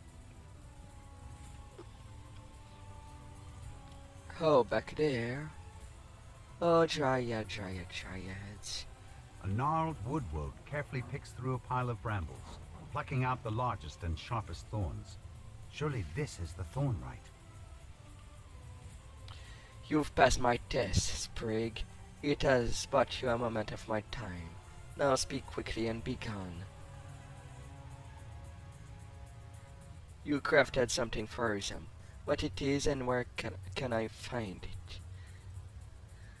Oh, a bold little Sprig indeed. The Prince of Satyr paid me well for my work, and now you ask me to tell his tale? Ursum paid you for the work. Did he make a bargain to keep his secret as well? He did not! You have the right of it, Sprig. A bargain's a bargain's. Yet when it comes to the story, why no bargain was made? Ursum had made me craft a needle for him, yet this was no ordinary sewing tool. No, this was an enchanted artifact, made with all the magic at my command. One prick of this needle could join the arch for immortality. Store it in the needle safe and sound. What did Ursum want with such needle, and where did he take it? Ursum said he required this magic needle to pass for a mortal, as part of some scheme of his. I paid little heed. That one has so many plots and plans, they blew right through my branches. So I do remember one thing after I delivered the needle. He looked at it thoughtfully, then asking me the way to the treasure grove. If you seek the needle, look for it there. Thanks, I look for the needle at this treasure grove. The ThornWright explains that he crafted a magic needle for Hirsum. A needle that now contains Hirsum's immortality. The Prince of Satyrs then took that needle to some place called the Treasure Grove. The Treasure Grove. So is that the Gatekeeper's Grove if it had more budget? Ah, what a silly question. The Gatekeepers don't want to live in a fortress. They have only one. They have their little grove and only one house for them. Not much else. Sad times for them. Saw the ThornWright, missed the big stomp. Been a while. Ursum took the needle to the treasure grove. Not my area, not my problem, but good luck. I'll try to find out.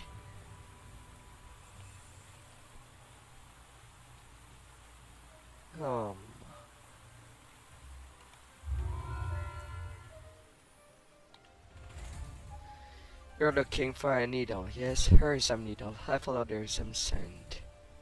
Not easy, wanders to the windwood, like a squirrel. There, back, forth. Many trails most mean nothing, but then I smell a very strange trail.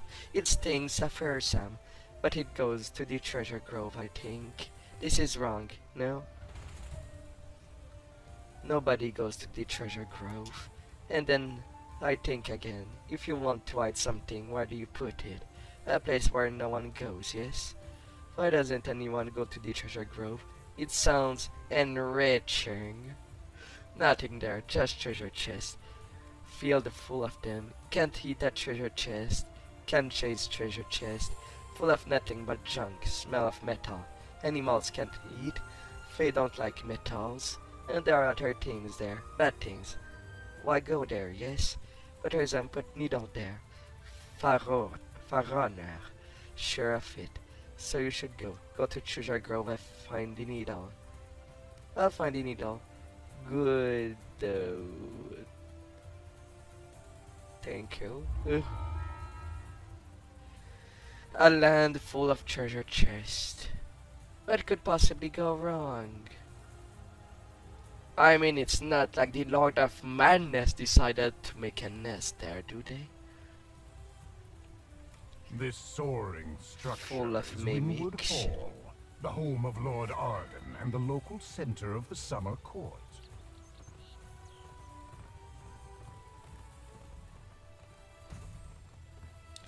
Oh, you wanna partake?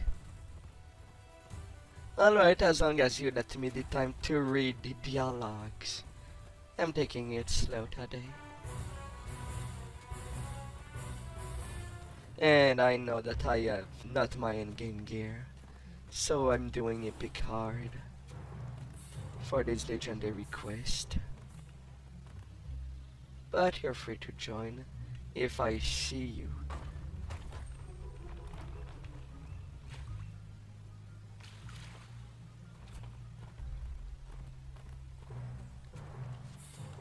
Am I even going at the right place?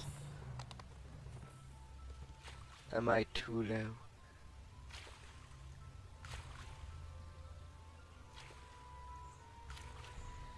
I cannot climb these branches. Ah.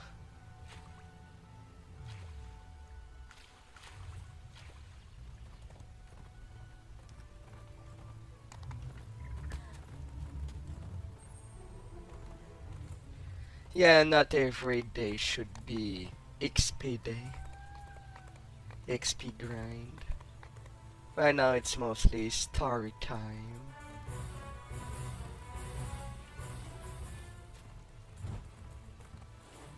Of course, I don't know if the Feywild has a teleporter at all, or something of the like.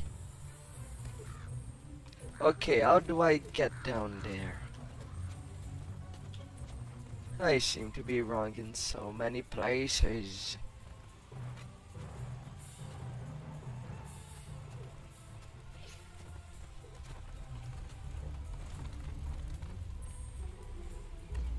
Or can I just follow the road?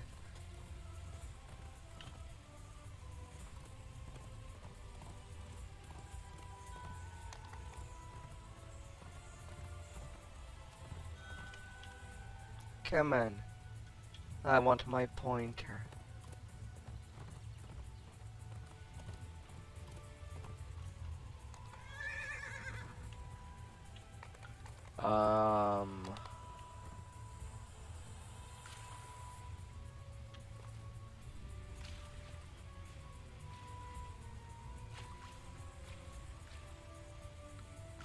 I am a very confused player right now.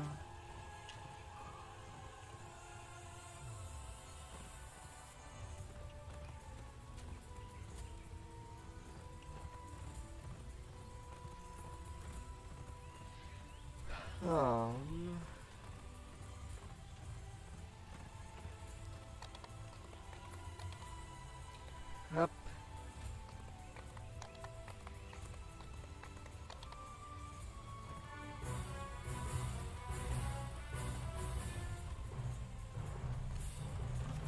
How do I even get there?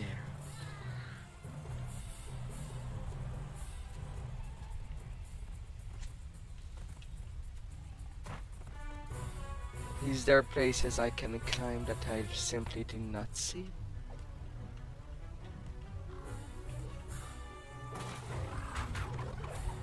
Come on.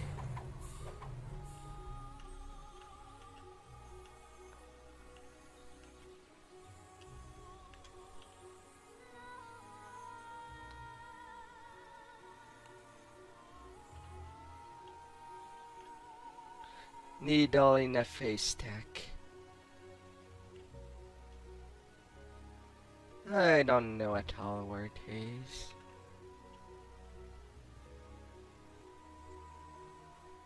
Oh, come on, invisible wall. No. That's wrong.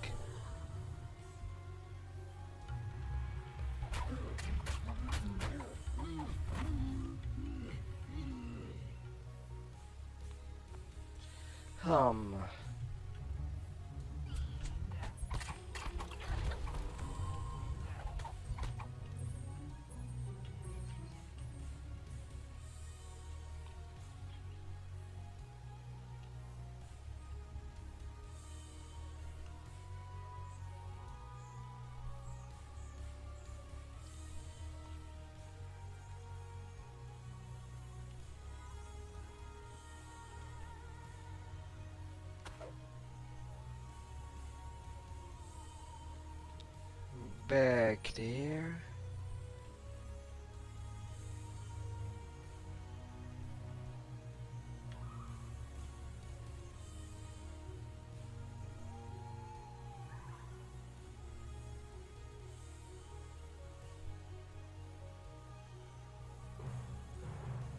Yes, I'm going at the right place.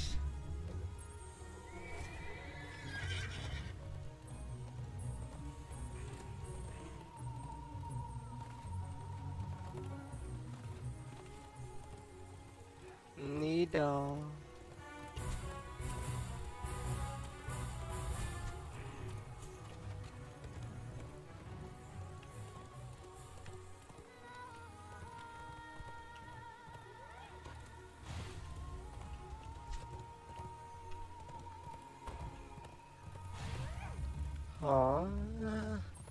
Please.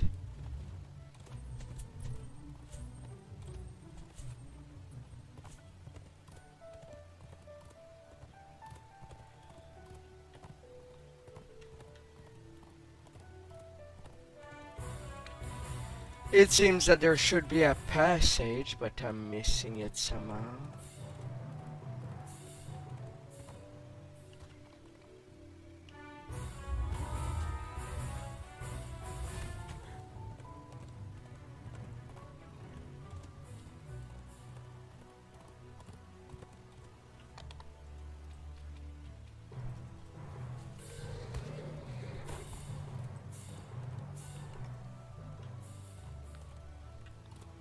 Come on.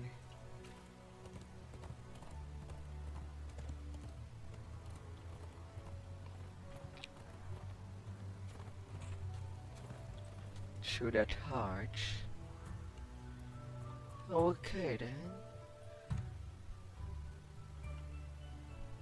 Somewhere in these woods there is treasure that grows on trees.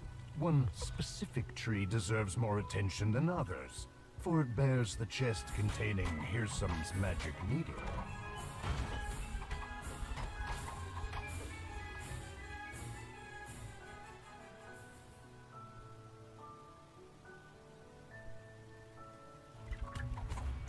Hi there, fluffy spider.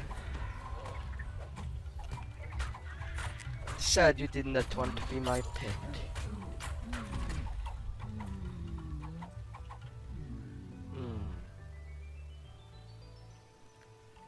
Find the right treasure tree, retrieve the magic needle.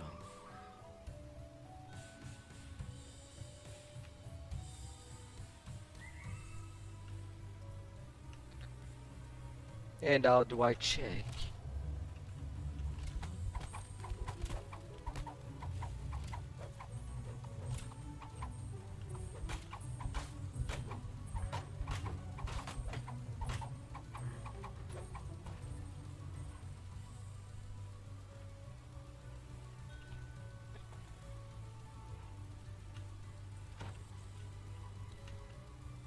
What skill?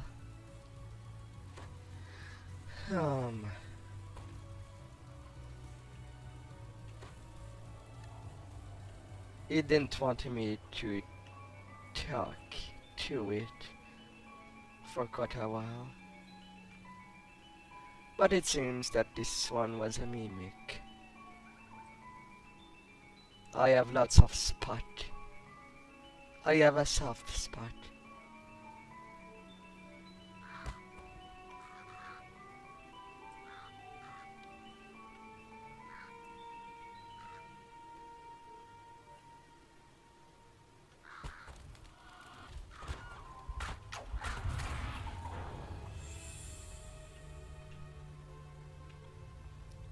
So,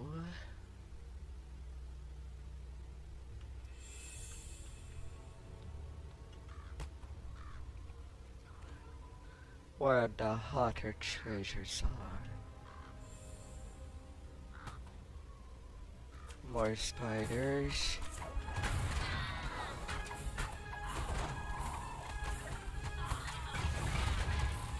Lots of fluffy spiders.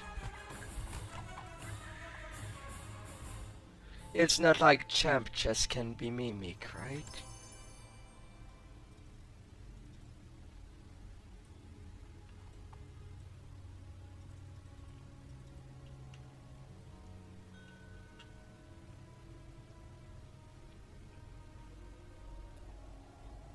Even during the mimic event? I know that DDO do that sometimes. This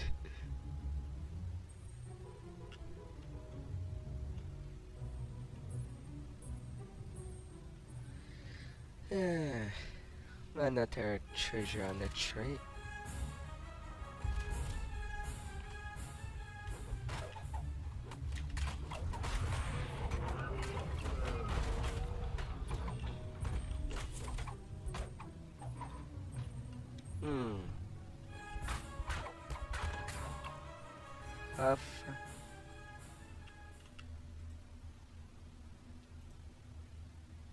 Another mimic.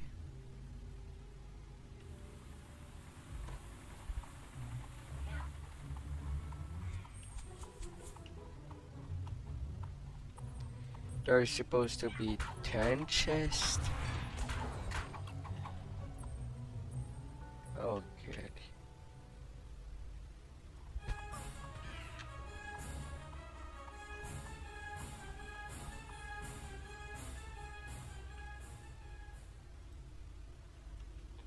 Another mimic.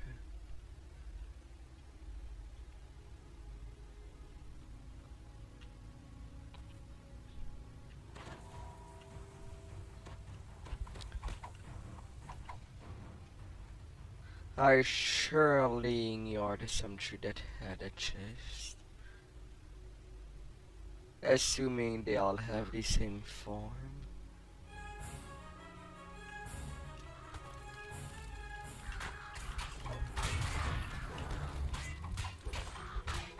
No red caps.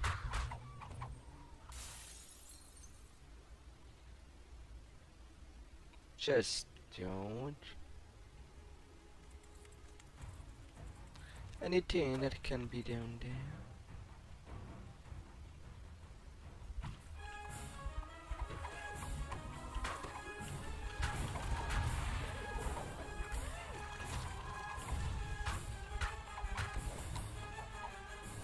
Galpy Swamp.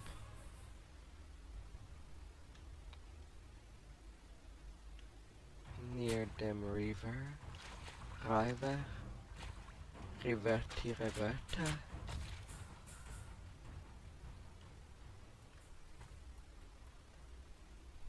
You look quite alone.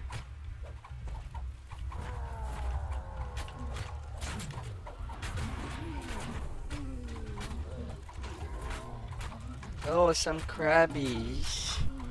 Hi there, crabby.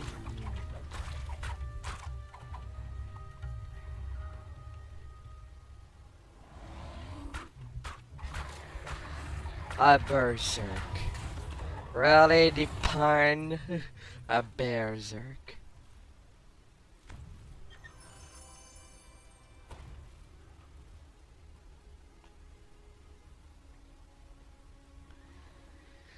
I don't know. And somehow some more chests to go. Still 5 of them.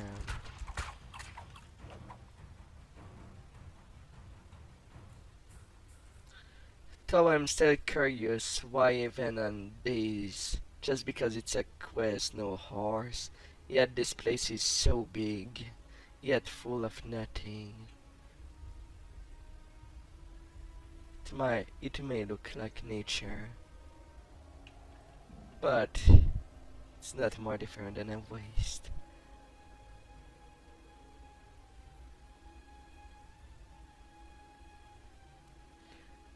More mimics.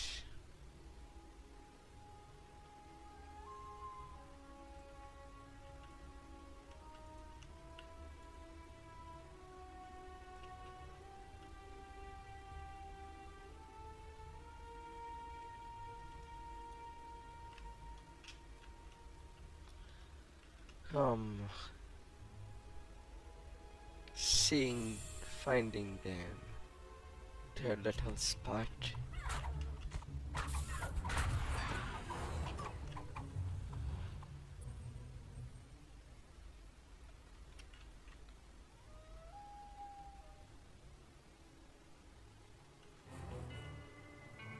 Oh, where is it?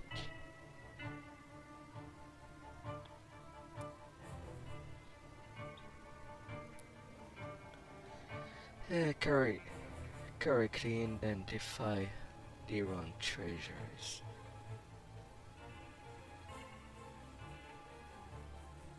But what is a treasure?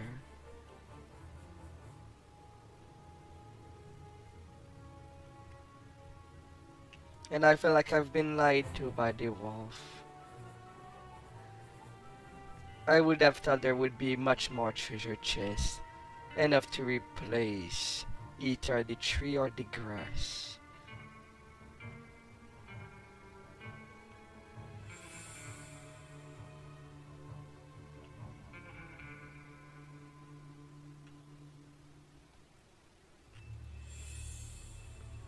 Penny.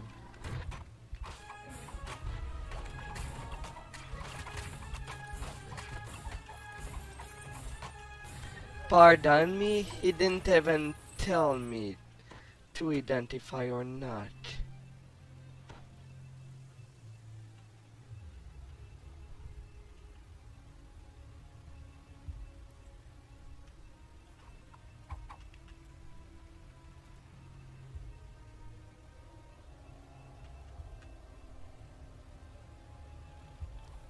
That does confuse me.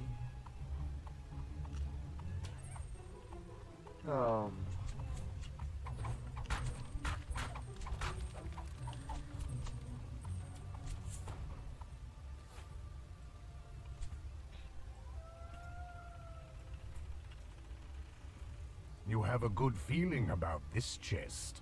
Perhaps it is the one you seek.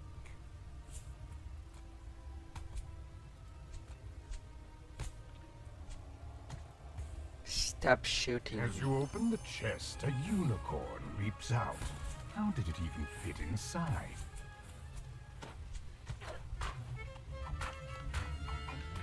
Chasing the magic unicorn, sure. But I don't like bards. If I could undown them.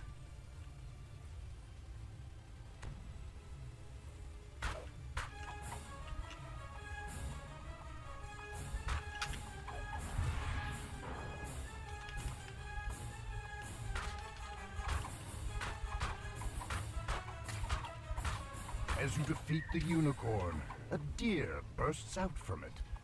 Is that normal? Oh dear.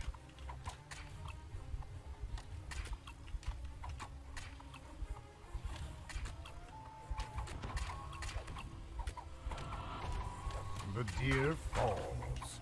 Something stirs inside, and then a blink dog appears. This needle better be worth the chase.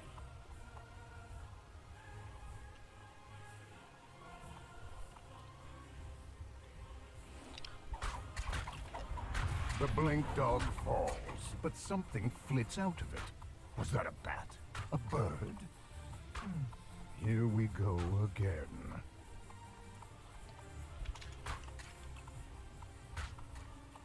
No, come back here.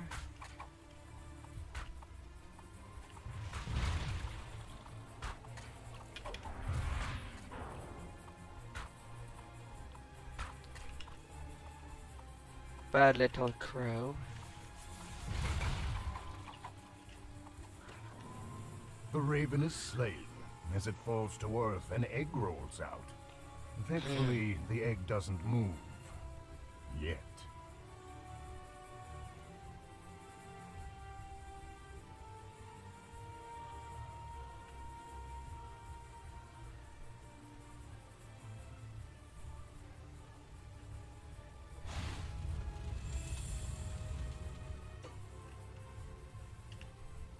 A small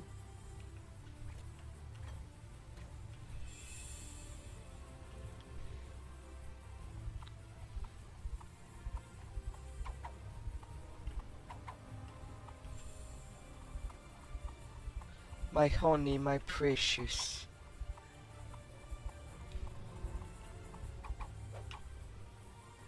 Eyesight first, dibs. Do not meddle in the affair of dragons. You're not heaven, consider the true dragon.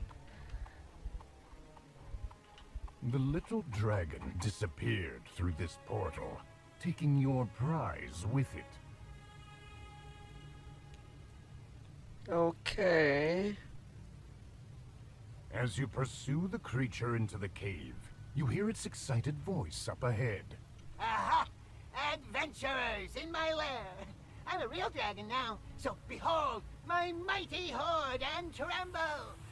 No, it's fine. You don't have to tremble. You want to play a game? You're funny. Hi. What's your favorite color? Want to play a game? Do you like my horde? It took ages to find this stuff. I got your needle and you can't have it because it's mine. By right of Yankee Nation. Finders, keepers, slowpoke, weepers, and so on and so forth. But I can't trade this for something shinier or fluffier value. And don't lowball me. I know what I got. Hi, how are you?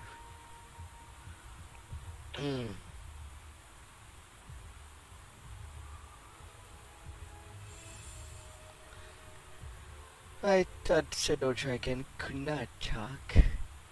First, an adventure in my lair, and if that doesn't make me a real dragon, what will? Second, I was the favorite family of an extra famous wizard, and she didn't like that.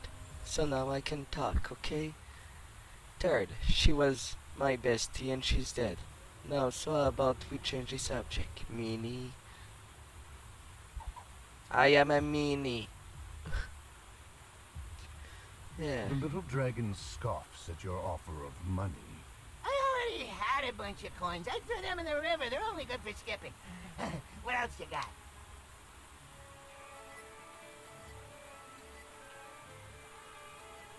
How about a game of skill for the needle? You like games, don't The you? little dragon bounces with excitement. A game?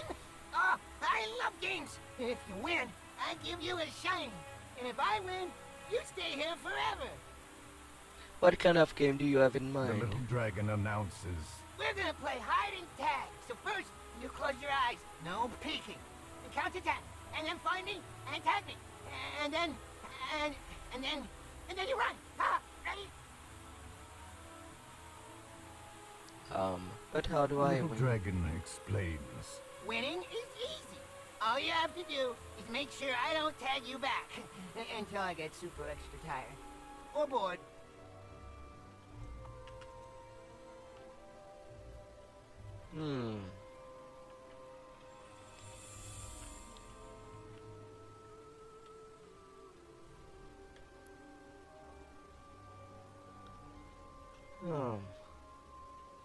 Not getting tagged.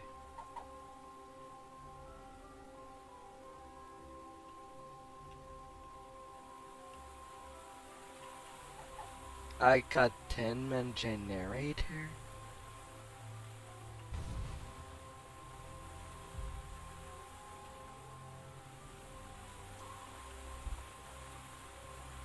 Ready? No peeking.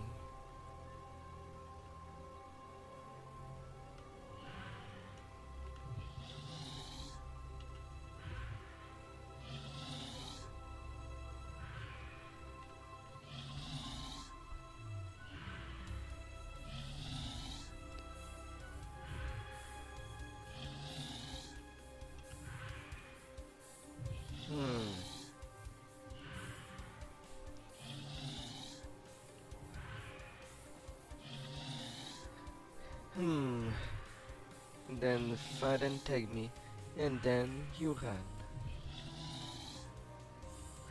Okay, now it's the finding process.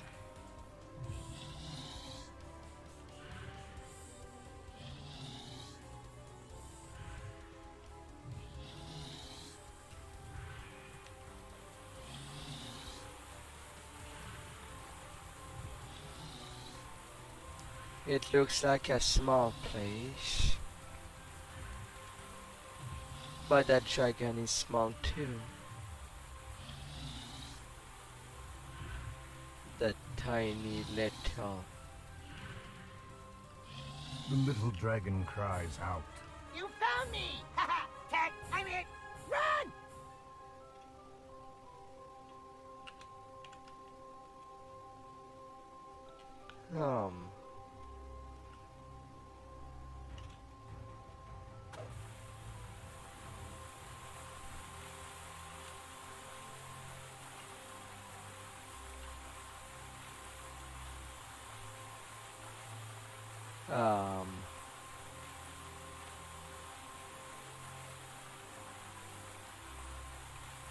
I know it can fly, but is it stuck? The little dragon jumps up and down. What fun! Thanks for being so very entertaining. You can have the needle. I just wanted to have a friend all along. Uh-huh.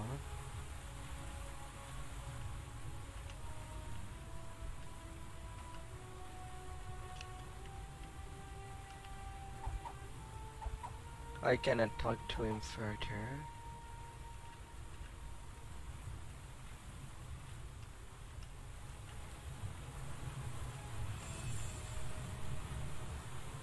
Tiny little With Earsome's precious needle in hand, you prepare to offer him a bargain he can't refuse. needle in a Fey Stack.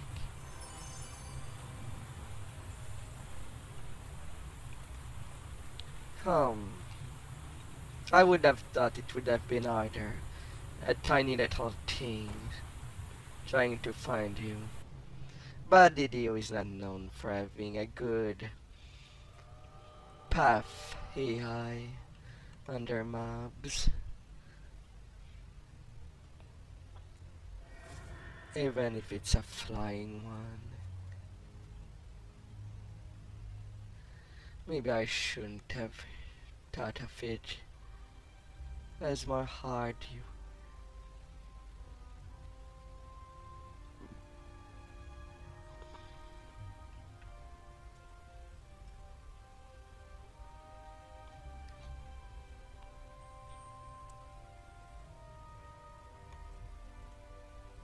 Yes, I know that smell.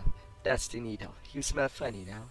Those smell sticky. Roll in some leaf. That will make smell go away, yes? I have other things to do. Thank you very much. And then there is one more. The one from Maddox Silverlight.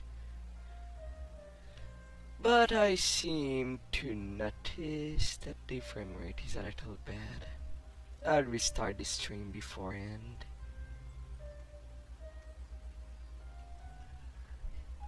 It should not be long. Just be aware. See you very soon.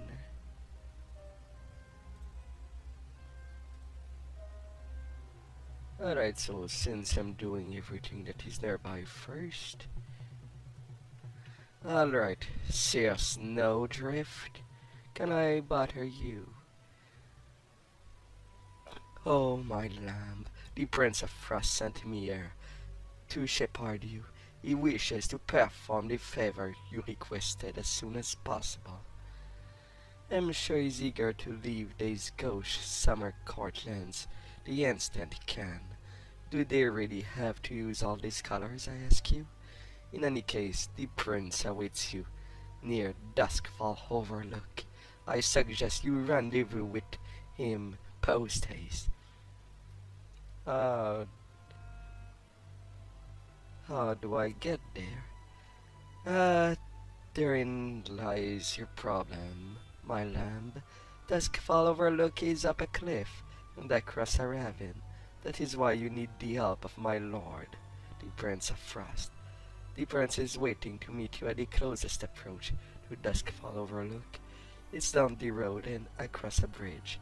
I believe you must have passed it when you first arrived in these lands, in fact. Now on your way, the Prince of Frost is not known for his patience.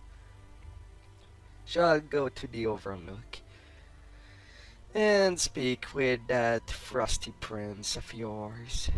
How to get in? One thing in due time.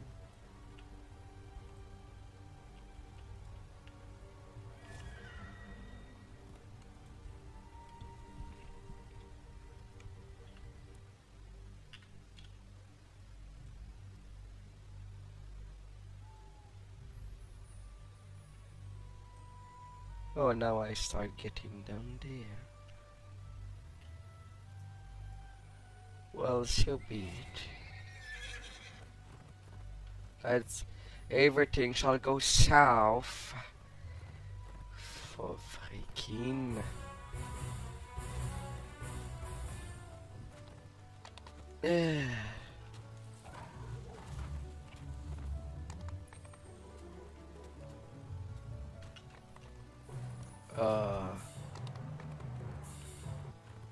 although it will be disconcerting if there is only one way to get at that place. It's not like there is a climb skill in this game to even do anything of this such.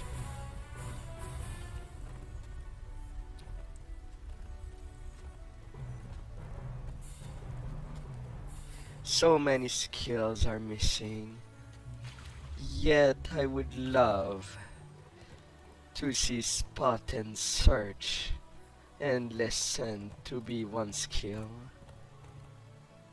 all stuck together like in Pathfinder as a perception skill.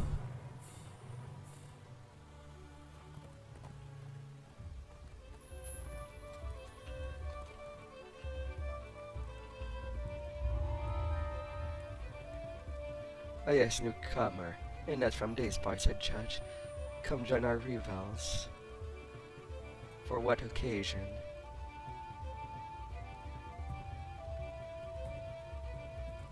Herzam, the wandering bard, the prince of Satyr, father of song, and one of the archfey. I sang the first song during the first drought. You are in the Wyrmwood, not a place renowned in song or story, I'm afraid, but it's pleasant enough. Lord Arden claims to rule in the name of the summer card. His all is just on the road. From your confused expression, I can see this all means nothing to you, perhaps you from further afield.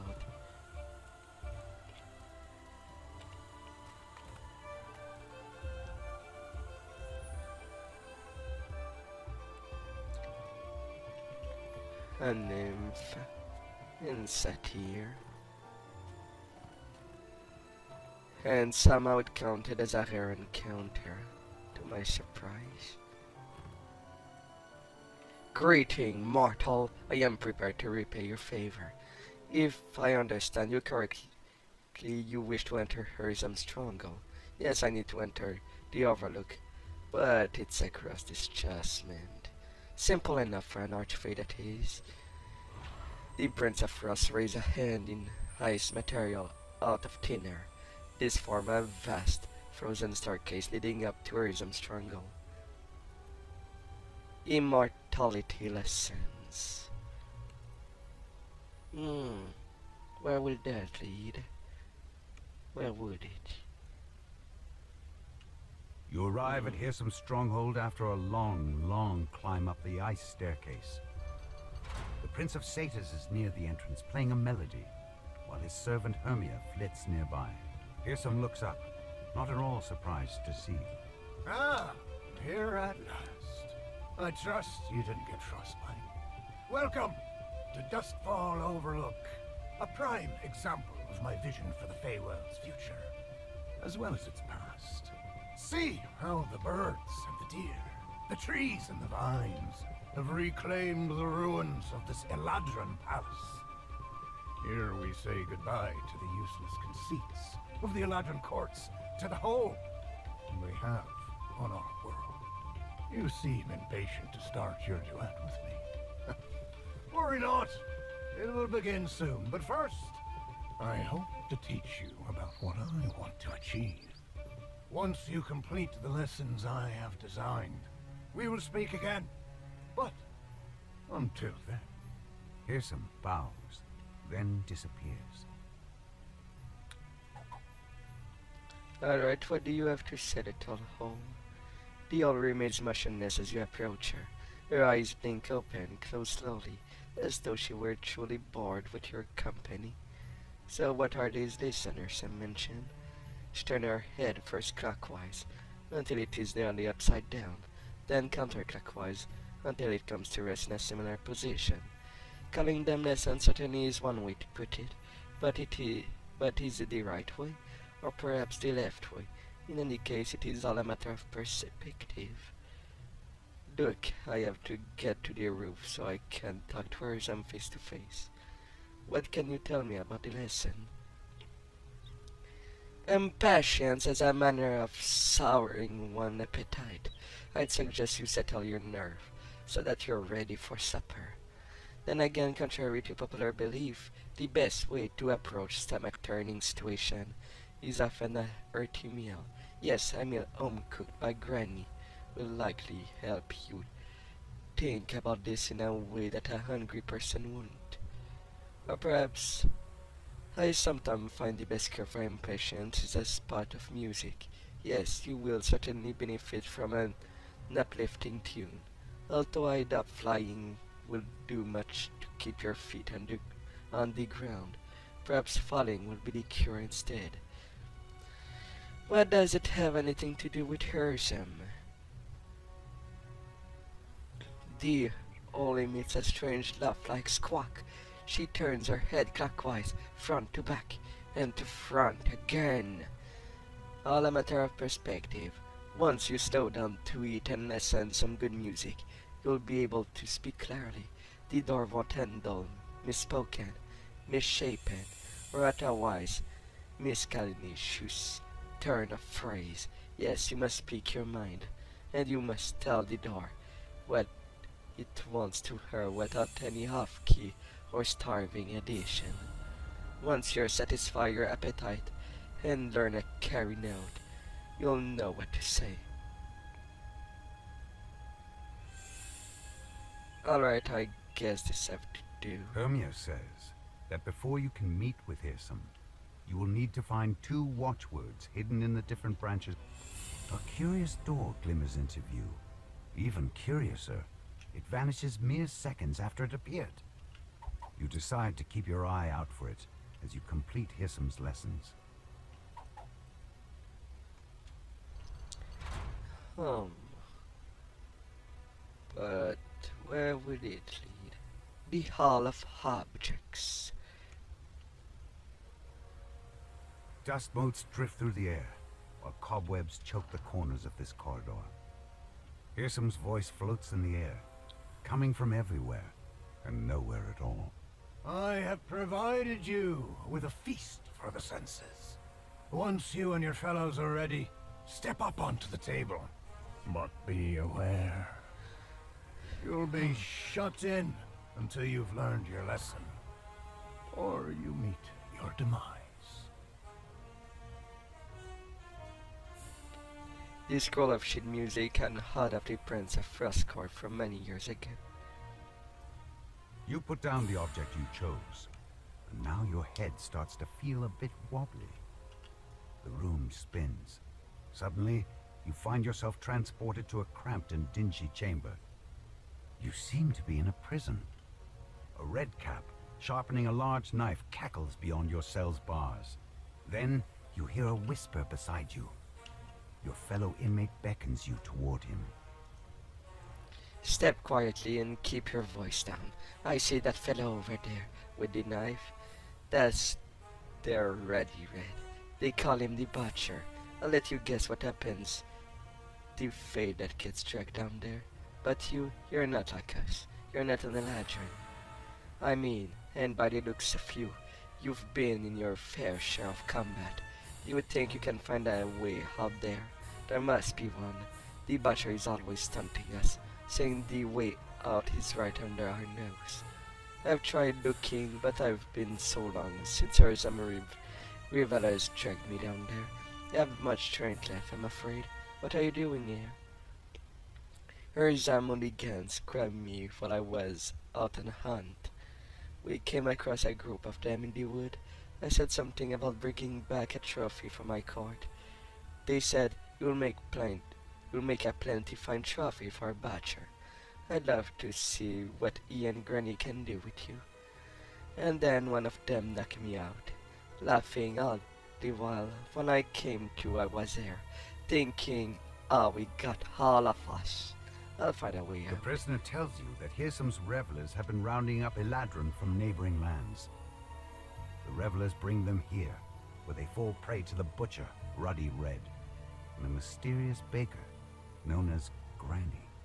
A panel in the cell wall slides open, revealing the entrance to a sewer drain.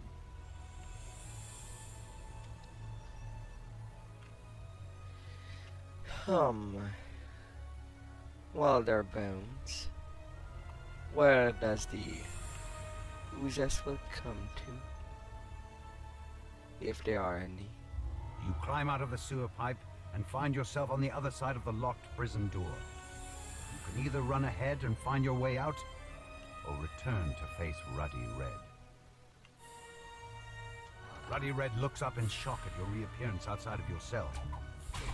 You! How did you escape? Guards! He snarls, before lunging towards you. Oh yeah. Sure, Reggie. As Ruddy Red dies, the other prisoners' cells clang open. The Eladrin tell you they'll wait until it's safe, then find their way back to their courts.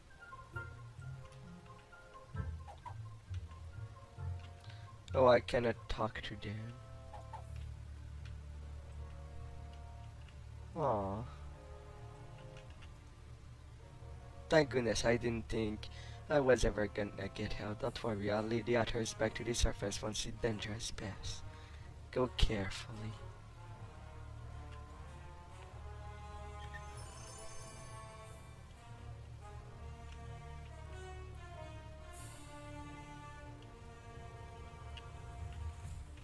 Well, off I'll be going. Returning hub.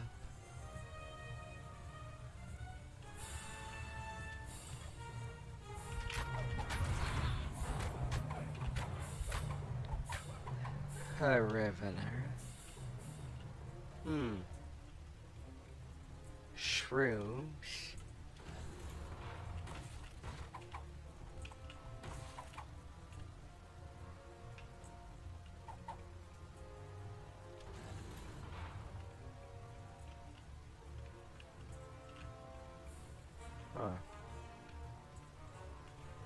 Leading nowhere.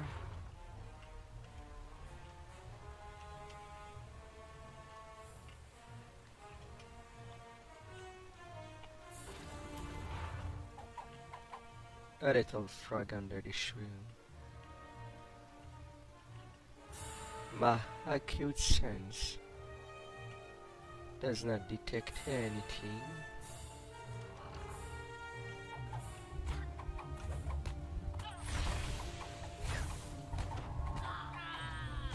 Pardon me.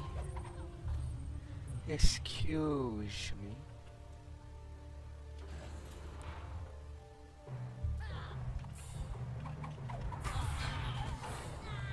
Down they kill.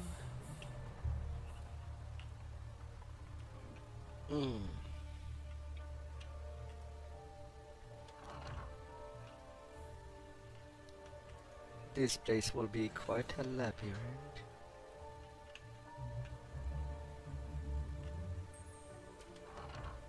Hide.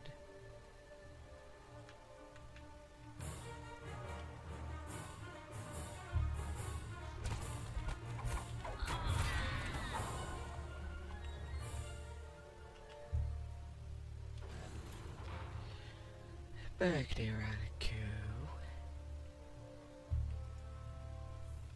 This door brings you back to the Hall of Objects. With that detour dealt with, you can try again and choose another object.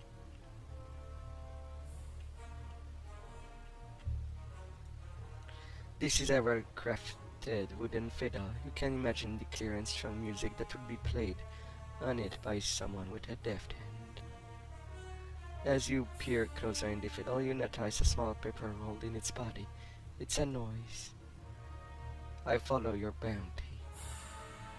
You're surprised to discover that a watchword has been hidden within this object. You hear a loud rumbling noise, which strangely reminds you of a yawn. The door slams open, and a Fomorian walks out into the chamber. Finally! Holy ladron for supper! He shouts.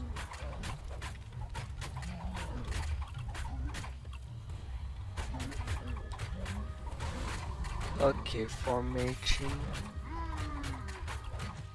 Oh, I lost so much train that I'm not centered anymore. Then fall.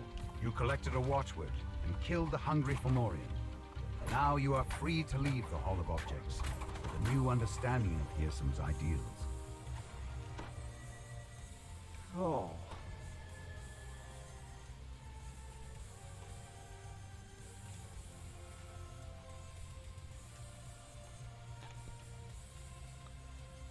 So, bounty. Now the next direction. This door has been sealed with a magic incantation. Only the 2 watchwords can unlock it, which Hearsom has hidden in his stronghold. The amphitheater.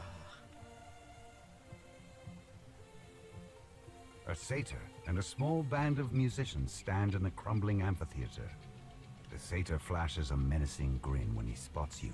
Hearsom's voice drifts into your ears, like a far-off strain of music. Now it's time for you to learn of my music.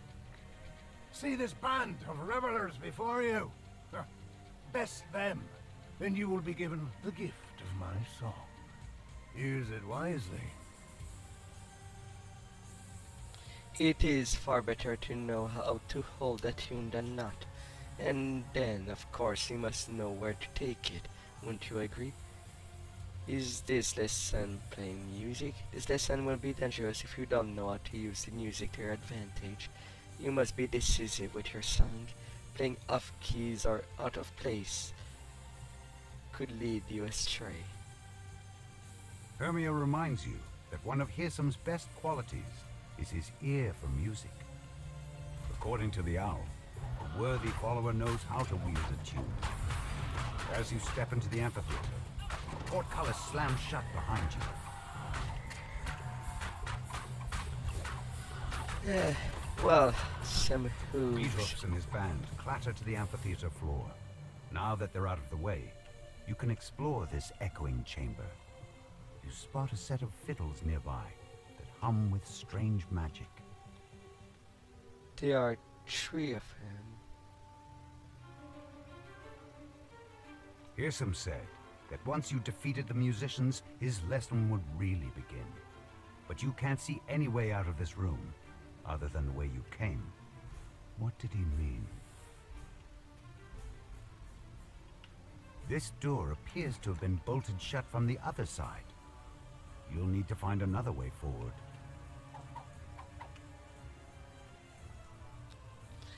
The fish fiddle you shall see with its tune will set you free in spite of how it may appear. The path forward shall soon be clear. With these instruments in hand, you'll learn how to remake this land.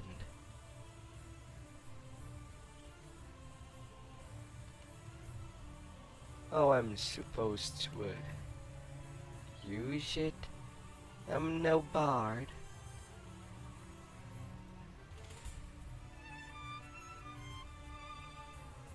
Standing by a weak section of flooring, you play an aria on the fiddle. To your surprise, the sound from the magical fiddle shakes the room. The tiles crumble, revealing a path down.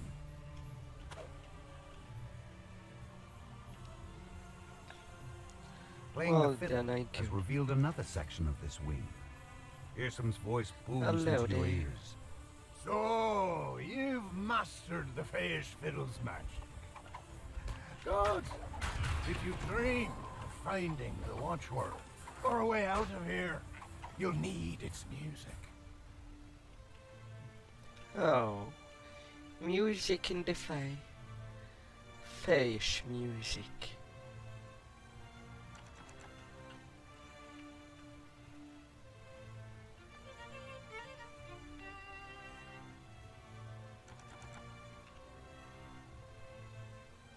Aww.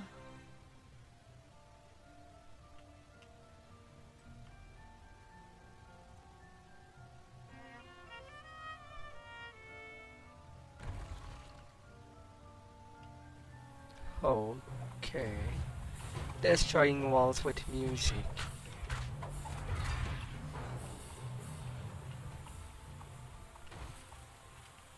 Anything in this fountain? No. What about over there?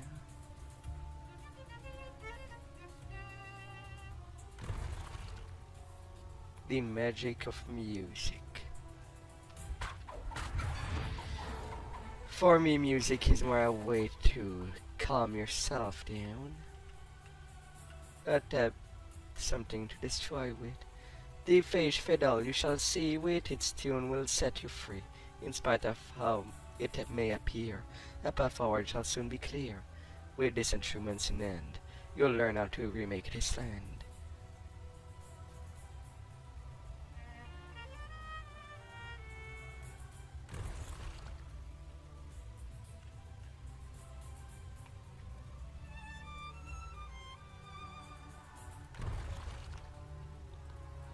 Seem to have many different paths. Oh, that'd be something to get by.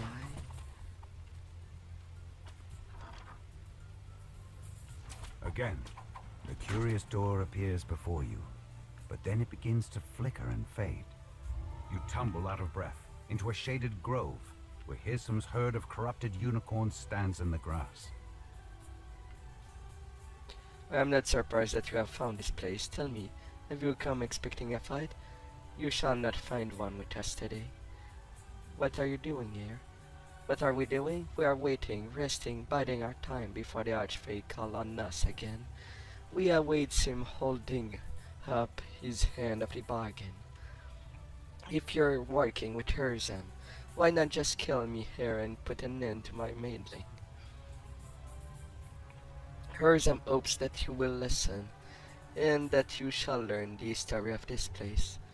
That in your lesson you will understand why opposing him is a fruitless effort.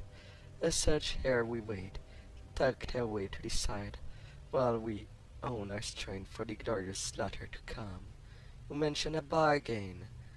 Hi, the fish pack always shall be delivered in time. Hirsum promised me and my herd freedom.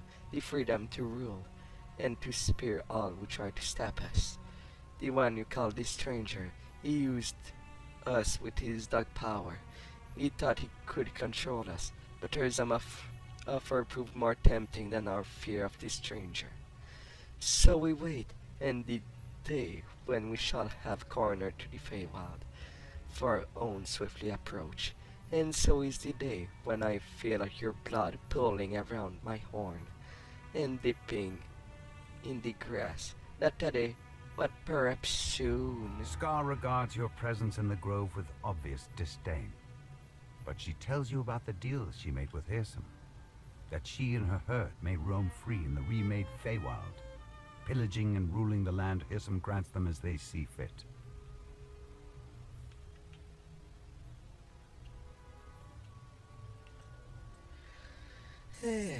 Well.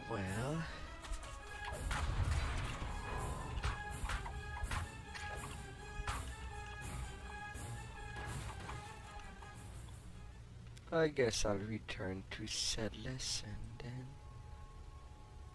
If that's the only way to go, then so be it. This courtyard has been walled off with metal gates. You'll need to find another way inside.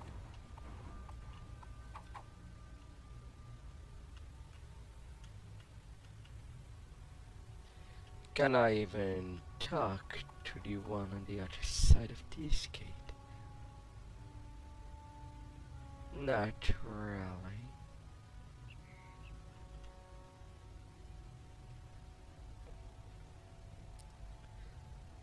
Well, how far does the fiddle go for its fiddling?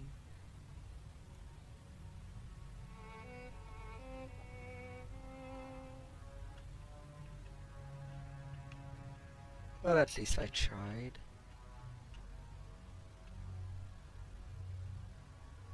Alright, so going the matter way.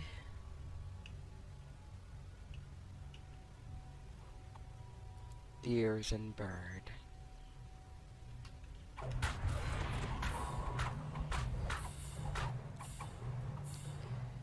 But kudos if Hirsum is not a one-dimensional villain. Just there for the lols. Hi there, Spacious. Oh, I'm doing fine, and you? This room seems to have are been sealed you? shut. A red signal crystal hangs above its entrance.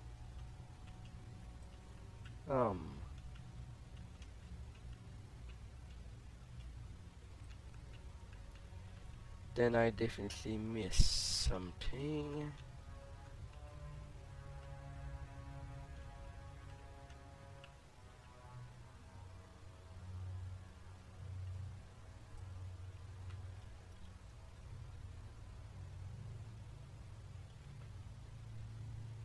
What could I have missed? Right now I am exploring the Feywild and its quest. Trying to figure. Right now I am in Immortality Lesson.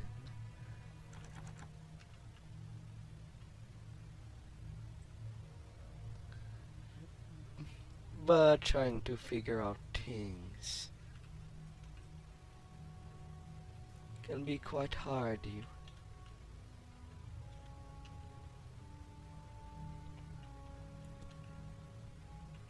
With the mystery. Yeah, right now I have one watchword.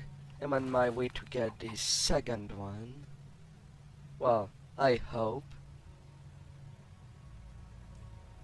And then I am kind of blocked out there.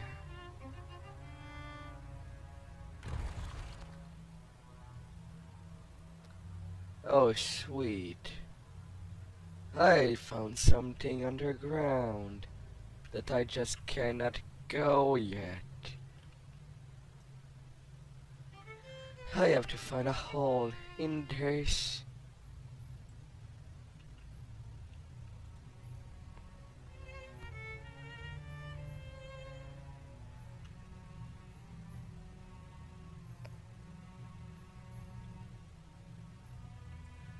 Any underground passage?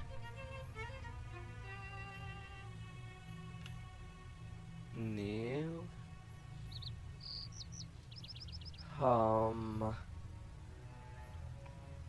I'm basically doing them blind without looking for a solution. Of course, you're allowed to tell me hints that I would not stop. Especially since I am afraid that I turn in circles, literally.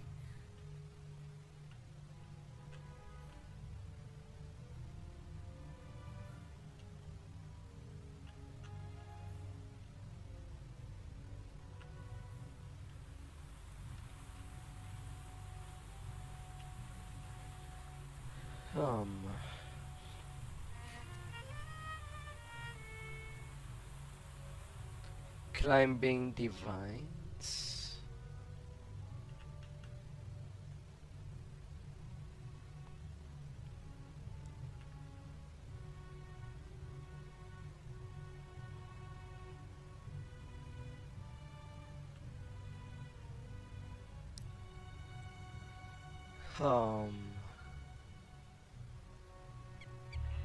Not really.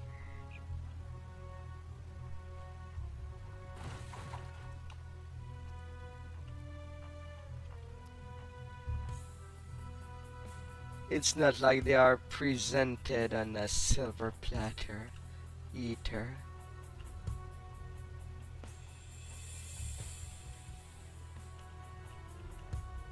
Up.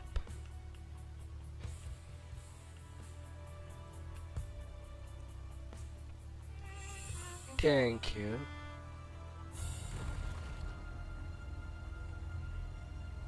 Now I have ways to go again.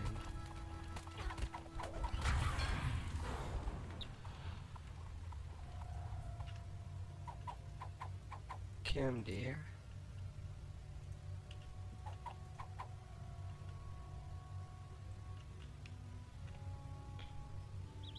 Oh.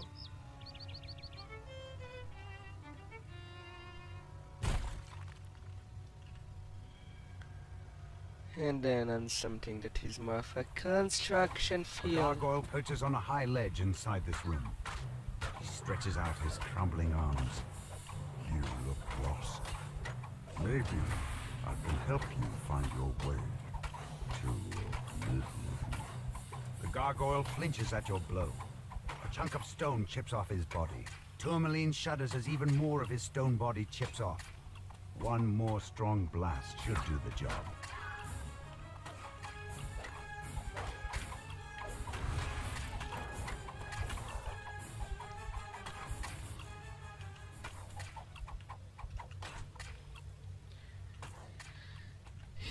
Yeah.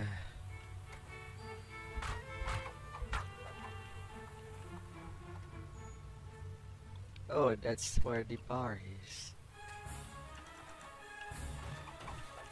Come on, lever is locked. Just because this one does not want to fight. Stop. Stop doing that. If you don't want to fight, then don't freaking fight.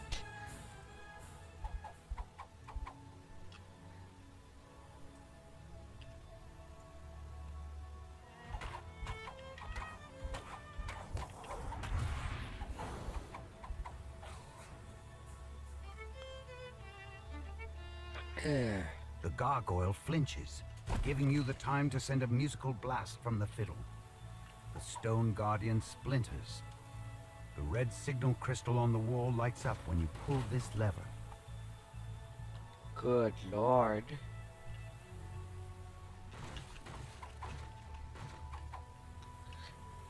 Somehow I feel that it's really hard. The abuse of playing the violin. I feel that it should be a bard thing to do, not for any other class.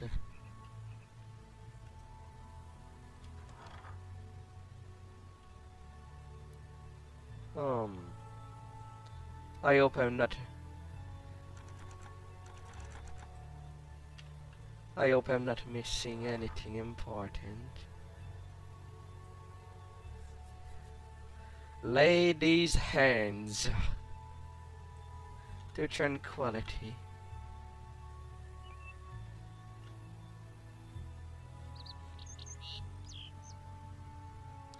No, thank you, door. A solitary gargoyle statue rests in this chamber. Well, how long will you rest? Lead you into free lands.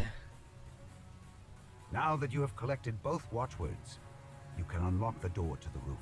Now that you've collected this watchword, all there is left to do is find a path out of this labyrinth. The root barrier disappears.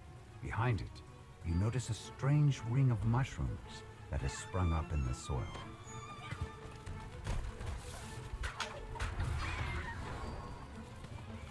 New. This door matches the one you used to enter this labyrinth. You found the exit. Now that you have the watchword, you're free to leave. So free. But what was the other word? I feel like I've been there so long.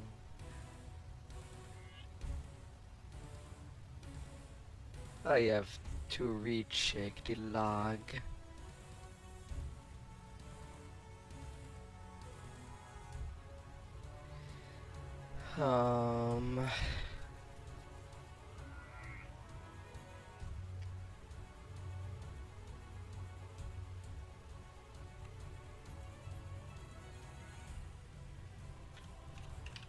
Alright. So for today my password is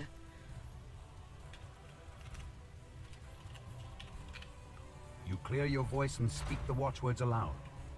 The door rumbles and creaks open, revealing the path to the roof. You can confront Hearsome at last. would like some free bounties.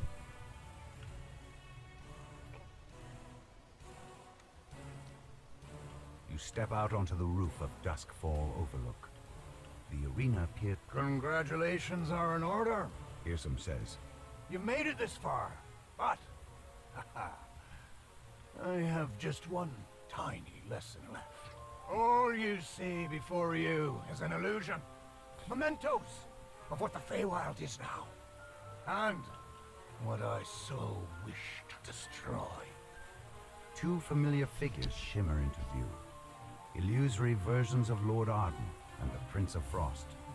These two boars, your allies, stand in my way. Strike down these so-called friends of yours, and I'll reveal myself. Then Lord Arden's illusion springs into motion.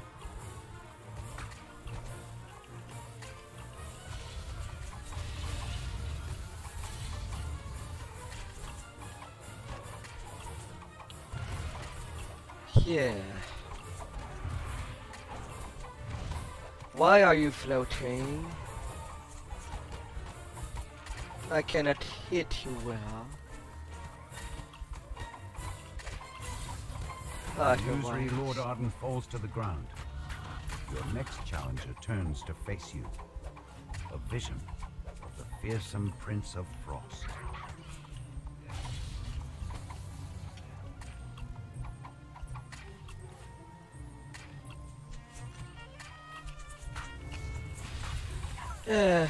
These bad wolves.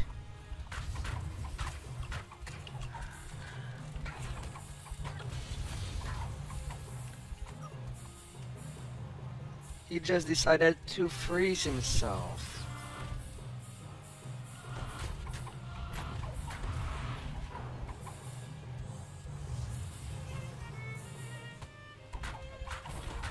Oh, of course.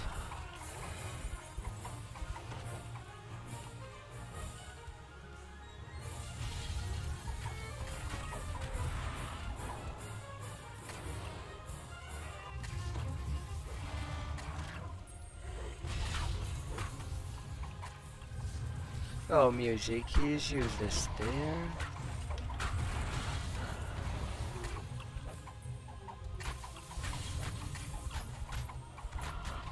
The Force Prince falls, shattering in a spray of ice and snow. The gleaming walls of the room dim, then fade away. Fearsome whistles and applauds as he appears. Bravo! I hadn't imagined you'd be so ruthless. I wonder how your little lord and that bitter archfey would feel, knowing how easily you betrayed them. He shrugs. The lesson is now complete. You have earned your audience at last.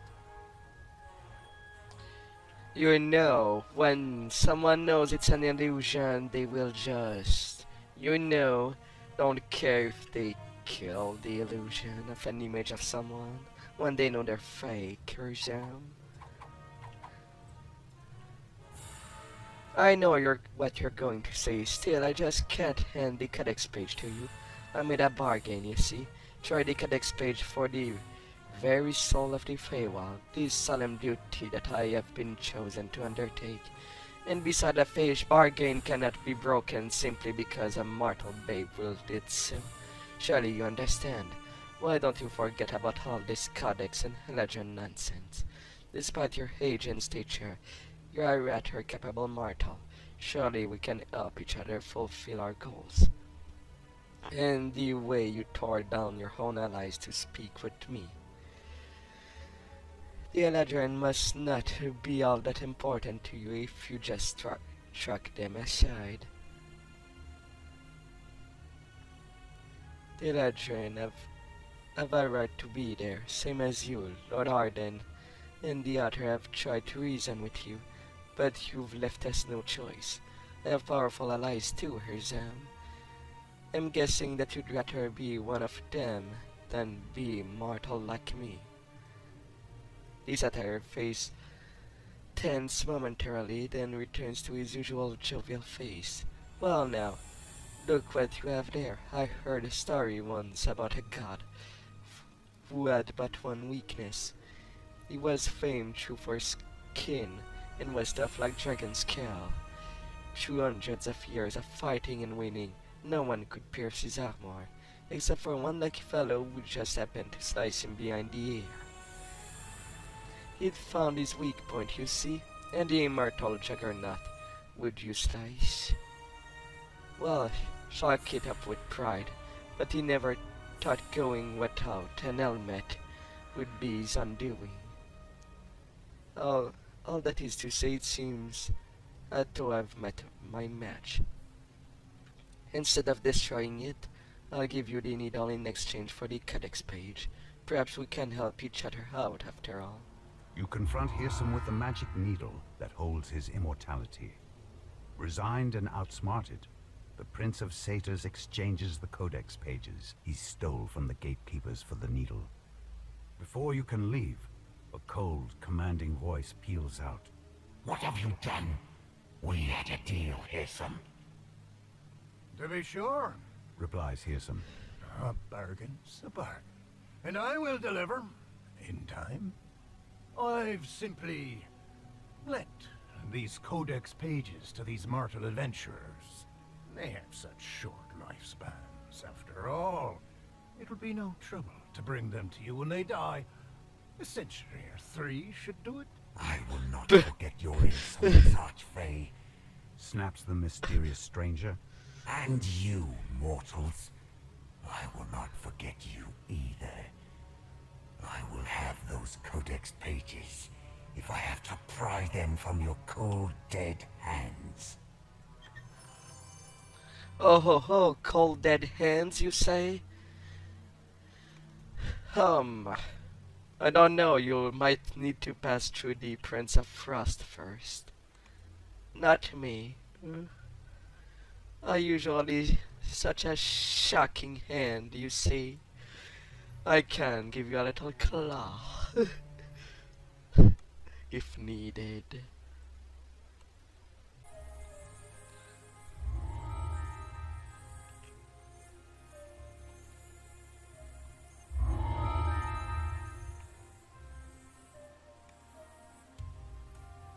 My lamb, you're back for your little conclave with the Prince of Satyr. And you have been transformed into a blink dog or shrunk to the size of a thimble or anything. Some might says you come out your transaction just as you began. You have previous pages. Here's Amaz's needle. Yeah, the Cognoscenta will see that this is quite an achievement. Very few manage to get the fair hand in a bargain with an archfey. Very impressive. I think I've had enough bargaining with the Fey.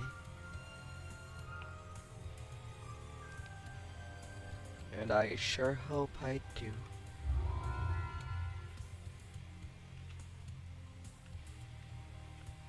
And now we have an ending for this tale. You have your codex page, here's Zemas's needle back, and things in the Windwood return to their ordinary condition of charming confusion. There is still some news thread with this tale. Who was the mysterious stranger I saw? Who indeed? It seems you have made an enemy of this strange.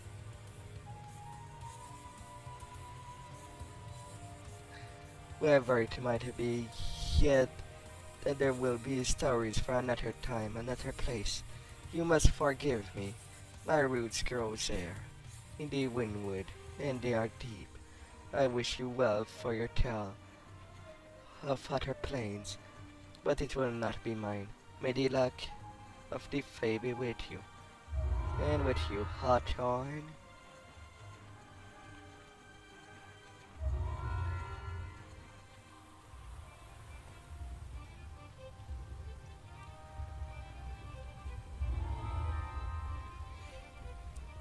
Strapped of autumn leaves, another belt,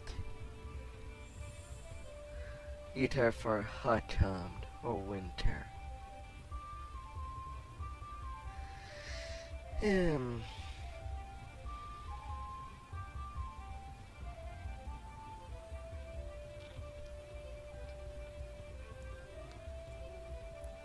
Legendary Ferro Crystals. I'll take the experience, thank you very much.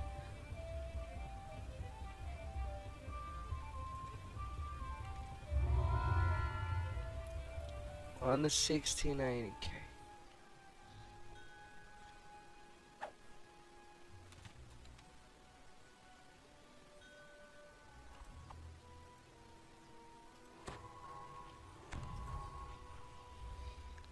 Alright, let's see what this raid is all about.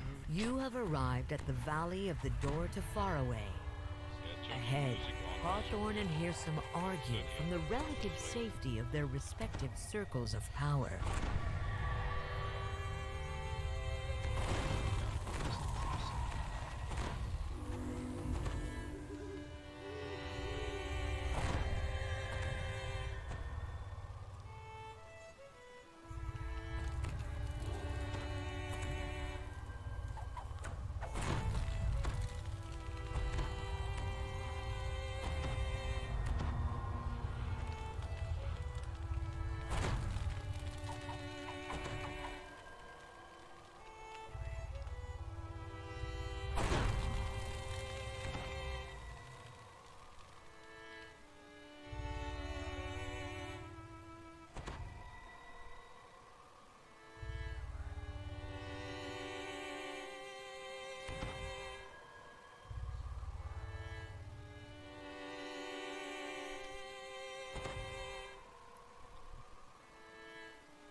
These floating magical stones seem to have something to do with the door to Faraway.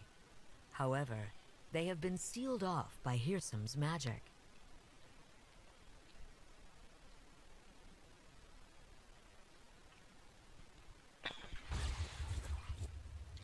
The barrier in the southeast fades.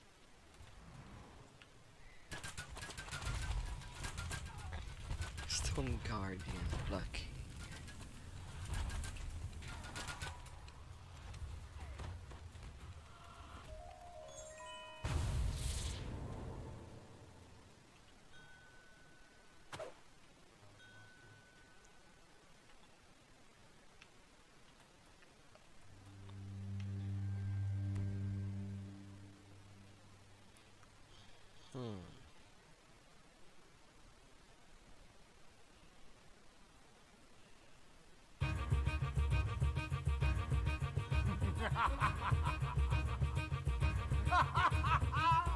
That's the Hawthorn I once adored. Ooh, such a fire within those branches. Well, like any true hero, I won't be told what's best for my home. Yes, I will be bold. To strike down any villain who stands in my way. My song will save the day.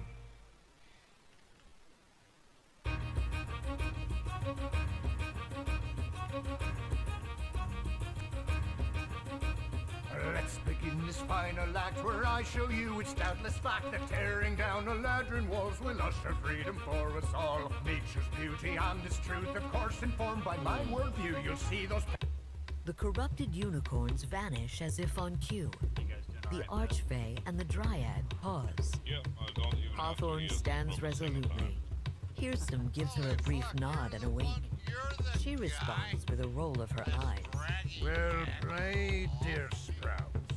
But the door yields to my will ever so slightly. Let's see what comes through. At Hearsome's command, giant fiery insects pour out of the door to far away. Hell, right, here you go. To port on our gates! To the north!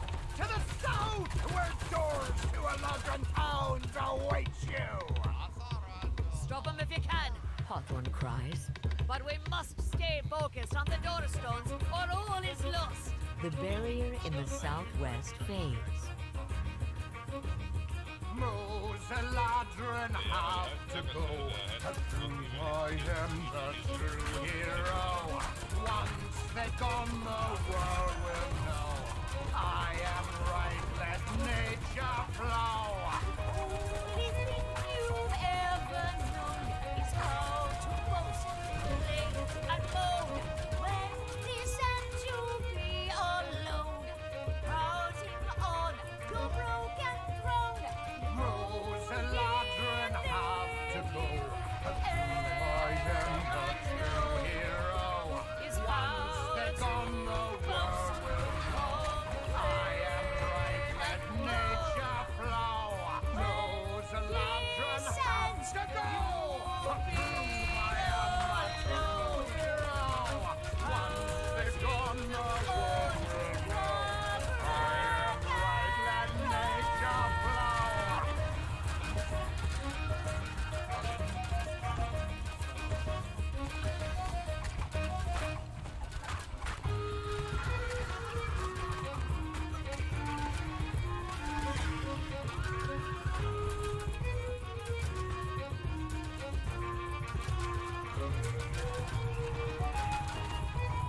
You have contained the fire beetle swarm.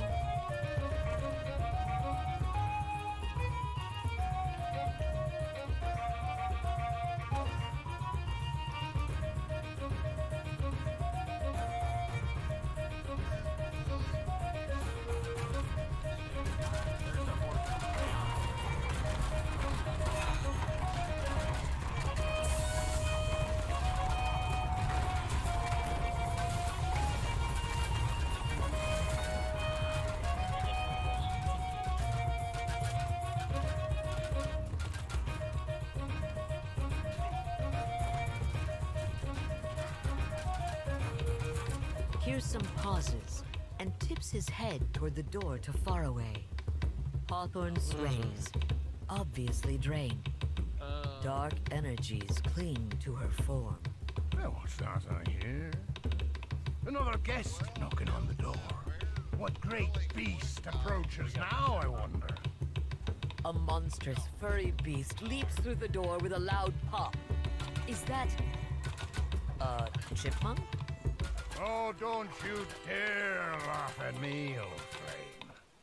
I can work with any clay I am given. Rodent! You will lust for acorn no more. Instead, you'll only be sated by a lateral blood. Now go forth! And bite someone! It has nasty fangs. The barrier in the northeast fails. Yeah.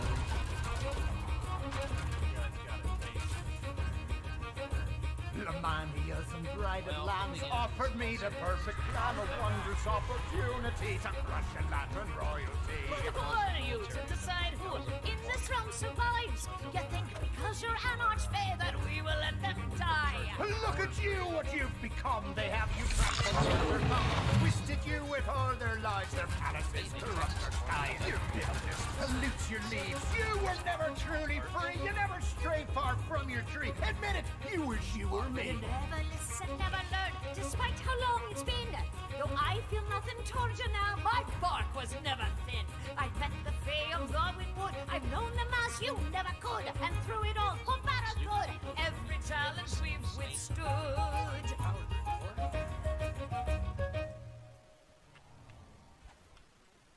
A loud roar echoes from the door.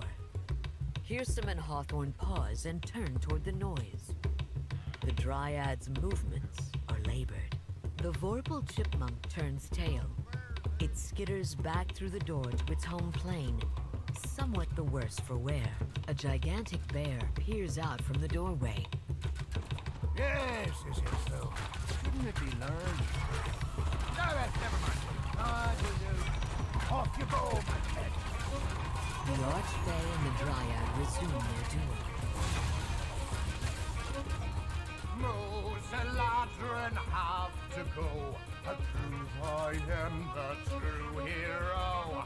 Once they're gone, the world will know. I am right, let nature flow. Only thing you've ever known is how to boast, complain, and moan. When this ends, you'll be alone, crowding on your broken throne. Moves a ladder and have to go. To prove I am the true hero. Once they're gone, the world will know. I am right, let nature flow. Moves a ladder and have to go. To prove I am the true hero. Once they're gone, the world will know. I am right, let nature flow.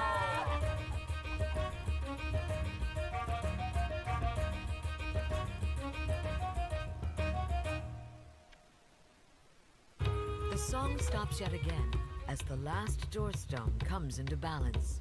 Well done. Cries Hawthorne. Rally to me so we can end this. Roaring in pain, the gigantic bear flees back from where it came.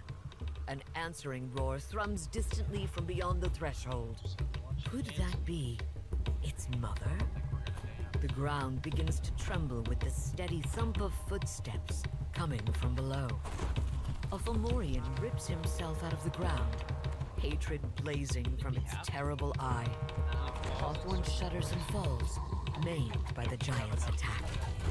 Well, now that I haven't enjoyed our tete-a-tete, but this breakout star deserves a solo performance. Ah! Help me spoil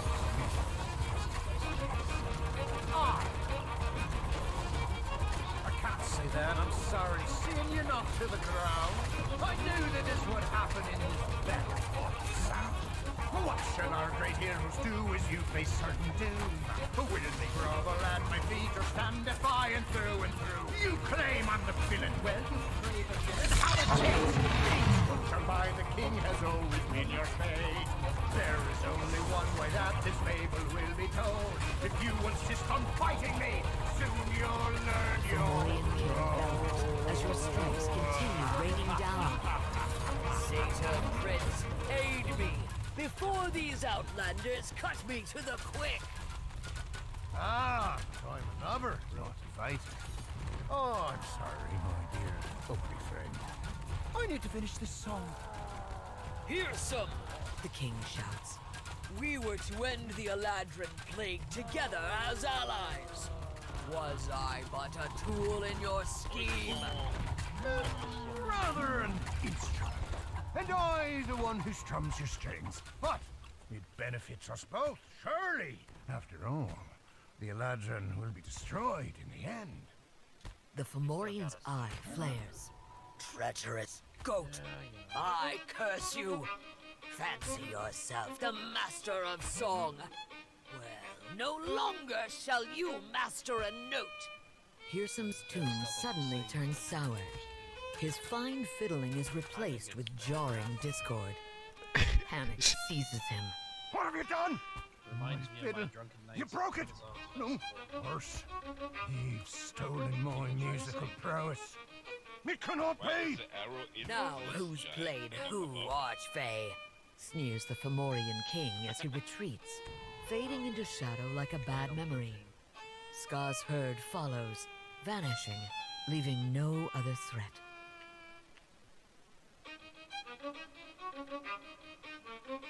Free of the Fomorian's gaze, Hawthorne rises, defiant. Let me take the finale then, she cries.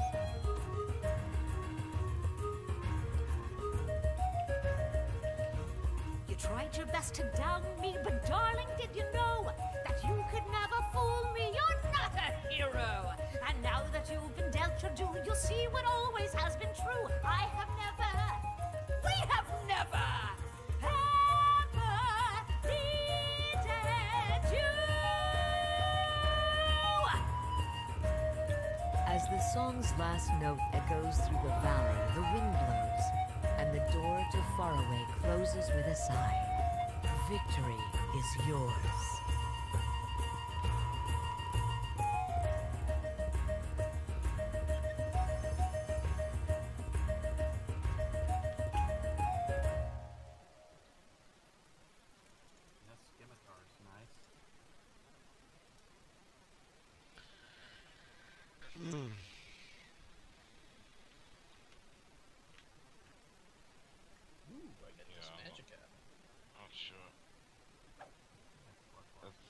Wisdom to damage and attack. I'll probably take that. Os, you want this necklace?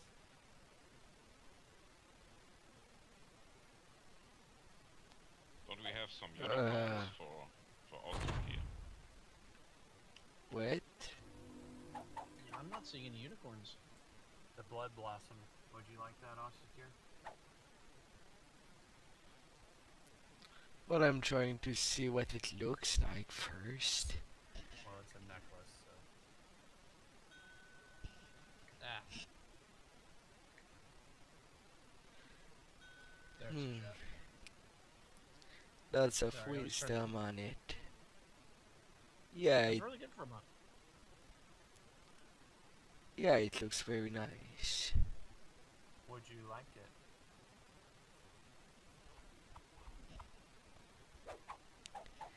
Yeah, might have some use.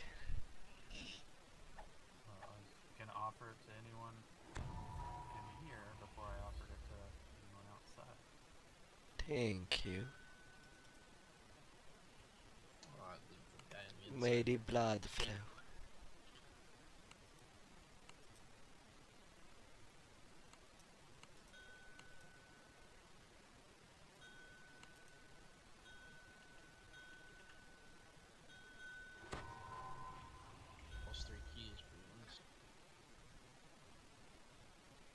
Don't forget to turn in the raid, reward. Turning it in.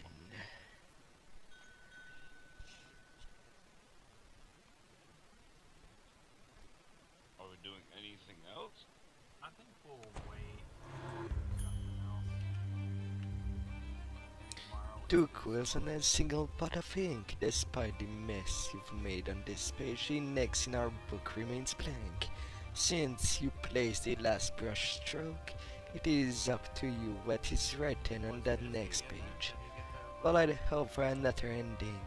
For now, I will make myself content with the suffering rambling you have written. And I hope for the next chapter to be more clear and honest. You think I'm unclear? Oh, never mind.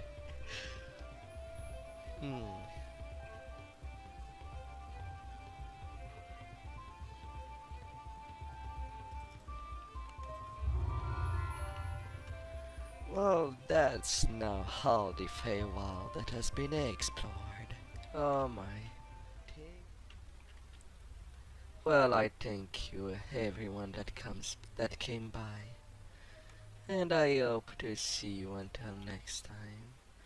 And that you had a beautiful evening. Oh, wonderful people. Until next time, Austrakear out.